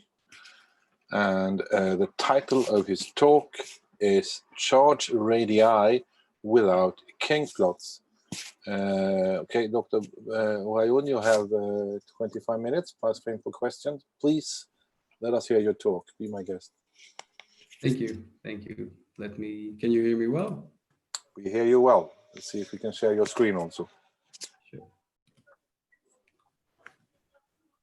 That works fine. Thanks a lot. I would like to thank the organizers as well for giving me this opportunity to speak in this wonderful conference. I'm Ben Ohayoun from ETH Zurich, and I will talk about work in progress, which is a collaborative effort between me and Professor Sau. I focus more on the phenomenology and nuclear physics part, and Bijaya on the coupled cluster calculations. The title of my talk is Charge Radii Without Kink Plots, and I'll explain soon what this means. So first of all, charge radii. The nucleus has a distribution of charge density. To the right, you can see a graph taken from Hofstadter's Nobel lecture in 1961. He pioneered the measurements of nuclear charge distribution by elastic electrode scattering, and these distributions that you can see are the charge distributions he inferred for various stable nuclei. In this talk, I'm going to talk about the first or the second moment of the charge distribution, which sometimes I will simply call it the radius of the nucleus, but it's the charge radius of the nucleus. And this is also called the root mean square charge radius of the nucleus given by this equation. And I will also focus on nuclei that are not stable. And the reason for that is they are interesting for nuclear structure. And you may remember that Gerda focused on this in her talk. And there are a few, you can say, new or modern applications to charge radii. And I'm listing only a few, but very exciting ones. The first one is that from the differences of the charge radii between mirror nuclei, one can constrain the slope of the symmetry, energy at saturation, density, and even constrain the size of neutron stars. And this specific application especially emphasizes non-stable nuclei, and this specific picture, which I gave from a very recent paper, the non-stable nuclei are these calcium nuclei. Another interesting and possibly soon to be very interesting application is that the charge of nuclei is used for determining, is one of the inputs for determining the CKM matrix VUD element. And VUD is the largest CKM matrix element. It is determined from 0 to 0 transitions, nuclear decays, and it is now on the level of about 4.5, depends who you believe, maybe 6 sigma from unitarity. And one of the reasons for that could be that we're not using the correct charge radii to determine some of its corrections.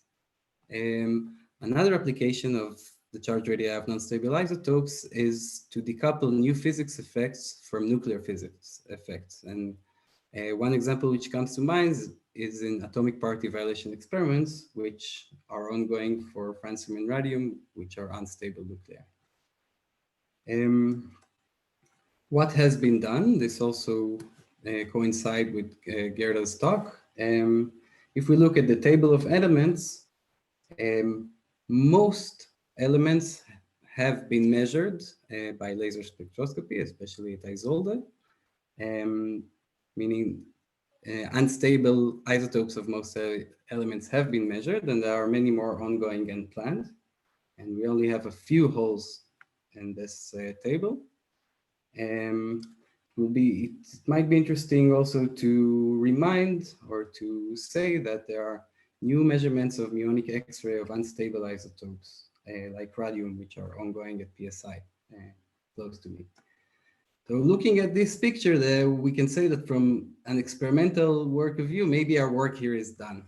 Of course, we can go to heavier isotopes, maybe shorter lived, some more difficult transitions, and to get higher accuracy. And the main point of my talk is that for theorists, the fun is just beginning, and I'll explain why.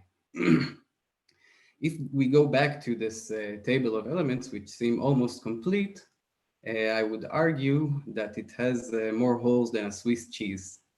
And I will explain why. So if we take an ideal case, we want to determine the charge radius of some short-lived isotope.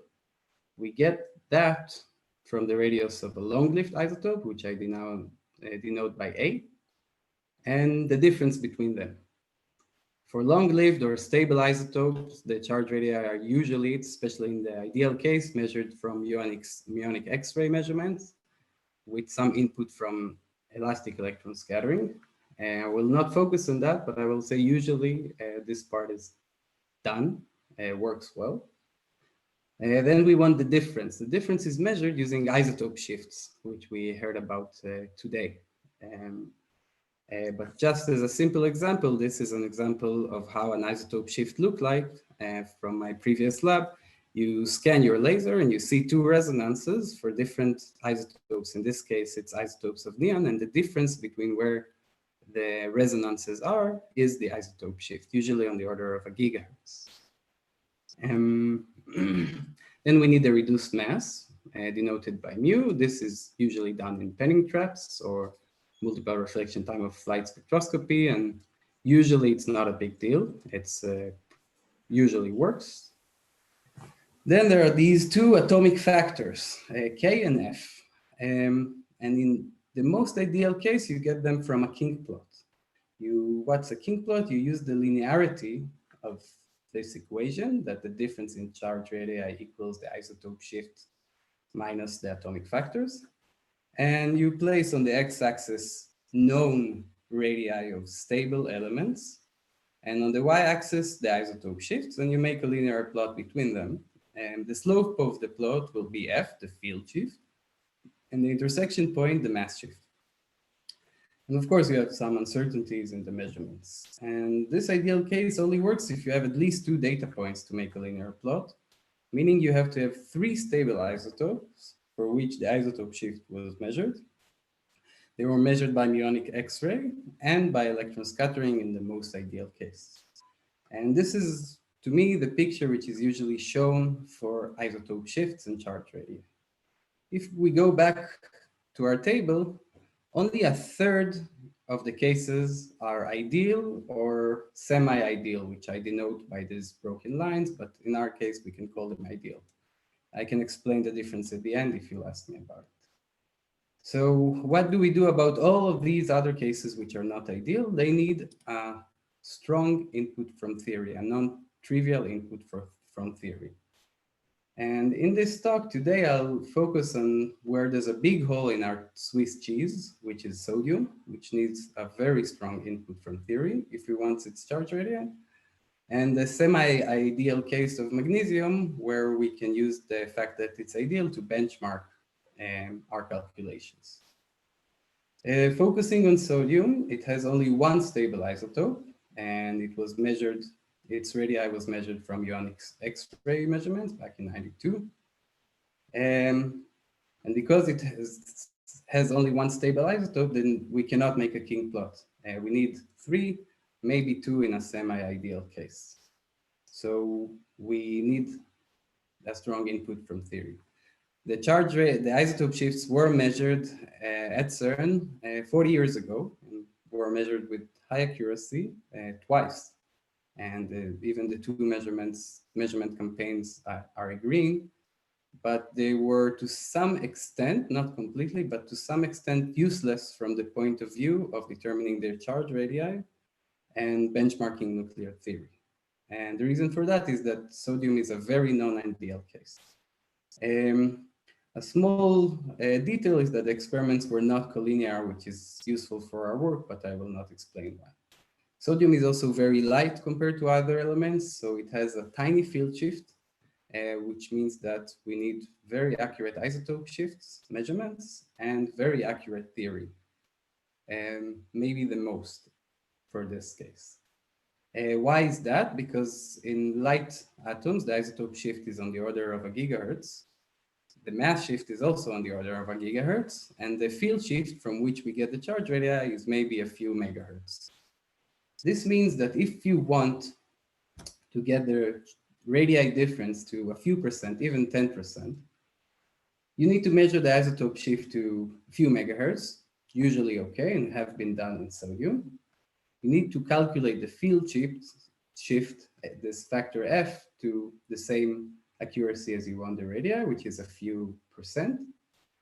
And you need to calculate this k factor, this mass shift, to a few promille.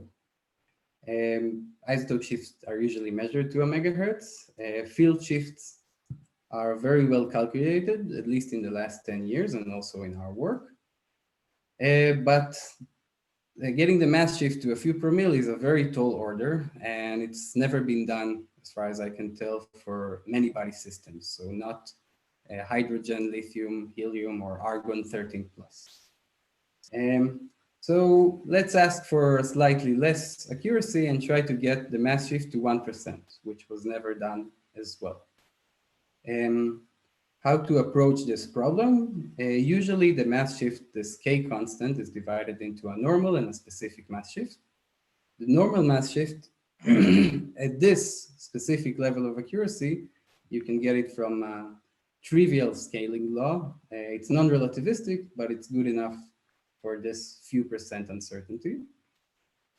And the specific mass shift is the challenging part. It's a very challenging calculation because it's a quantum many-body theory. It's a 2-body operator, and it's dominated by electron correlations. So for sodium, we have 10 electrons, which are completely correlated, which we have to calculate to determine the specific mass shift.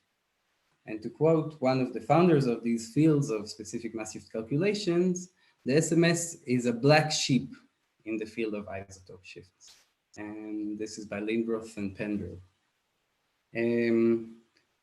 Going back to Lindroth and Pendrell, they did calculate the specific mass shift in sodium, and they used the mixed many-body perturbation theory. And here I denote it by the orders of the calculation. As you can see, 0th order, which doesn't know about correlations, gives you about -100 in these units. And then if you go up to 2nd order in many-body perturbation theory, you change sign and magnitude completely. And there is no convergence in sight. And remember, we want this value to a few percent uncertainty, where it changes by 200% from 0 to 2nd order. And this is another calculation by Veseth, who went up to 3rd order in many-body perturbation theory. You see he has some agreement on the medium orders, but still no convergence in sight. So even at 3rd order, this doesn't work well for sodium. A more modern calculation is by Safronova and Jolson, which is also relativistic, and then they gave the values for each order separately. And again, you can see somewhat of an agreement in the different orders. It also depends slightly on how you define the orders. And they may have started to see some convergence, but in their paper, they emphasized that all order methods are critical if we want to get a precise value. The main publication regarding all order methods in the specific mass shift of alkali atoms is by Julian Berengut et al. And he calculated the specific mass shift in sodium and even gave an uncertainty to that. It's about ±20%, which I denote here.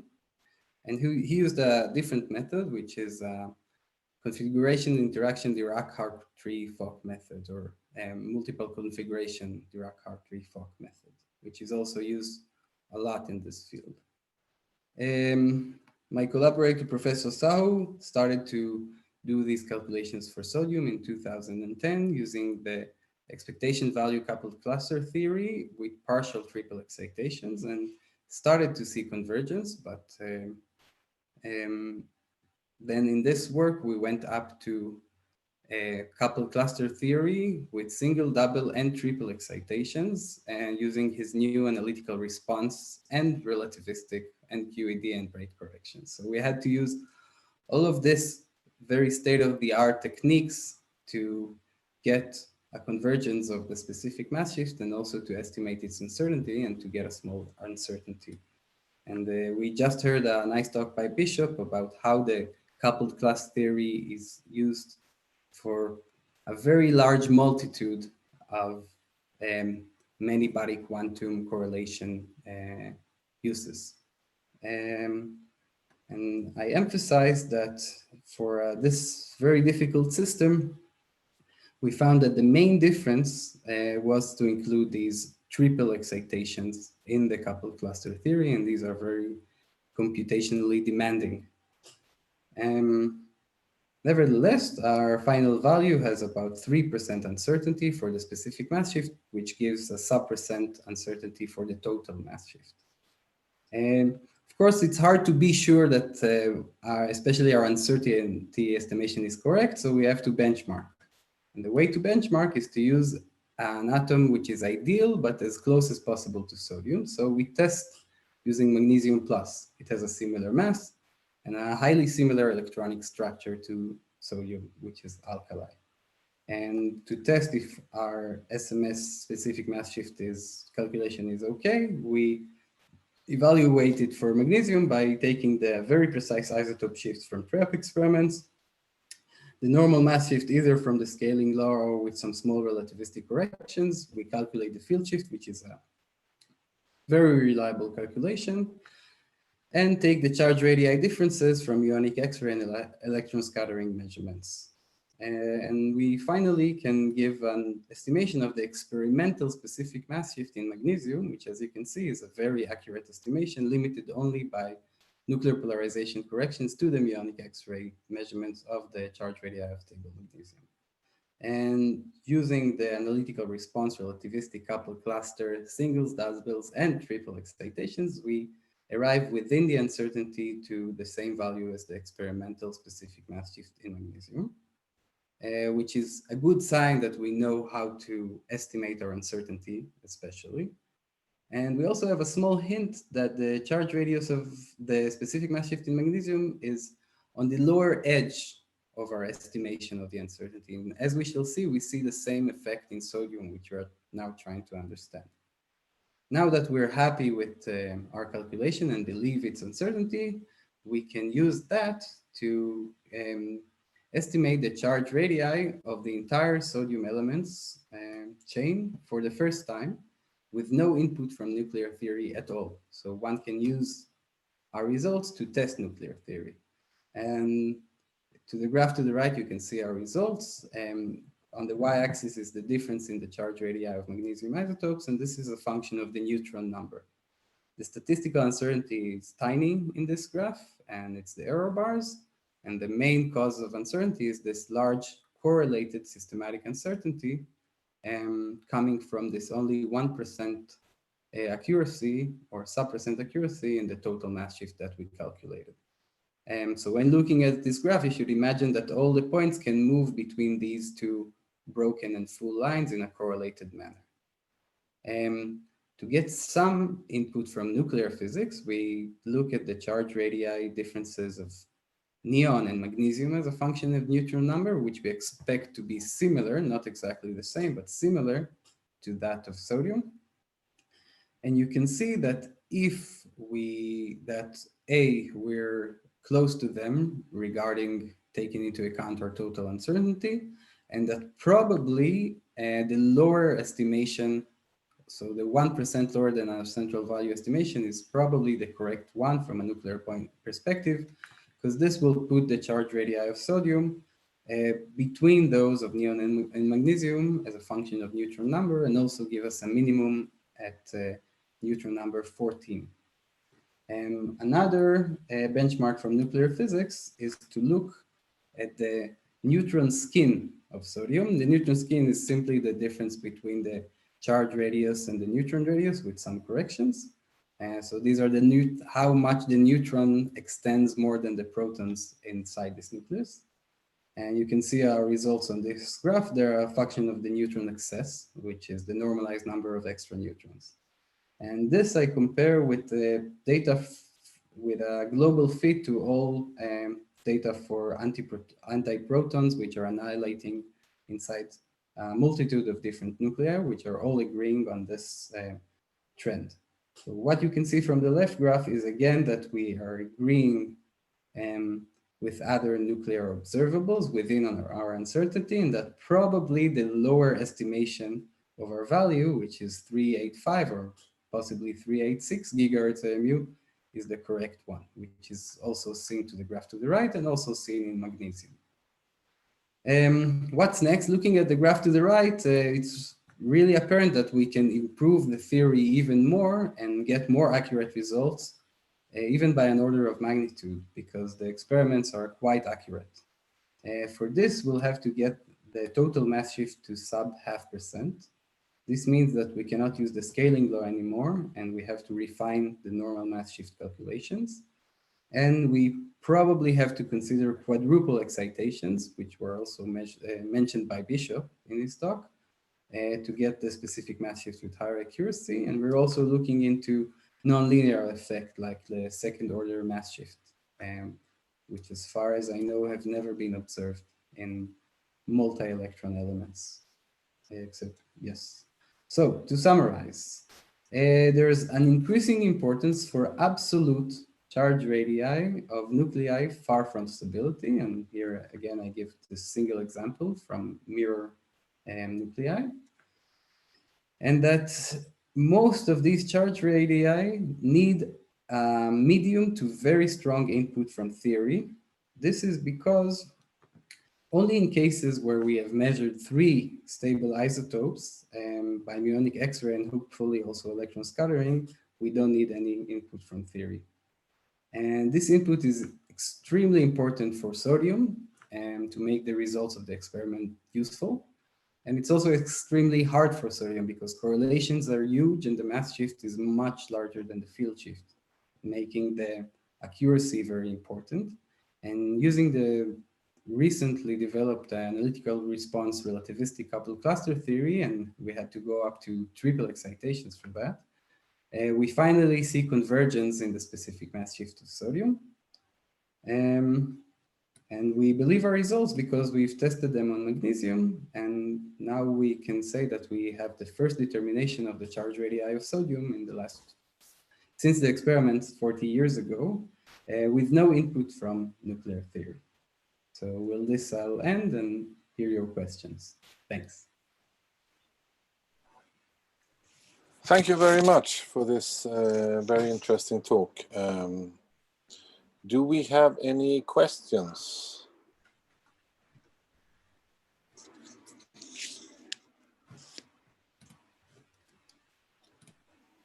I haven't received anyone yet. Let me ask a very naive question, referring to your Swiss cheese. There are very, very few measurements in the light non-metals, the 2p states pattern. Is there any? Yes. Can you again repeat? You probably said repeat why this is. Is it because the field shift is small, or why is it? And is there any progress to be envisioned? No, non-metals are a big problem, because here I'm only focusing on isotope shift of unstable isotopes. So they have nasty chemistry, making them difficult to produce, retain, and make a beam out of in say Isolde or other facilities. And they have also a nasty electronic configuration. So some isotope shifts have been measured for the stable isotopes of these non-metals, and these are 2-photon vacuum ultraviolet transitions. So they are very difficult, but one can look at this table and see that at least part of the future for the experiments would be to go to them. Okay, thank you. There's one more question coming in here. Do you have a reference to your work on sodium? No, it's ongoing work. We hope to put something in the archive in a week or two. So if someone is interested to see the draft, I would be happy to send it if someone is very anxious to see the ongoing results. Then we are very privileged to be having been seen something which is not yet even half official. Are there any more questions? That doesn't seem to be the case. Well, thank you so much for this excellent talk about isotope shifts. And we have a few minutes left.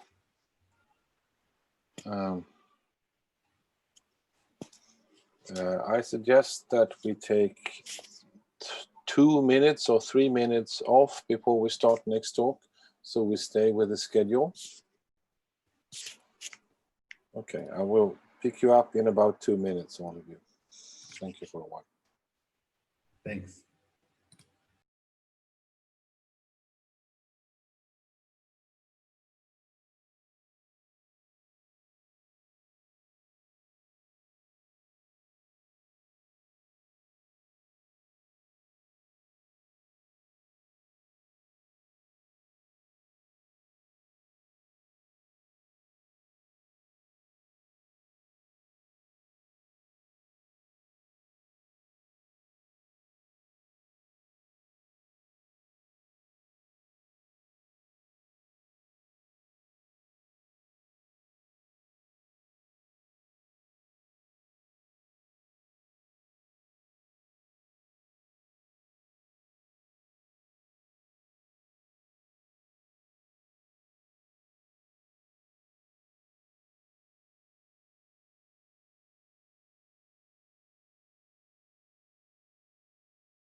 Hello, do you hear me? I had a little mishap with my internet. I can hear you just fine. Excellent. So it's time to begin next talk of the session. So I have the pleasure to invite or to introduce Dr. Amar Wuta, who we have now gone across the Atlantic. He is at the Department of Physics at the University of Toronto. The title of his talk is EDM Measurements Using Clock Transitions. So please, you have 35 minutes and then 10 minutes per question. Please, be my guest. Thank you very much for the introduction. And I also want to thank the organizers for giving me this opportunity to speak at such a important and exciting conference. And I want to maybe preface by mentioning that I've known Professor Das since around 2007. I met him when I was just a second-year graduate student, and we spoke for a while, and he took lots of notes from when we spoke. And so what amazed me back then, and still amazes me, is how willing he is to learn from almost everyone, everyone in fact. So that's just one of the many lessons I've learned from him.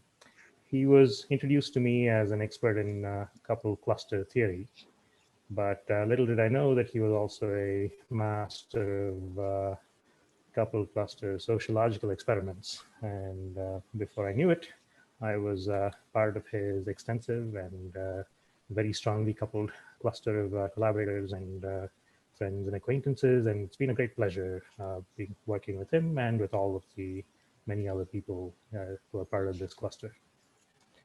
And so what I thought I'd talk about today, instead of showing you lots of photos of a piece of metal, which is how my usual talks are, I thought I'd tell you a bit about a new technique that we've been playing with. And the idea with that is, can we use clock transitions in molecules as a way to look for permanent electric dipole moments? So this is the outline of my talk. I want to talk about permanent electric dipole moments briefly and introduce the traditional EDM search method. I want to talk about our method that we've been playing with and maybe point out some of the nice things about it. There have been a few EDM talks in this conference already, so I won't take too much time. But let me, for those of you who, like me, are perhaps just waking up, let me give you a brief background or introduction to EDMs. So the way I like to think about fundamental particles like electrons having electric dipole moments is to think of the virtual particle cloud that's around an electron all the time. And that virtual particle cloud, of course, the net system has a spin.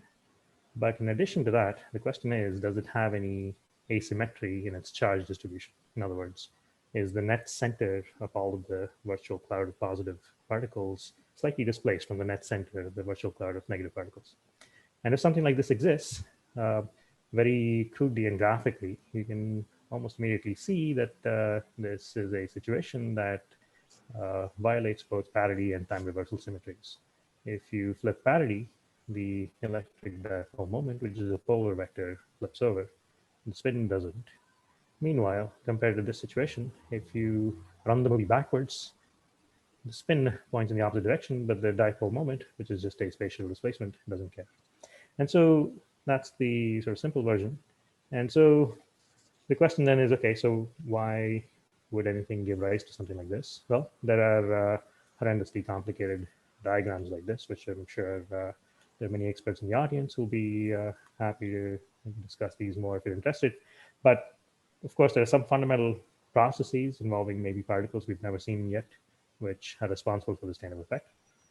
But from the point of view of a humble experimenter like myself, it's easy for us to just think about this as a phenomenological parameter, d/v, which encodes all of the complicated high energy physics that's going on. And that parameter shows up in an effective Hamiltonian coupled to the spin, and it couples the spin to the electric field experienced by the particle.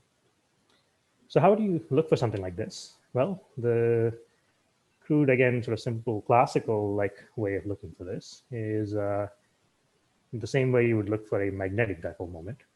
you stick your magnetic moments in a magnetic field, tip them over at an angle. They precess around the magnetic field because of the torque exerted by the spin, exerted on the spin by the magnetic field. In the same way, if you have an electric dipole moment for a particle, if you tip the spin over and put the particle in an electric field, then there's a torque experienced by the electric dipole moment due to the electric field. And that torque adds or subtracts, depending on how you orient these fields, to the torque produced by the magnetic field. And so, in a sense, all these experiments are looking for an extra bit of torque because of the coupling of these electric dipole moments to electric fields. But we can look at the same thing a little more quantum mechanically. And you can say, well, it's a spin 1/2 particle, let's say, like an electron. It has two states, a spin up and a spin down. And in the presence of an interaction Hamiltonian with the magnetic field, which looks like S dot B, and an interaction Hamiltonian with the electric field, it looks like S dot E, the net energy spacing between the spin down and spin up levels depends on the sum of the Zeeman shift and this sort of linear Stark-like shift that's produced by the electron EDM. And so you can think of it as an energy shift, or you can write this in units where h bar is irrelevant, and think of this as the frequency difference between the spin down and spin up states. And that frequency difference is a combination of the Larmor frequency, which I've called omega b here, plus this extra bit that comes in because of parity and time reversal violation. So let's look into this a bit more. So how do you go about measuring this more? What's the actual measurement sequence? And so this sequence is, at this point, more than 60 years old. It goes back to Norman Ramsey and the very first EDM experiment, which was done by Smith, Purcell, and Ramsey back in the early 1950s. They used essentially the same technique. And so the technique goes like this. Imagine you have a spin 1/2 particle. Okay? In Ramsey's case, it was a neutron, but pick your favorite spin 1/2 particle and just think about that. And now there are two energy levels, the spin down and spin up level. And there's an energy spacing between them, or frequency shift between them, which is omega b plus omega pt. So let's see what happens with all this on the block sphere. So the block sphere is just a graphical representation of these states. It's more fun looking at the block sphere than writing down equations, so that's what I'll do. And of course, there are lots of quantum information experts in the audience here, so this should be familiar to quite a lot of you. So let's start off with our system in the spin state that's pointing down. The first step is to prepare a superposition state, which is up plus down over square root of 2, which means you go from the south pole of the block sphere to the equatorial, to a point on the equator. Once you prepare the superposition, the next step is to see what happens to this in the presence of the magnetic field. And in the presence of a magnetic field, this state changes its longitude, if you like. It picks up an extra phase, which is given by this omega b, this energy shift, times however long you allow this system to react to the magnetic field for.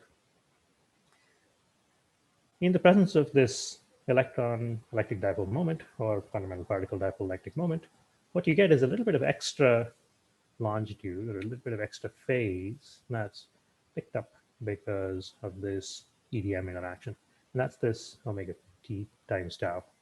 So again, you start off here, pick up some Zeeman phase, pick up a little bit of extra EDM phase.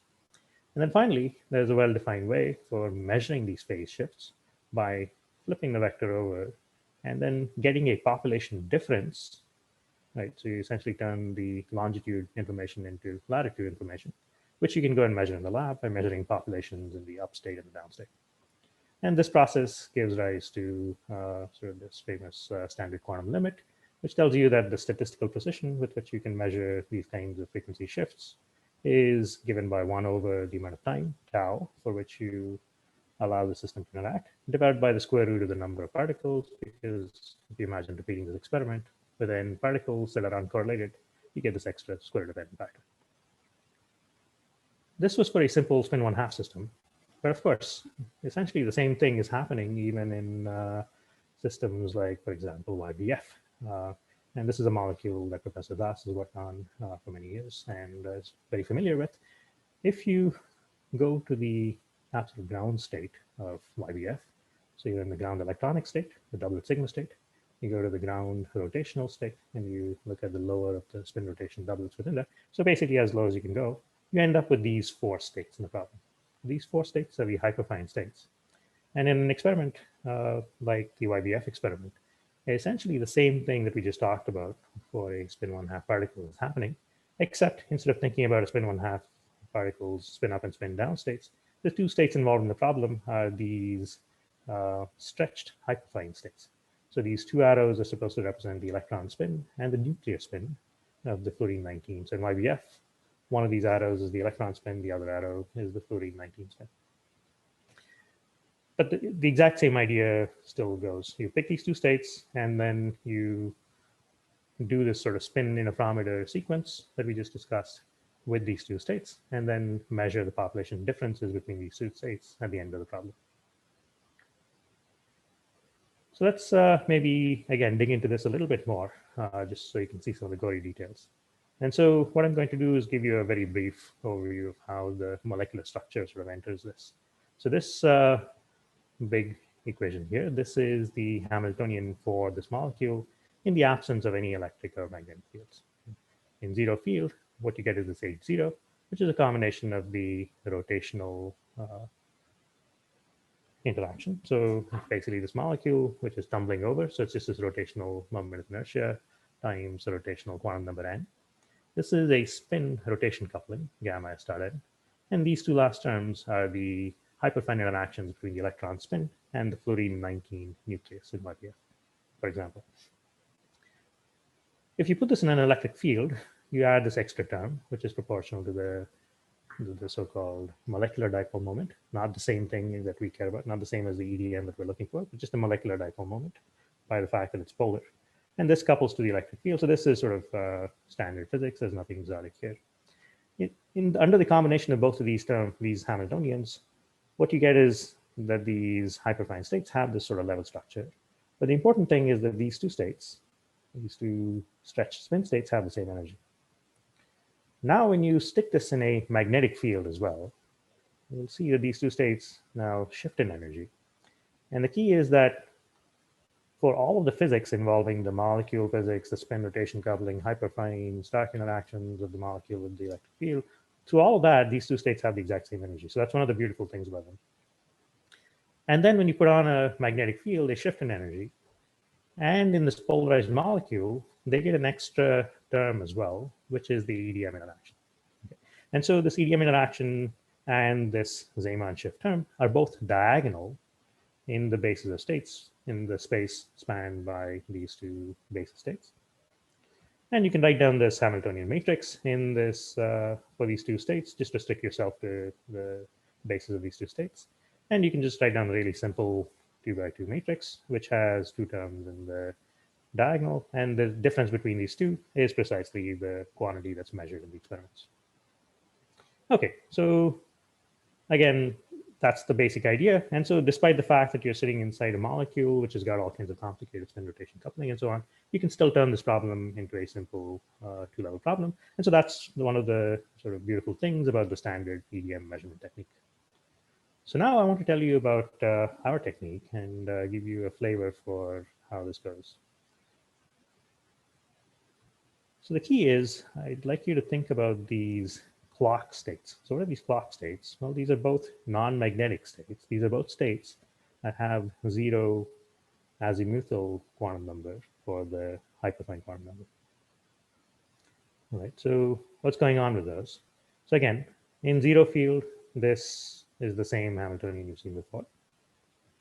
The molecule rotations, spin rotation interaction, hyperfine, etc. In the presence of an electric field, again, the same Hamiltonian you saw before. Now let's focus on these 2 states down here. So what these 2 states are they're a bit like the Bell states that you may be familiar from EPR physics. Or if you like, they're basically linear combinations of the electron spin up, nuclear spin down, the whole thing flipped over, and they're sort of even and odd combinations of the electron and nuclear spins being parallel and being antiparallel. But because of this sort of structure of the spin states, both these states have 0 magnetic quantum number. They both have MF equals 0. And to typically in a molecule like YBF, for example, the splitting between these is on the order of say, 10 megahertz. So they're certainly not at the same energy, unlike these stretched spin states. And now let's put on this EDM interaction Hamiltonian and put on a magnetic field. And again, it's the exact same Hamiltonian as you had before, but now we're focusing on these two states. But the key is that if you stare at these operators that are showing up here, it's basically the spin Z operator, the IZ operator, and spin Z operator. Those are the only real operators that matter for these two states. All those operators are off diagonal in the basis of these two MF equals 0 states. So in these two clock states, all of these operators are off diagonal.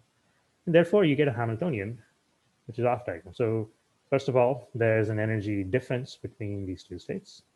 That's given by the hyperfine interaction. That's this omega naught. On top of that, because of the magnetic field, there's an off diagonal term. That's this big omega b.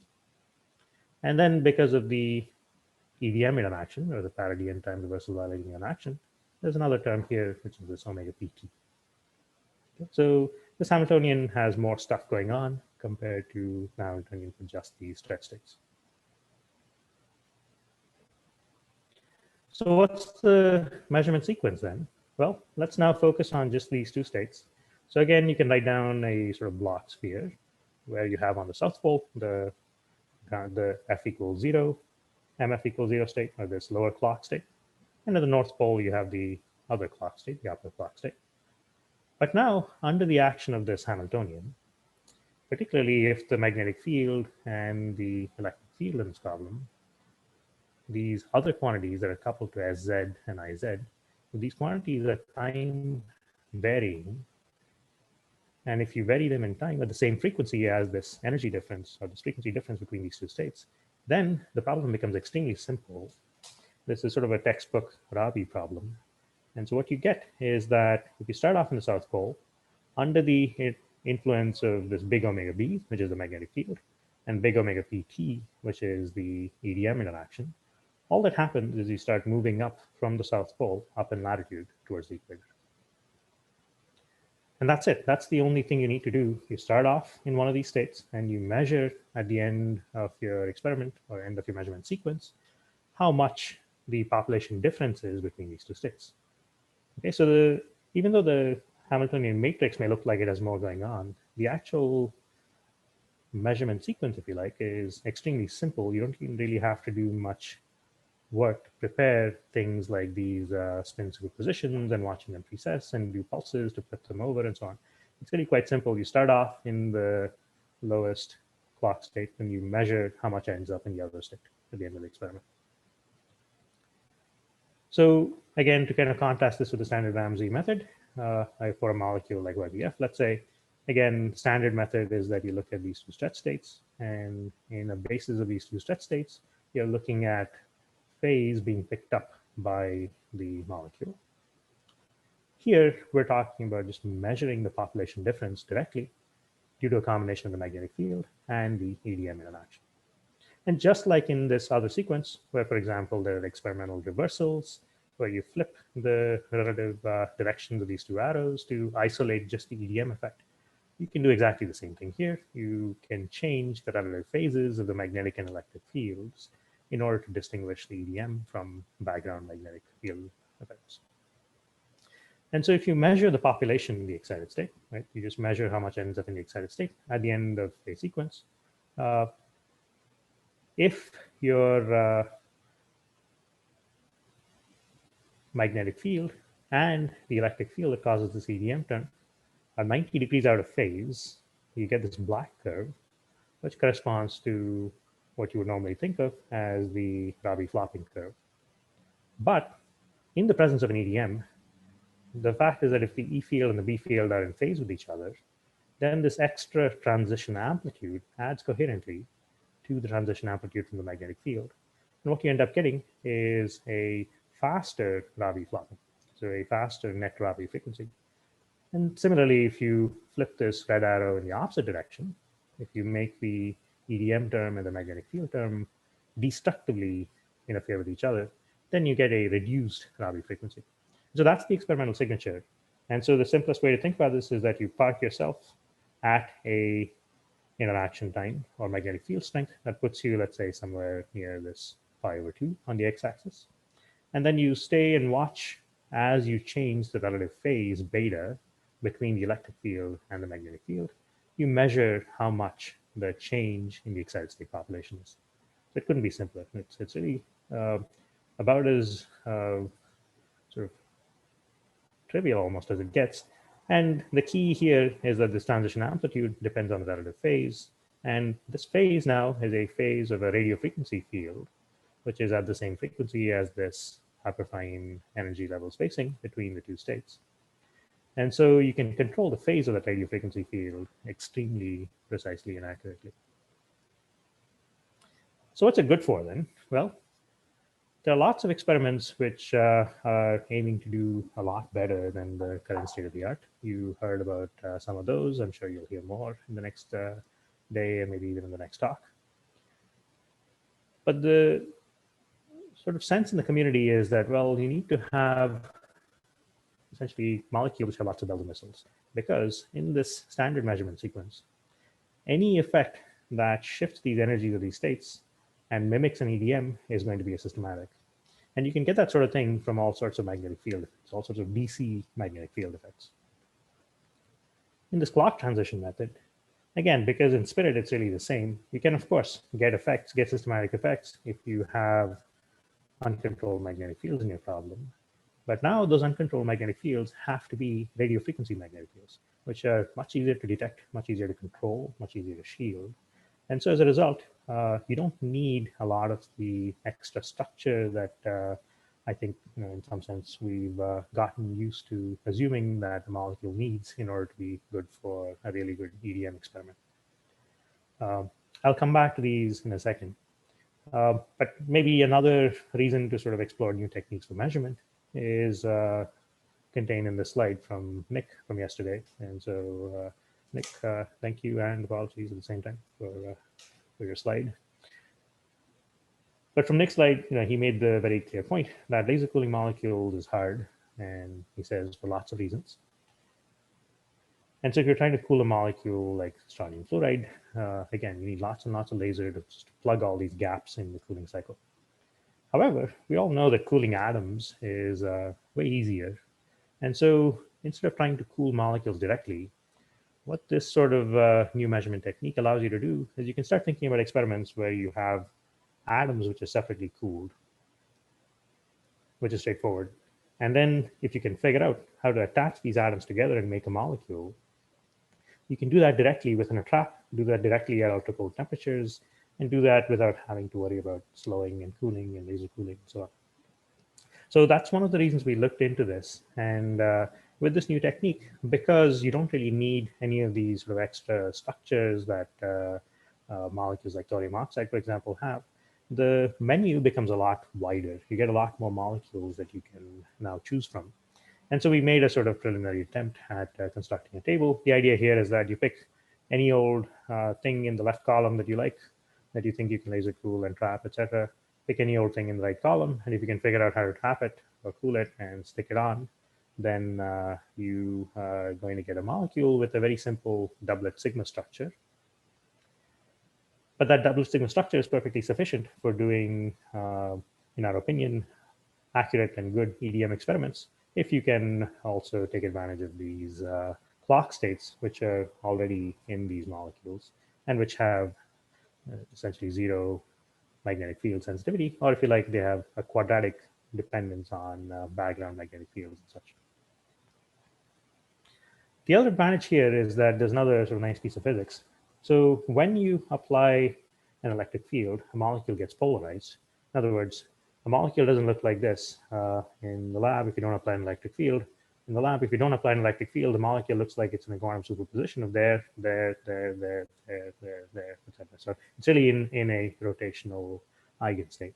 But if you apply an electric field, the molecule starts more and more to look more like this sort of chemistry model of a molecule, which is a polarized molecule. So this is what I call the molecular orientation. So if you apply an electric field, what's going to happen is as you crank up the electric field, this molecule is going to line up more and more. The interaction energy of the electric field starts dominating over the quantum fluctuations. And so the fact is that this molecular orientation, if you plot this quantity n hat dot z, which is really the molecular axis dotted with, let's say, your lab z axis or the electric field axis. And if you measure how much that is, or if you plot how much that is as a function of the strength of the electric field in some dimensionless units on the x-axis, what you get is a curve that doesn't look linear. It looks locally linear near the origin. And that's what we're used to thinking about. We apply a field to an atom or molecule, it starts to polarize. That's the linear part. But these molecules also will saturate eventually when you increase the field, because that's about as much of a dipole moment as you can get from the molecule. It doesn't get any more polar than that. And so because of that, you get this sort of nonlinear dependence of this zeta, or the molecular orientation on the electric field. And if you just sort of scroll back here, the interaction term, the EDM term, is not the coupling of the electron spin, for example, to the electric field. It's the electron spin coupling to zeta. And so the electric field enters through zeta. And so zeta is the actual quantity that the electron or the molecule actually cares about. Okay. Meanwhile, what we adjust in the lab is the electric field. And so what that means now is that if you apply, let's say, an oscillating electric field, a sinusoidal electric field, the curve for zeta does not look sinusoidal. It looks like it's a rounded out sinusoid, which you can break up into its Fourier components.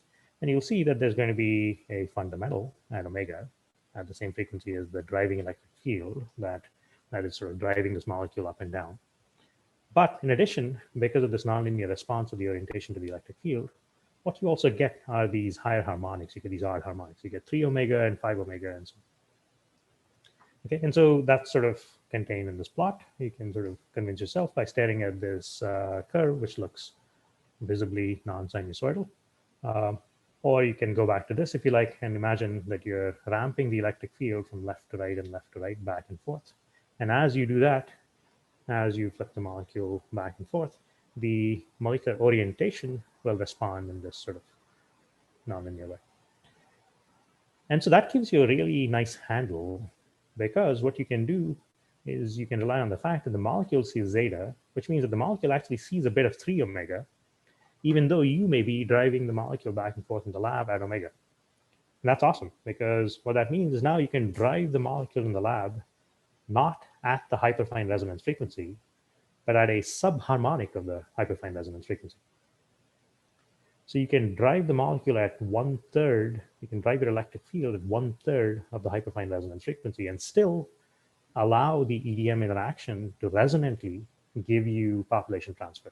So that's sort of a neat feature of this whole thing that allows you to separate a lot of systematics which tend to depend on the lab electric field from things that the EDM cares about, which in this case would be the harmonic.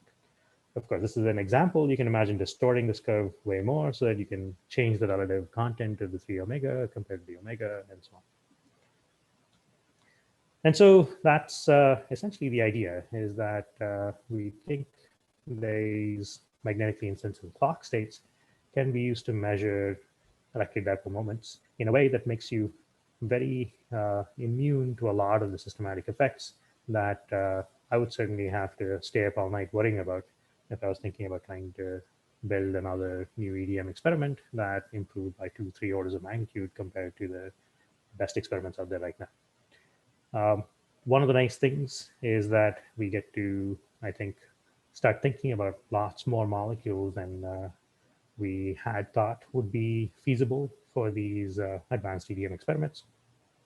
And all these extra knobs, things like these subharmonic modulation, plus a whole bunch of other neat things about working with radio frequency fields and stochastic fields. All these mean that there are lots of knobs now for controlling systematics and understanding them. You can see a lot more details in this paper that we wrote. It's on the archive, this link.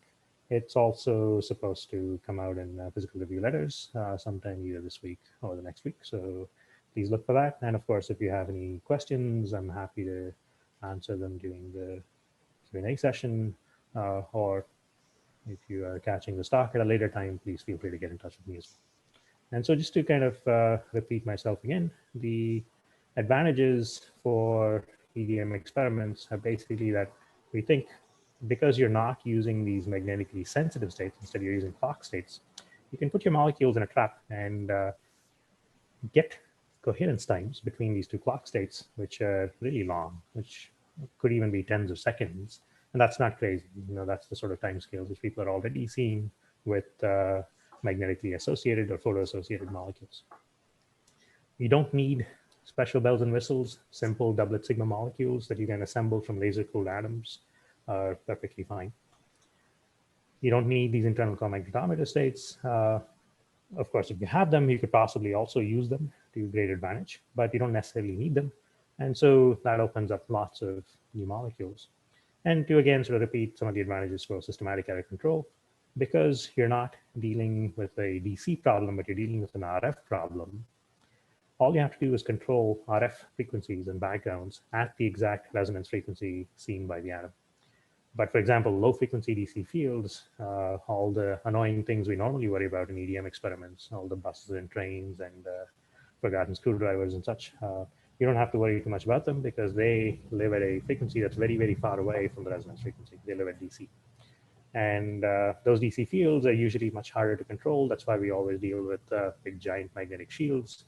You may not even need those if you're working with radio frequencies because you can just shield radio frequency magnetic fields using eddy current shielding. It's so much easier.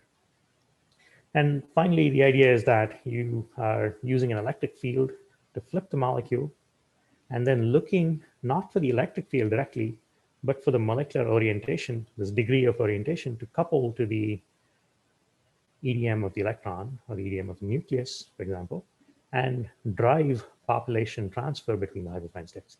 And so because you don't have a DC electric field in your problem, again, a lot of the issues associated with charging up electrodes and having transients every time you switch your electric field, all the sort of things to go away. So again, both sort of conceptually, but also thinking about some of these more detailed systematic effects, it does seem like this could be a nice technique. And so if people are interested in using these on their favorite EDM experiments, do let me know. I'd be happy to chat. And so that sort of brings me to the end. I want to acknowledge my master's student, Mohit Verma, who helped a lot with the calculations, my collaborator, Andrew Jach at Santa Barbara, who is probably not in the audience because it is 5 a.m. in the morning in Santa Barbara right now.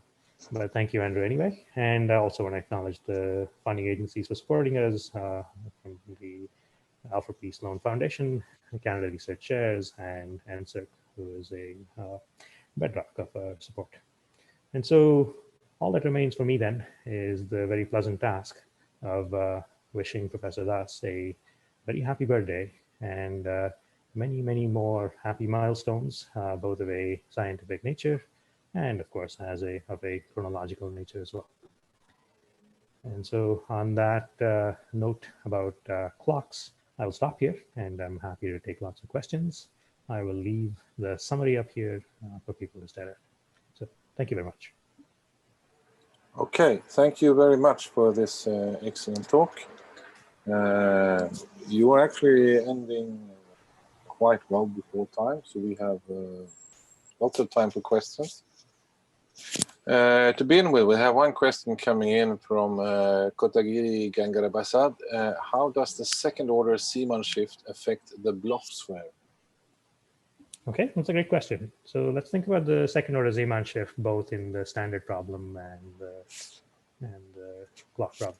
So in the standard problem, probably the best thing is to look at the Hamiltonian. So the magnetic field enters on the diagonal, right? And so any effect of the magnetic field will be linear to leading order. And so if you have any background DC fields that you don't control, they show up as linear perturbations or linear systematic errors. In this clock transition method, the magnetic fields all live on the off diagonal. And so whether it's a DC field or whether it's an RF magnetic field, they both live on the off diagonal. And so the effect of a DC magnetic field that you don't control is to give you a second order Zeeman shift. So first of all, it's second order, right? So it's suppressed by a energy denominator that's equal to this hyperfine energy splitting compared to the regular method where it's a linear perturbation. So there is that factor of suppression. And of course, the fact is that if you operate near 0 DC magnetic fields with some elementary level of shielding, then you're quadratically susceptible, which is a much weaker dependence. That's DC magnetic fields. If you have RF magnetic fields at any other frequency, again, a very similar thing happens, that you get a second order Zeeman shift. Except if you have RF magnetic, or if you have oscillating magnetic fields at some frequency that's not equal to the resonant frequency, they're still suppressed because they're still off resonance. So you still get only a second order shift. On the other hand, if you're on resonance, and that's sort of the magic of this Rabi problem, if you're on resonance, and perhaps you will have seen this in thinking about this from the, in sort of the rotating frame and so on. But if you're on resonance, the effect of this RF magnetic field is linear. It gives you population transfer, it gives you a transition amplitude between the ground clock state and the excited clock state, which is linear in the RF magnetic field. So that's the idea, is very roughly, if you're on resonance, if you're exactly on resonance, the effect of the magnetic field is linear, or the effect that you measure will be linear. If you're off resonance, the perturbations are quadratic, but again, they don't give you population transfer because they're off resonance. All they do is they shift this frequency difference between the ground and excited clock states, and that's just a frequency shift. You can correct for that by adjusting the frequency of your resonant magnetic field or resonant electric field, for example. So the second order shift is a significantly less serious problem than it might appear if you just said, oh yeah, it's going to be second order. It's not just second order, it's a little more subtle than that. Okay, thank you. We have another question. It's from Ayaki Sunaga. It's a question that includes an equation, so it's a bit difficult to quote. But it's a question about when you added the electron EDM term. You showed an equation having the Z component of the spin to the left and the effective electric field to the right. And the question is, shouldn't the spin component be included in the electron electric field? Shouldn't the spin component be included in this WPT term? It's not that equation. Field? It's an equation where you have SZ to the left and EF to the right.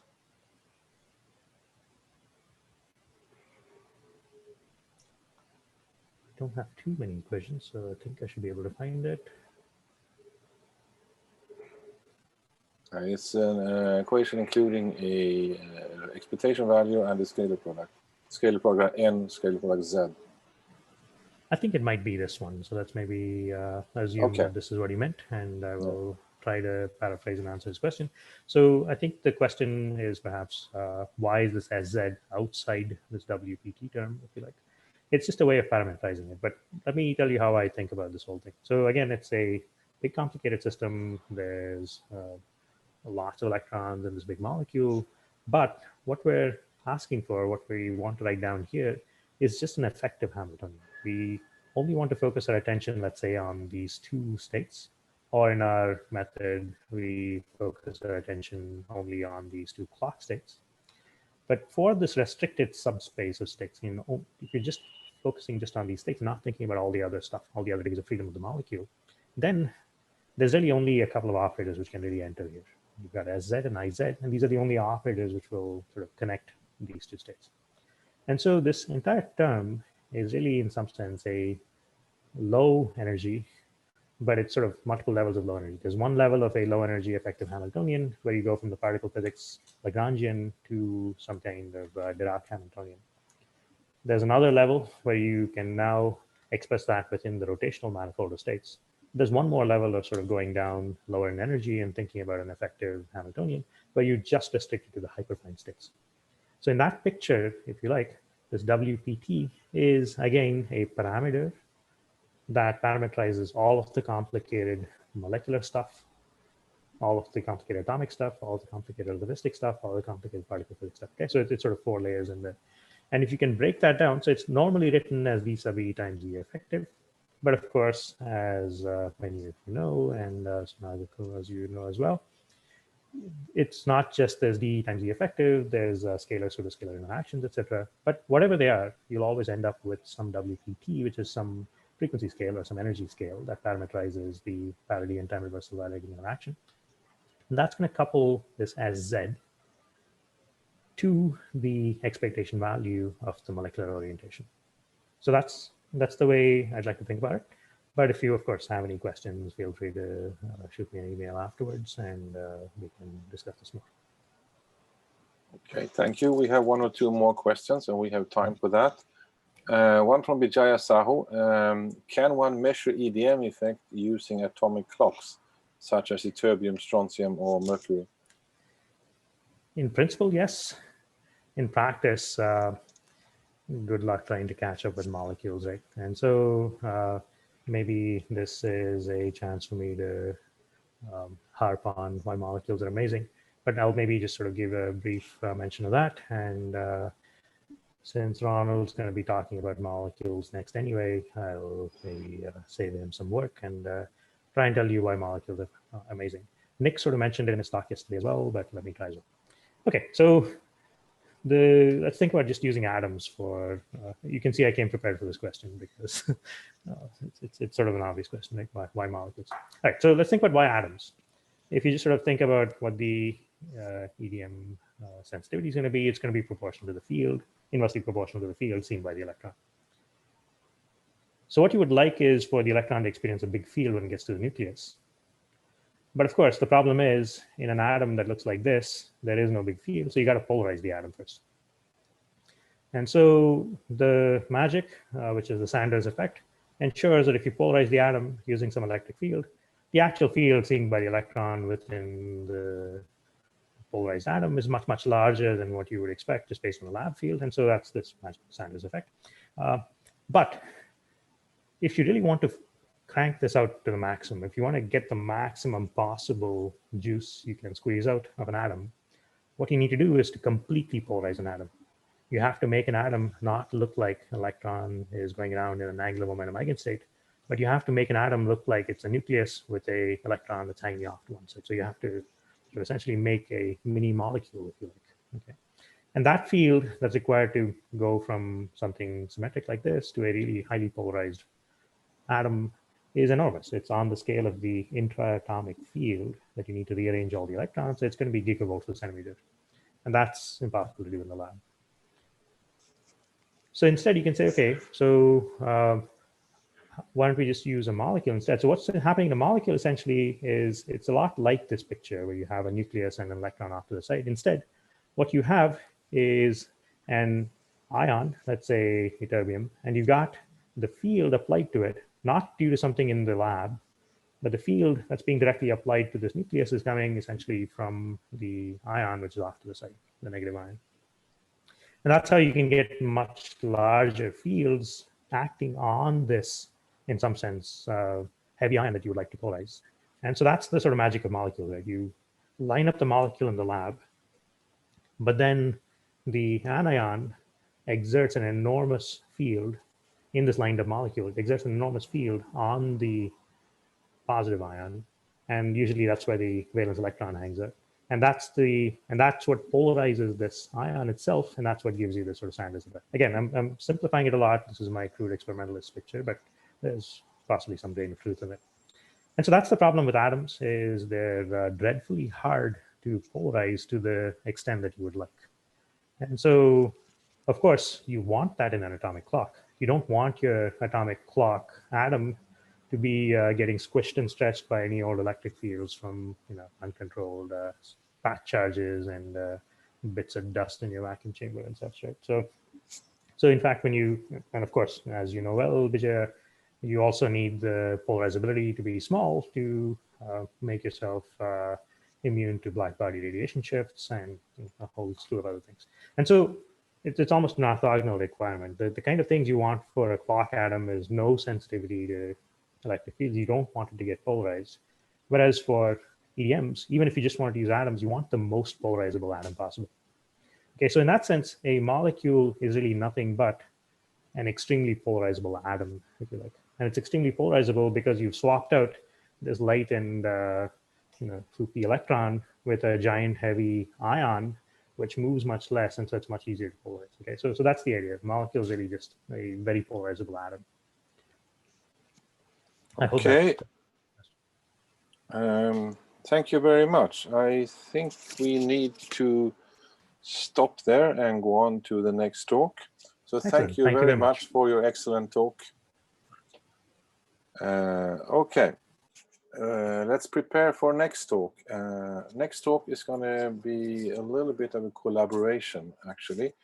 The main speaker is Dr. Ronald Garcia Ruiz, but the talk will be given in collaboration with his collaborator, Professor Gerda Neyens, who we have already heard speaking earlier today, being also at Isolde and Leuven in Belgium.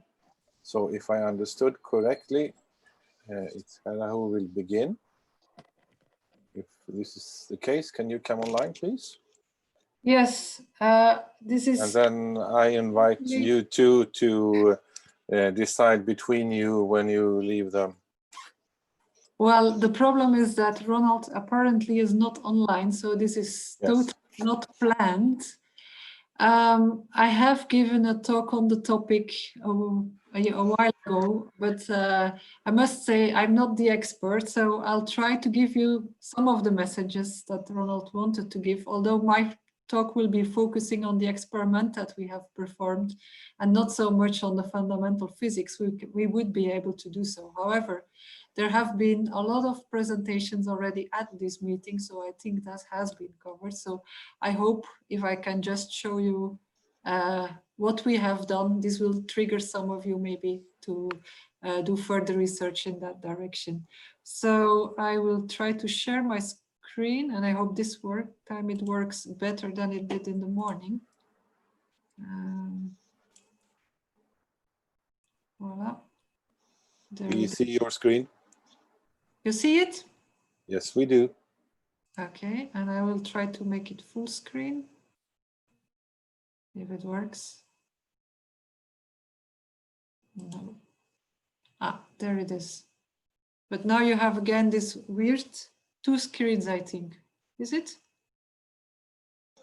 Indeed, we do. So what's the however, best, the previous or this one? It is maybe the previous, I'm not sure. Okay, so then I'll try to make it a little bit. I don't know why that is. Maybe if you increase the size of the display a little bit. Yeah.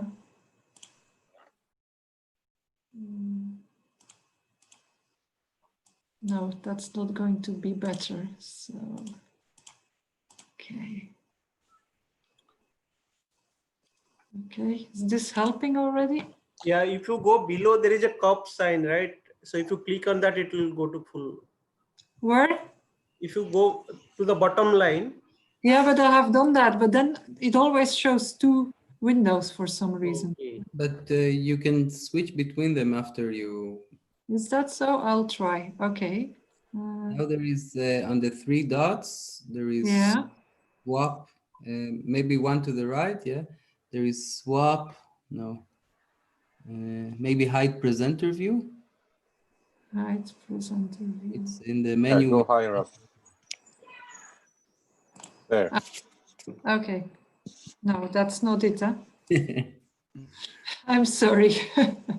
Resume slideshow. Okay. So maybe in the meantime, Ronald will arrive, I hope. I sent him a message, but he's not replying. Okay.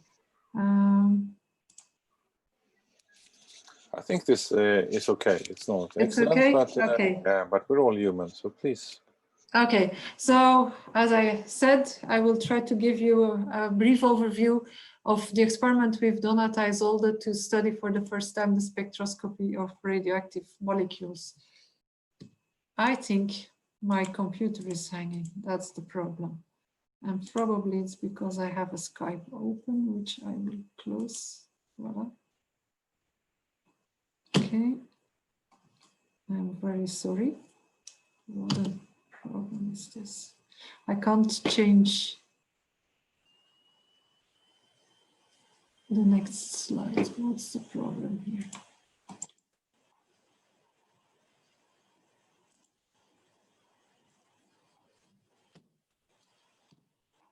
Okay. It goes very slow. There's a problem with my computer. Okay. So I don't think I have to introduce this topic to the audience. We've heard already several talks about it. Molecules are very good laboratories to look for new physics. For example, to measure an EDM, but also to look at anapole moments, shift moments, and so on. And so with that aim, we performed an experiment at CERN some time ago to try to look at spectroscopy of radiofluoride molecules.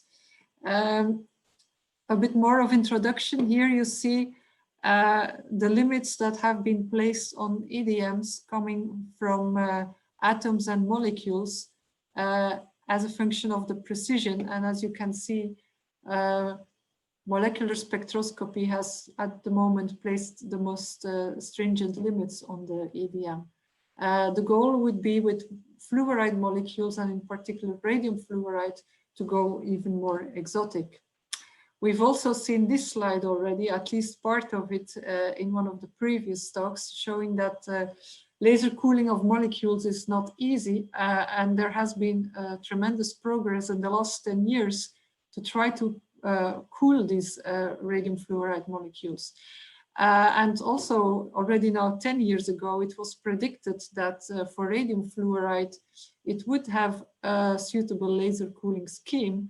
However, until now, this could not be established experimentally because none of the spectroscopic levels were known. So why is radium fluoride interesting? Why is it more interesting, let's say, than other fluorides that have been used so far to try to measure the EDM? There are several reasons. First of all, due to the large mass and Z of the radium isotope in the molecule, there's an enhancement effect of the electric field that is felt in the molecules, as we just heard by the previous speaker. There's also a large enhancement of PT odd effects in nuclei that have octupole deformation. And from our previous work also at Isolde, we had shown that radium fluoride indeed, that radium-225 and a few of its neighboring isotopes indeed have a static octupole deformed shape. And also the advantage, if you can do experiments on isotope with different spins, you can also look at spin-dependent parity violation interactions and effects. So for all these reasons, radium isotopes implanted or as a part of a molecule are very interesting probes to look for new physics. So experimentally, as I said, there was nothing known. There was, however, a very interesting talk at Isolde a few years ago, at the end of 2017, shortly after I came to Isolde. Robert Berber came and he presented his idea of doing spectroscopy on radium fluoride and trying to convince us to do this experiment. So together with Ronald Garcia-Ruiz, who was a research fellow at the time at CERN, we submitted a proposal to the program committee to try to perform this very high risk, but also high gain experiment. And we could achieve beam time, and that experiment was then planned in 2018. So what we knew prior to the experiment is what is shown here in the graph. So we knew that the first excited state was around 1300 inverse centimeters, and that the excitation into the continuum would require a laser, as I already said in the morning, of at least 350, below 370 nanometers. I'm not sure everybody had heard my talk in the morning, so let me briefly again explain you the unknowns we had in our experiment, which were related also to the way we were going to do the experiment, because we were going to use an existing experimental setup that we have been developed in the last 10 years, mostly with the aim to do very high sensitivity laser spectroscopy studies on exotic nuclei. So now we wanted to use this experiment to study radioactive molecules. So the molecules were produced. Okay, Ronald is in, so you want to hand over? Excellent. You can. He can take over. So you can tell him I gave a short introduction. I will stop. Hello, Ronald. I hope you hear us, and I hope you can. Hello, I can hear. Yeah. We can hear. Great. We cannot see you, and we cannot see your slide, but we can hear you, and that's good. Okay, so now we see your slide. Okay, so give me a second. Thank you very much. So yeah, I think that was. I thought the talk was at 8:45, but it's great. So then I just came on time. Yeah.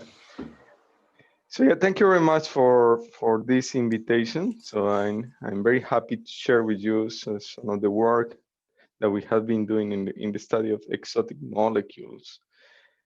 And I also very happy, of course, to share with you this special date with Professor Bhanu's, right, his birthday. So another interesting part is that Professor Das has been working in this topic in exotic molecules, and I'm sure he will continue doing so, and hopefully soon will show us even very exciting results from the theoretical point of view.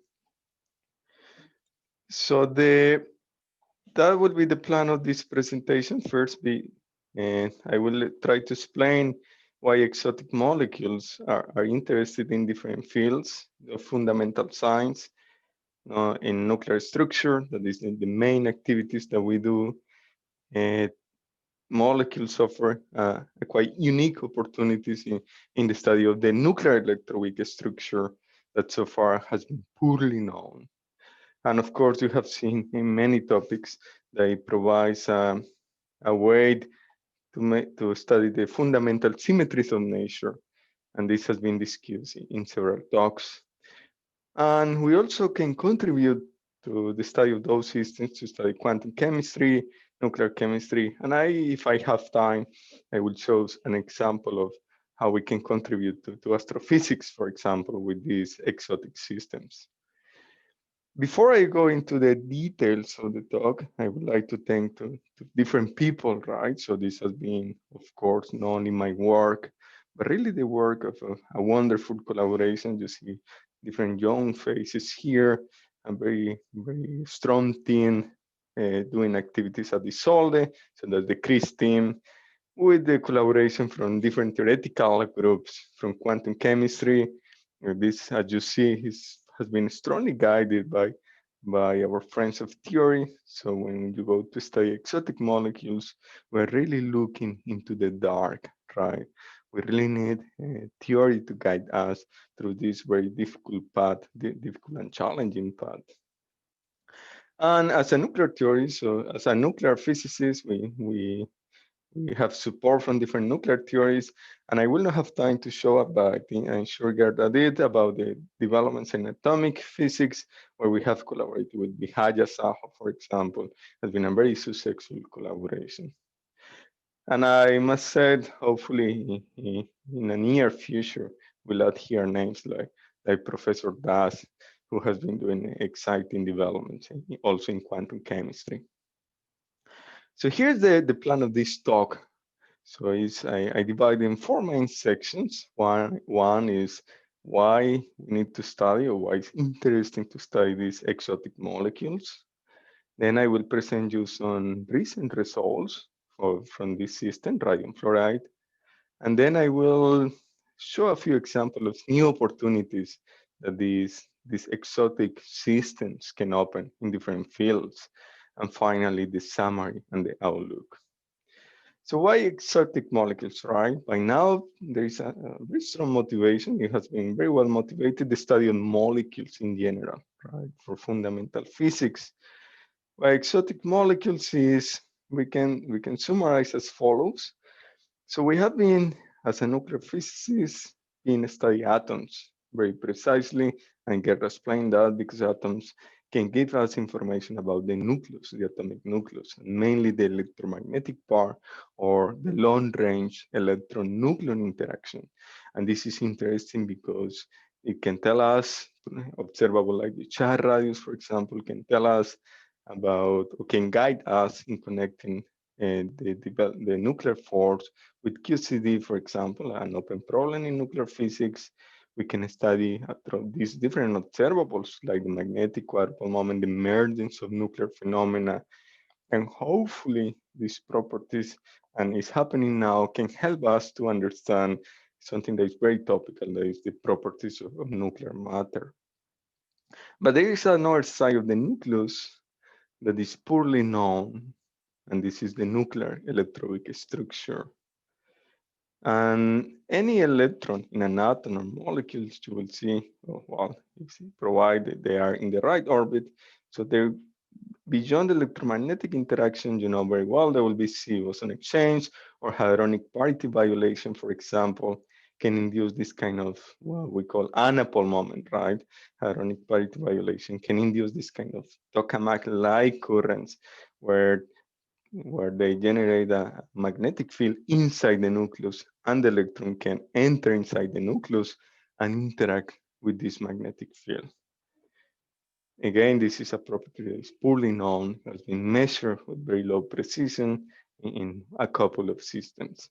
And why not? There might be new particles there, and somehow dark matter candidates, for example, can connect the electron and the nucleon interaction. So, and this is the anapole moment, but there are other symmetry violating moments that in principle we might be sensitive, we should be sensitive with those molecules.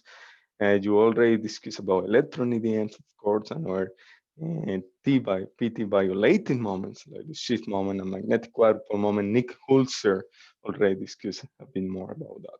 And those are interesting because they allow us to study the violation of fundamental symmetries. As we know, this allows us to investigate physics beyond the standard model, and T violation is one of the Sakharov conditions to understand the matter-antimatter asymmetry of the universe. In some cases, I think Professor Budker explained that oscillating EDNs, for example, can be used, or can give us information about dark matter, for example. Action-like particles can interact with the nucleus and induce an oscillating EDM, or some recent results. Some of our collaborators in the theory said that chiral molecules can be sensitive to parity violating cosmic field, for example. The bottom line here is that many of those effects increase with the atomic number to some power, and with some parameters that depends on the nuclear deformation. And when we go to these exotic molecules, we can maximize everything at once. We can add as many neutrons and protons nature allows us to do, and then we can create these extremely deformed nuclei. In a cartoon, and I don't need to explain that to this audience, but this is more or less what I see in this kind of cartoon picture, where in atoms we have these very fixed orbits, right, S, P, and D, and we have been using for the nuclear physics part, these S orbits have a relatively good overlap with the center of the nucleus, and they give us information about the size of the nucleus. But they cannot teach us something beyond that, because they have this spherical symmetry that don't allow us to learn something beyond the charge radius. So then if we want to get the electromagnetic moments, we need to go to the PAD orbits and so on, and we lost overlap with the center of the nucleus. So then we are only sensitive to these long range observables, right? But with molecules, we have this extra degree of freedom that we can put, in this case, Ryon S orbit, we can put a fluor next to it. And now we can create these non-spherical orbits where they still keep a good overlap with the nucleus. So this has many advantages. One clear advantage is that we're kind of inducing an hyperfine splitting in the ground state of this system. And I will try to show an example where this is already important to access to the nuclear electromagnetic part of system that has been very challenging, of impossible to measure in the atomic form, like potassium, for example, where the ground state is an S orbit and has a small hyperfine splitting that don't allow us to measure the quadrupole moment in the excited states, for example. And this combination of s and p orbits, right, of states of different parities is quite convenient because then in the molecule we have states of different parity that are very close. And you know that the amplitude of parity violation scales with the denominator here, the energy difference of states of those different parity that we are studying. And these are naturally like 10 to the 5 times closer in molecules. So you naturally have this boost in sensitivity and groups, and they are so close in energy that you can even apply an external magnetic field to bring them closer. And the group of David Emil has been showing that of these enhancements of about 10 to the 11. So this is really gigantic. So 10 to the 3 is large, but really 10 to the 11 is something that we didn't imagine, right? What was impossible with atoms can become very possible in molecules. And molecules has been more well known, perhaps by measurements of the electron EDM. We have these famous guys from the academic collaboration that Amar, the previous speaker, was involved, and Nick Holzer, the speaker yesterday. So very beautiful experiments, taking advantage to the fact that for similar reasons, you can easily polarize these molecules and create these internal gigantic fields. Internal molecular fields, in this case, of the order of 80 gigavolts per centimeter, right? Something far beyond that we can get in the lab, and several orders of magnitude larger than in atoms. So these electron EDMs, I will just go quickly. Perhaps you saw this plot several times already, but electron EDMs are important because they constrain different extensions of the standard model. Here's an example. So the electron EDM and the different bands are different extensions of the standard model. The different horizontal points here are to highlight the experimental progress, the constraint to this electron EDM. I would like to highlight 2 points here. That is from 2011 or so, molecules really took over this field, so improving gradually the constraint to the electron EDM, now thorium oxide, and at the point that they are ruling out different extension of the standard model. You translate that in energies, you are ruling and you are constraining physics at beyond the TeV scale, which is quite exciting. Apart to remember, you see from the practical point of view, so how well we constrain this electron EDM is proportional or inverse to the electric field that you can produce in molecule, the coherence time, and the number of molecules. And as experimentalists, we work mainly in improving, of course, these 3 parameters, 1 of 4. Well, this sounds simple, but of course, it requires a lot of work to find out. This is given by nature, that we have a lot of freedom when we study exotic systems, and tau as well, right? Depending the molecule, we can study the ground state of the excited state, and a lot of work is going on in the molecules that we can actually create in the state of interest.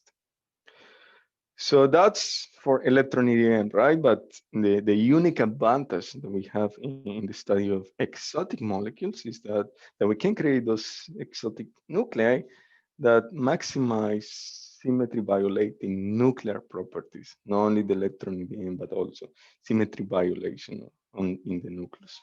And as I told before, the symmetry violating here on the left, PT and P violating properties scale with the atomic number to some power, and with the nuclear deformation, the shift moment, that is like the equivalent of the nuclear EDM. So I will speak a bit more about this in a few seconds. But here, let me just highlight that there are many molecules that have been proposed, and the group of Professor Das has been working in these heavy molecules. So you show an example of radium hydroxide, but he has been working in heavy and super heavy molecules. Very exciting results with even large enhancement that hopefully we'll see in a near future. So Nick Holzer is I only will touch the diatomic molecules, but there's also even more degrees of freedom going to polyatomic molecules that have been very exciting. And Nick Holzer spoke a bit about these possibilities. So from the shift moment, for example, one advantage when you go to these heavy deformed, octupole deformed nuclei is that you can factorize that in a simple way, let's say, where you have a nuclear structure part that we call the intrinsic shift moment, the parity violating part that we want to investigate, and in the denominator, the energy difference between n states of different parity, but now in the nucleus, right? Those are nuclear energy levels, similar as in atoms or in molecules. So this part is constrained with a combination of theory and experiments. So this has been quite well studied in radium. So that there are exciting results, and this denominator as well. So interesting here is that when we go to nuclei like radium-225, so they maximize this part, the intrinsic shift moment, and like protactinium-229, and at the same time, they minimize this denominator. So typically, energy levels in nuclei can be of several MeV, and here we're speaking about 55 keV. So overall, the enhancement that you get with a nucleus like radium can be 10 to the 2, 10 to the 3 times larger than a stable nuclei. And if you go to protactinium-229, for example, provided that the energy levels are in literature, suggested in literature, so the enhancement can be more than 10 to the 5, right? So here the bottom line, and if I want to get a message from this presentation, is that the exotic molecules take the very best of all worlds. We have this combined nuclear and molecular amplification that we can put in a system, right? We spoke about 10 to the 5 from the nuclear part only, and factors of many orders of magnitude from the molecular part. So on paper, that sounds great, and that was the motivation to start this work, right? So we kind of might be facing a very unique systems, and that they will provide very large advantages. Although it's true that we might not be able, or we will not be able, or will be very difficult to produce the same number of stable molecules, right? So perhaps we can take advantage of the other parts that are unique, like this symmetry violating nuclear properties. So one initial results are radium fluoride. So radium fluoride is interesting because it has this octupole deformed nuclei, and then we allow us to maximize on how this that we discussed before, the internal effective fields. So we put this proposal together with the CRISP collaboration at the SOLE. And as I said, when you go to study exotic molecules, you are really looking into the dark. So then you have to start from the very beginning, right? Not even the transitions of the electronic states are known. So we want to go in this scale, and I just put here the scales of the different terms of the Hamiltonian that we will need to do a meaningful constraint, right? This is of course, not the complete Hamiltonian, but the main parts that are interesting for us. So the idea was, okay, let's start with something, at least to measure the electronic levels, right? And you see when in this kind of experiments, you really need to think in improving the orders of magnitude by 2 or 3 orders when you jump from 1 to the degree of freedom. And radium fluoride has something also very interesting, and is that was predicted to be good for laser cooling. That's great for many practical reasons, right? And hopefully it can give us access to long coherence time that will increase tau in this equation. So from the practical point of view, laser cooling is, from experimentalists, we have 3 main open questions, right? Does it actually behaves as a two-close or two-level system? It means that we need to be sure that they have a strong diagonal transition, a large Frank-Condon factor, that the lifetime that we will use for laser cooling has to have a short lifetime. Then we can apply a strong optical pumping force. And we like, as I said, a two-level system, or effectively a two-level system. Then we would like this electronic state to be isolated, that we don't lose population into other states. Laser cooling in atoms is well known, and there are many developments. In molecules, it's a growing field. So the first evidence of laser cooling was in strontium fluoride, around 10,000 experimental evidence, right? around 2010, and the field is just growing and growing. Very exciting results, and you hear speakers here that are world leaders in this field. So here's the skin of how we do the study of the radium fluoride molecules. So we will go step by step, but there are three main steps.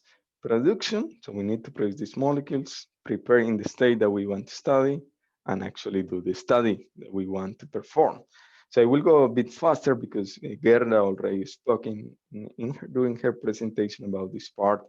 So, but in the production, we have this, we go to CERN, and we have this access to these accelerators that provide us 1.4 GeV proton beams. They hit an uranium target, produce a gas of almost anything that you can imagine. And we can inject CF4, for example, to use to favor some chemistry inside the target. This is a very hot process, right? So the target is being heat to more than 2000 Kelvin, right? Those are very hot molecules. So here then you produce a cocktail of atoms and molecules. So you have to separate the molecule that you want to study, that we do with high resolution mass separators. And then we're sure that we are mainly having radium fluoride here at the output, but a very hot molecular ion. So we need to do a pre-cooling. So we inject into a gas trap. So this is a radio frequency trap filled with a gas, a helium gas in this case. In this experiment, it was just at room temperature, right? For us, for our scale, that's cold because the initial beam is really hot, right? And traveling with high velocity, like 40 keV. But for cold physics, this is extremely hot. So then we produce these bunches of molecular ions, radium fluoride plus, and now we need to prepare the state that we want, that is the sigma state. And to do that, we neutralize in flight, and we choose a gas such that the ionization potential match with radium fluoride. Although we don't know the ionization potential of radium fluoride, we have to trust the theoretical predictions. And it turns out that sodium is a good one. Then there is hopefully not too much energy to excite the molecule, at least in the chemical process. So in a way that we will favor the population of low excited molecular states. So then once we have that, we prepare the molecule in the state that we want to study, then we can actually do the study using different techniques. So the technique that we do is collinear resonant ionization spectroscopy. Gerda already explained, but basically what we do is we put a deflector plate, an electrostatic deflector at the very end of the beam line. So, and we do the process using at least two lasers. One laser we use to scan the first transition that excite molecules between the ground state and a given excited electronic state. And once it's excited, there is a second powerful laser that has enough energy to ionize this molecule to pass from radium fluoride to radium fluoride plus. But only from the excited state, ideally. So then in a typical experiment, what we do is we just fix the second laser, right? And hopefully here in a detector that is around 30 degrees after the beam line. So we see nothing when the first laser is outside of resonance, hopefully. And once we start scanning the first laser and it gets a resonance, right? The frequency of the laser is such that match the transition of the molecule, then we excite the molecule from this to this state, and then it will be ionized by the second laser. Then we see counts in this detector. We translate this resonance process in a resonance in the ion count, which can be very efficient and is critical for this kind of experiments. So similar experiments we have been developing to study atoms, but of course, when you go to study molecules, there are many open questions in almost each part of the experiment, right? We don't know how many molecules can we produce. We don't know if they can actually survive this violent process of entering at 40 keV into a gas field trap that is highly contaminated, and then releasing this, reaccelerating to 40 keV, and then passing through this violent process of gas collisions that is also happening at 40 keV, right, at very high speed.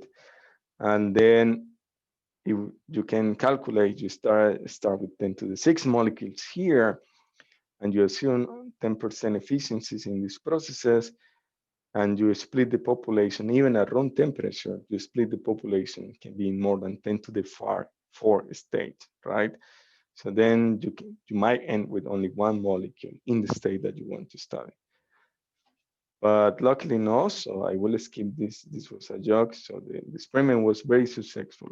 And it turns out that we favor the population of this ground state, even at these fairly hot molecules.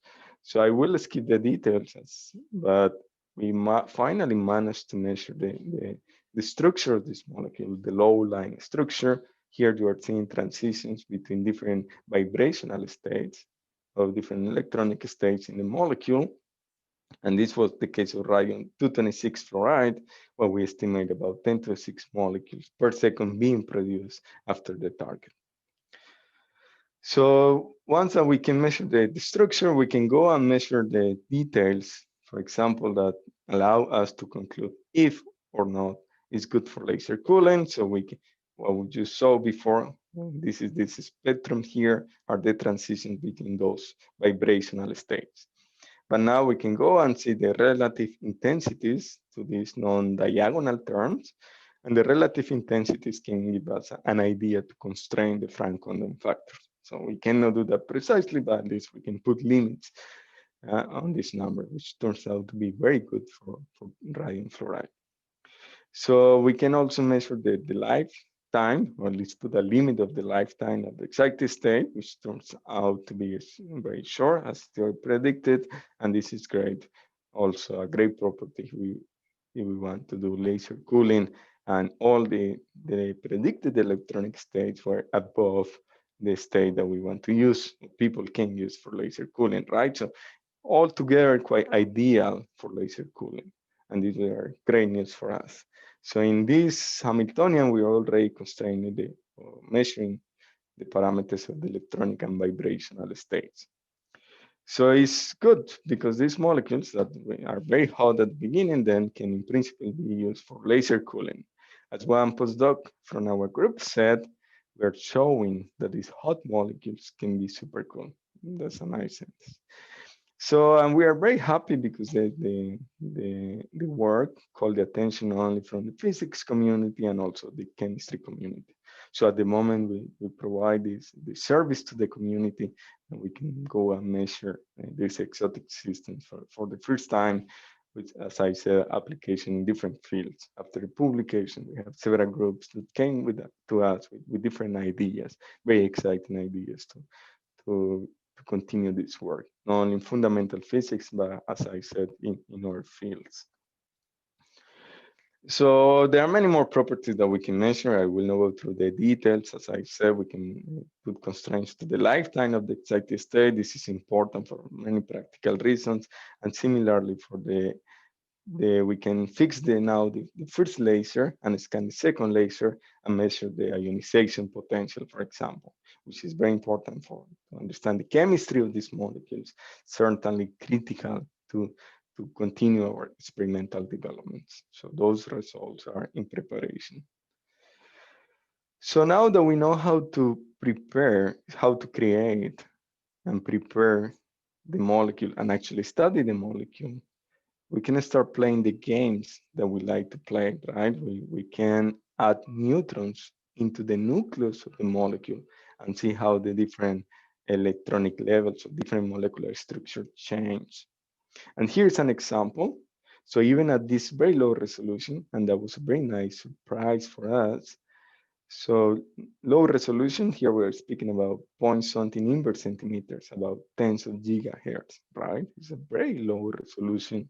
So even at this very low resolution, once we add neutrons into one of these nucleus, radium, we see changes in the molecular structure that comes from small changes of the nuclear size.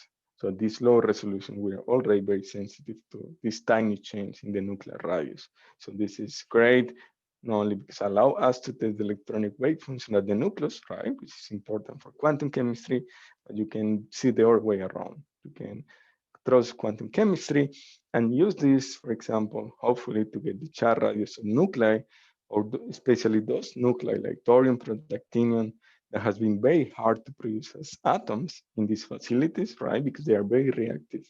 But perhaps study molecules will provide a path to understand and to measure their nuclear structure. So a lot of perspective for this kind of work. So now that we know how to do low resolution, and we know how to do the process, so we went to high resolution. So we like to go finally one day, hopefully, to measure the symmetry violating properties, right? This is the long-term goal. And we did, so it has been quite successful. So we measured the hyperfine structure, sorry, the rotational structure of these molecules. So now the rotational terms, now we're speaking about line widths of the order of 18 megahertz. So we can now get the precision to get the rotational and also the hyperfine structure, because now we can replace radium-226 by a nucleus like radium-223 that has an hyperfine splitting and actually measure the hyperfine splitting. And this is great because we are already jumping far in this scale of precision. Of course, to jump from here to here, to symmetry violating property, there is a long, very high step. But yeah, so work is progressing quite nicely in this direction, and we are becoming more and more optimistic. So this, I provide some examples of radium fluoride, but there are different opportunities. So I will briefly go through this example that is close to my heart. So the study of calcium isotopes has been very topical and very important in nuclear physics. So a lot of high impact results in the last few years, really an experimentally, a strong experimental effort from this experiment, sorry, and but also from theory.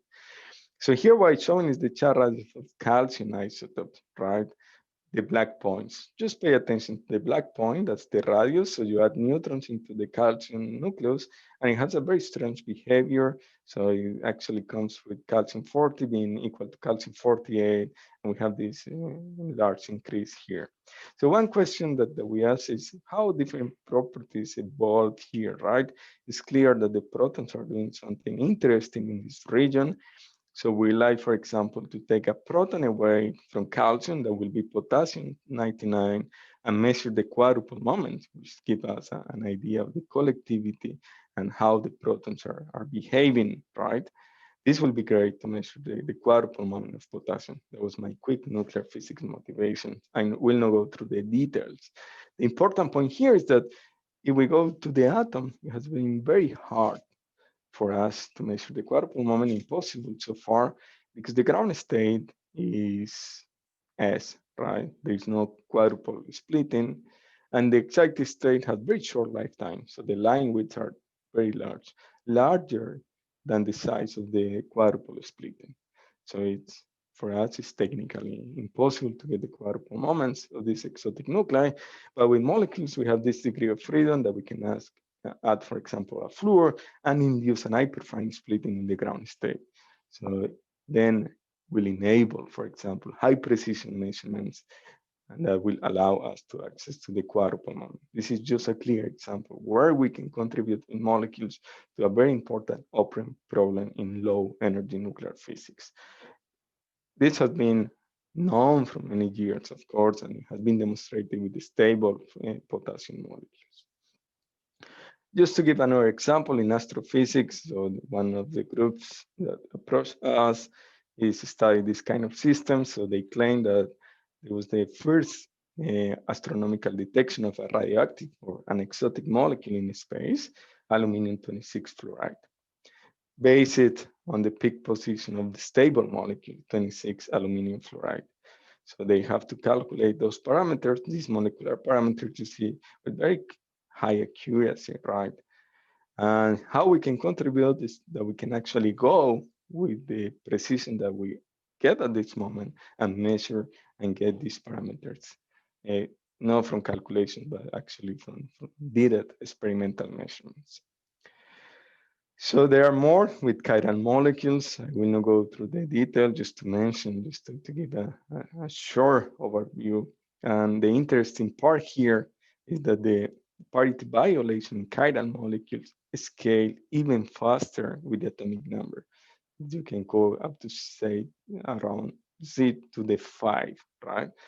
So it means that you replace one of these nucleosin, one of these stable chiral molecules, by something like astatine, right?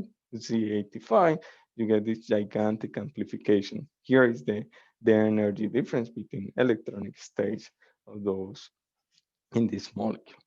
And some friends from theory said, and I invite you to read the paper here, I don't know the details, that these chiral molecules can be very sensitive to direct detection of cosmic parity violating fields, right? That help us to constrain properties in our search for dark matter.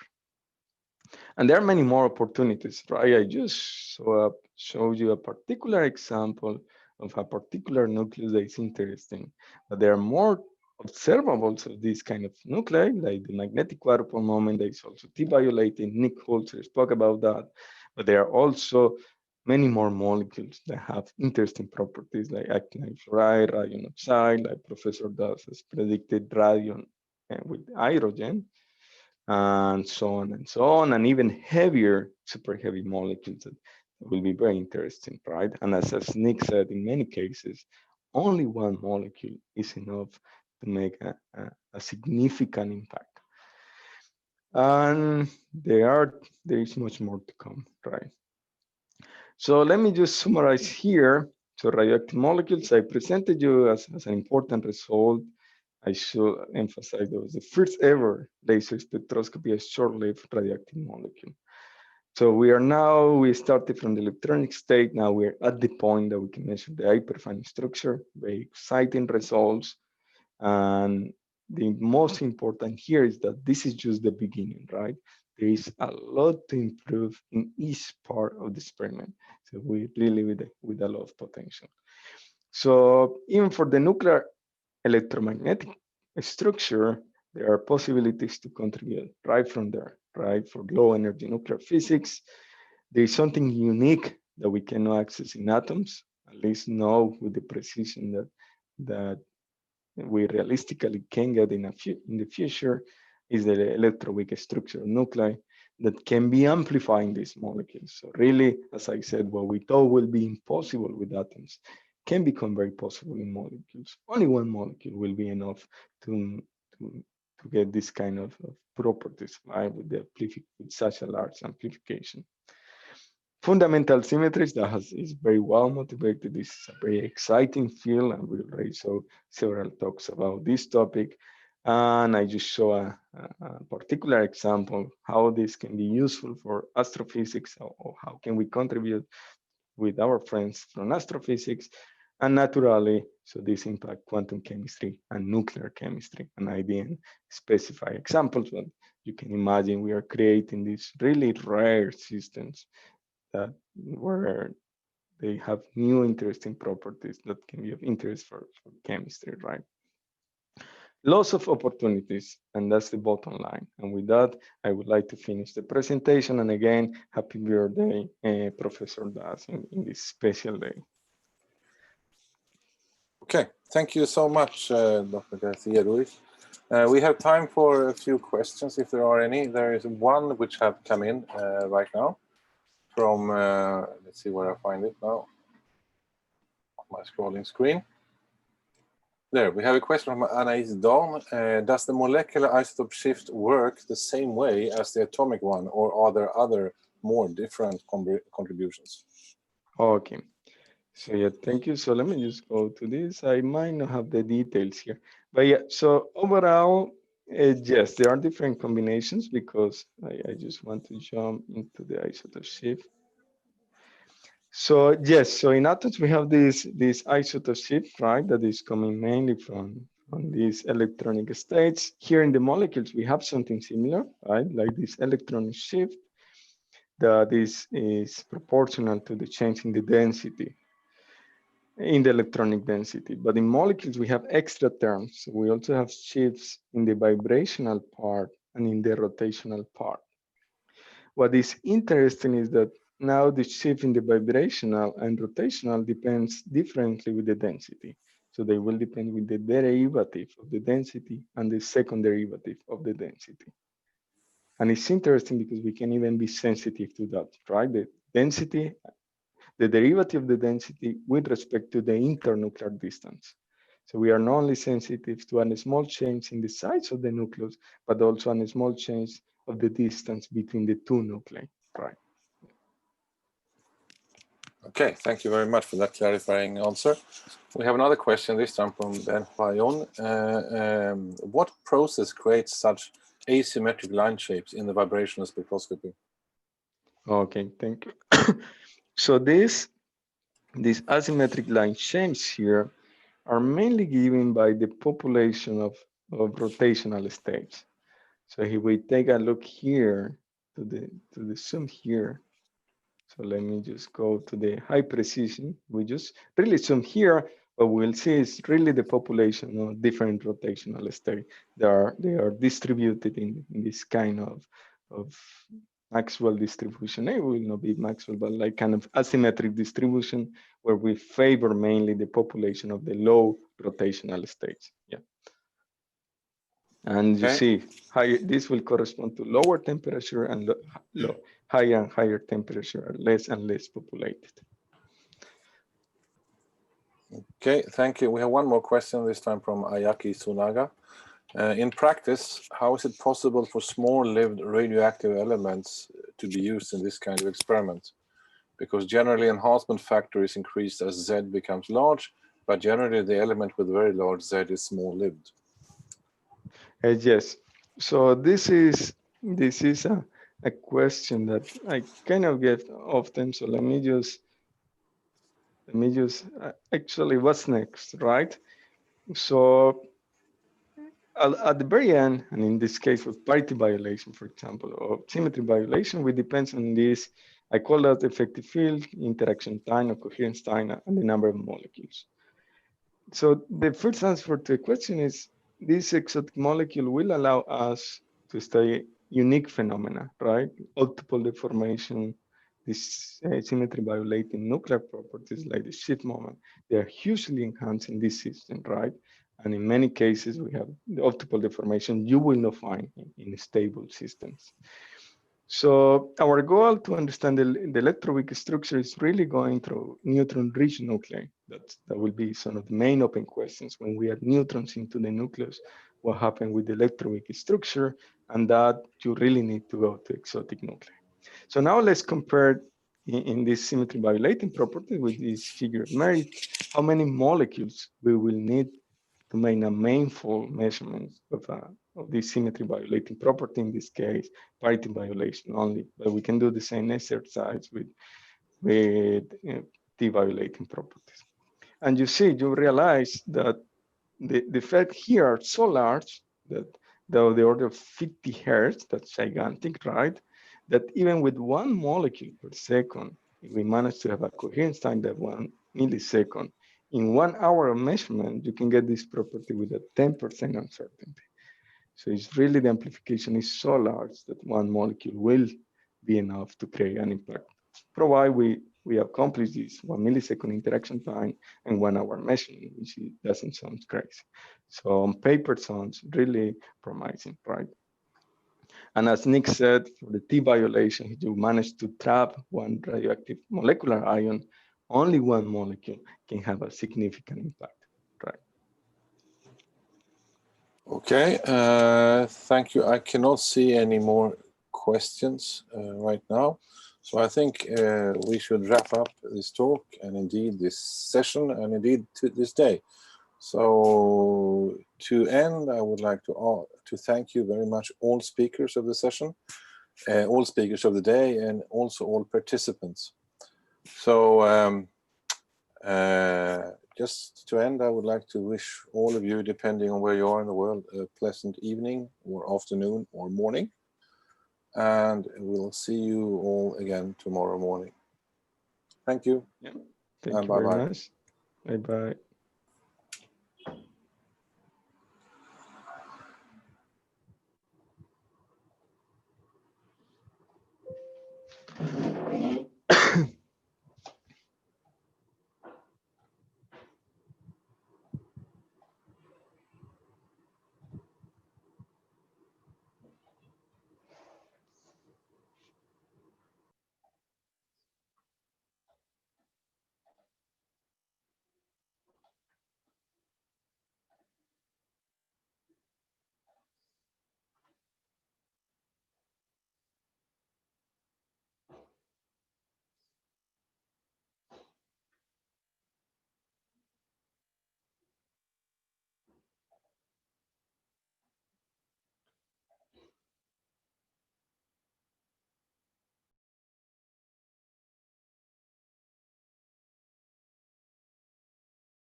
Okay, so I will leave too if it's fine. Okay, so I think so we had a successful day today. So maybe we'll meet tomorrow at 10 o'clock. Yes. Okay. Yeah. So. Yeah. Okay. Thank you. Okay. Thanks. So we are going to meet at 7:30, I guess. Yeah. Yes. Yes. Okay. Okay. Then. So Anders. Anders is there. Yeah, I'm still here. Yeah, not so very long though. I request because okay, sorry. So just a minute. Since there are no other people, can you remove other people, Bindya? Just apart from organizers. I mean, yeah. If it does not look rude, I can remove them. Well, maybe it's. Some request other people to leave. Maybe that's better. Are we still live on YouTube? I mean, I'll stop streaming. Yeah. We are live on YouTube still. I'm so maybe that should be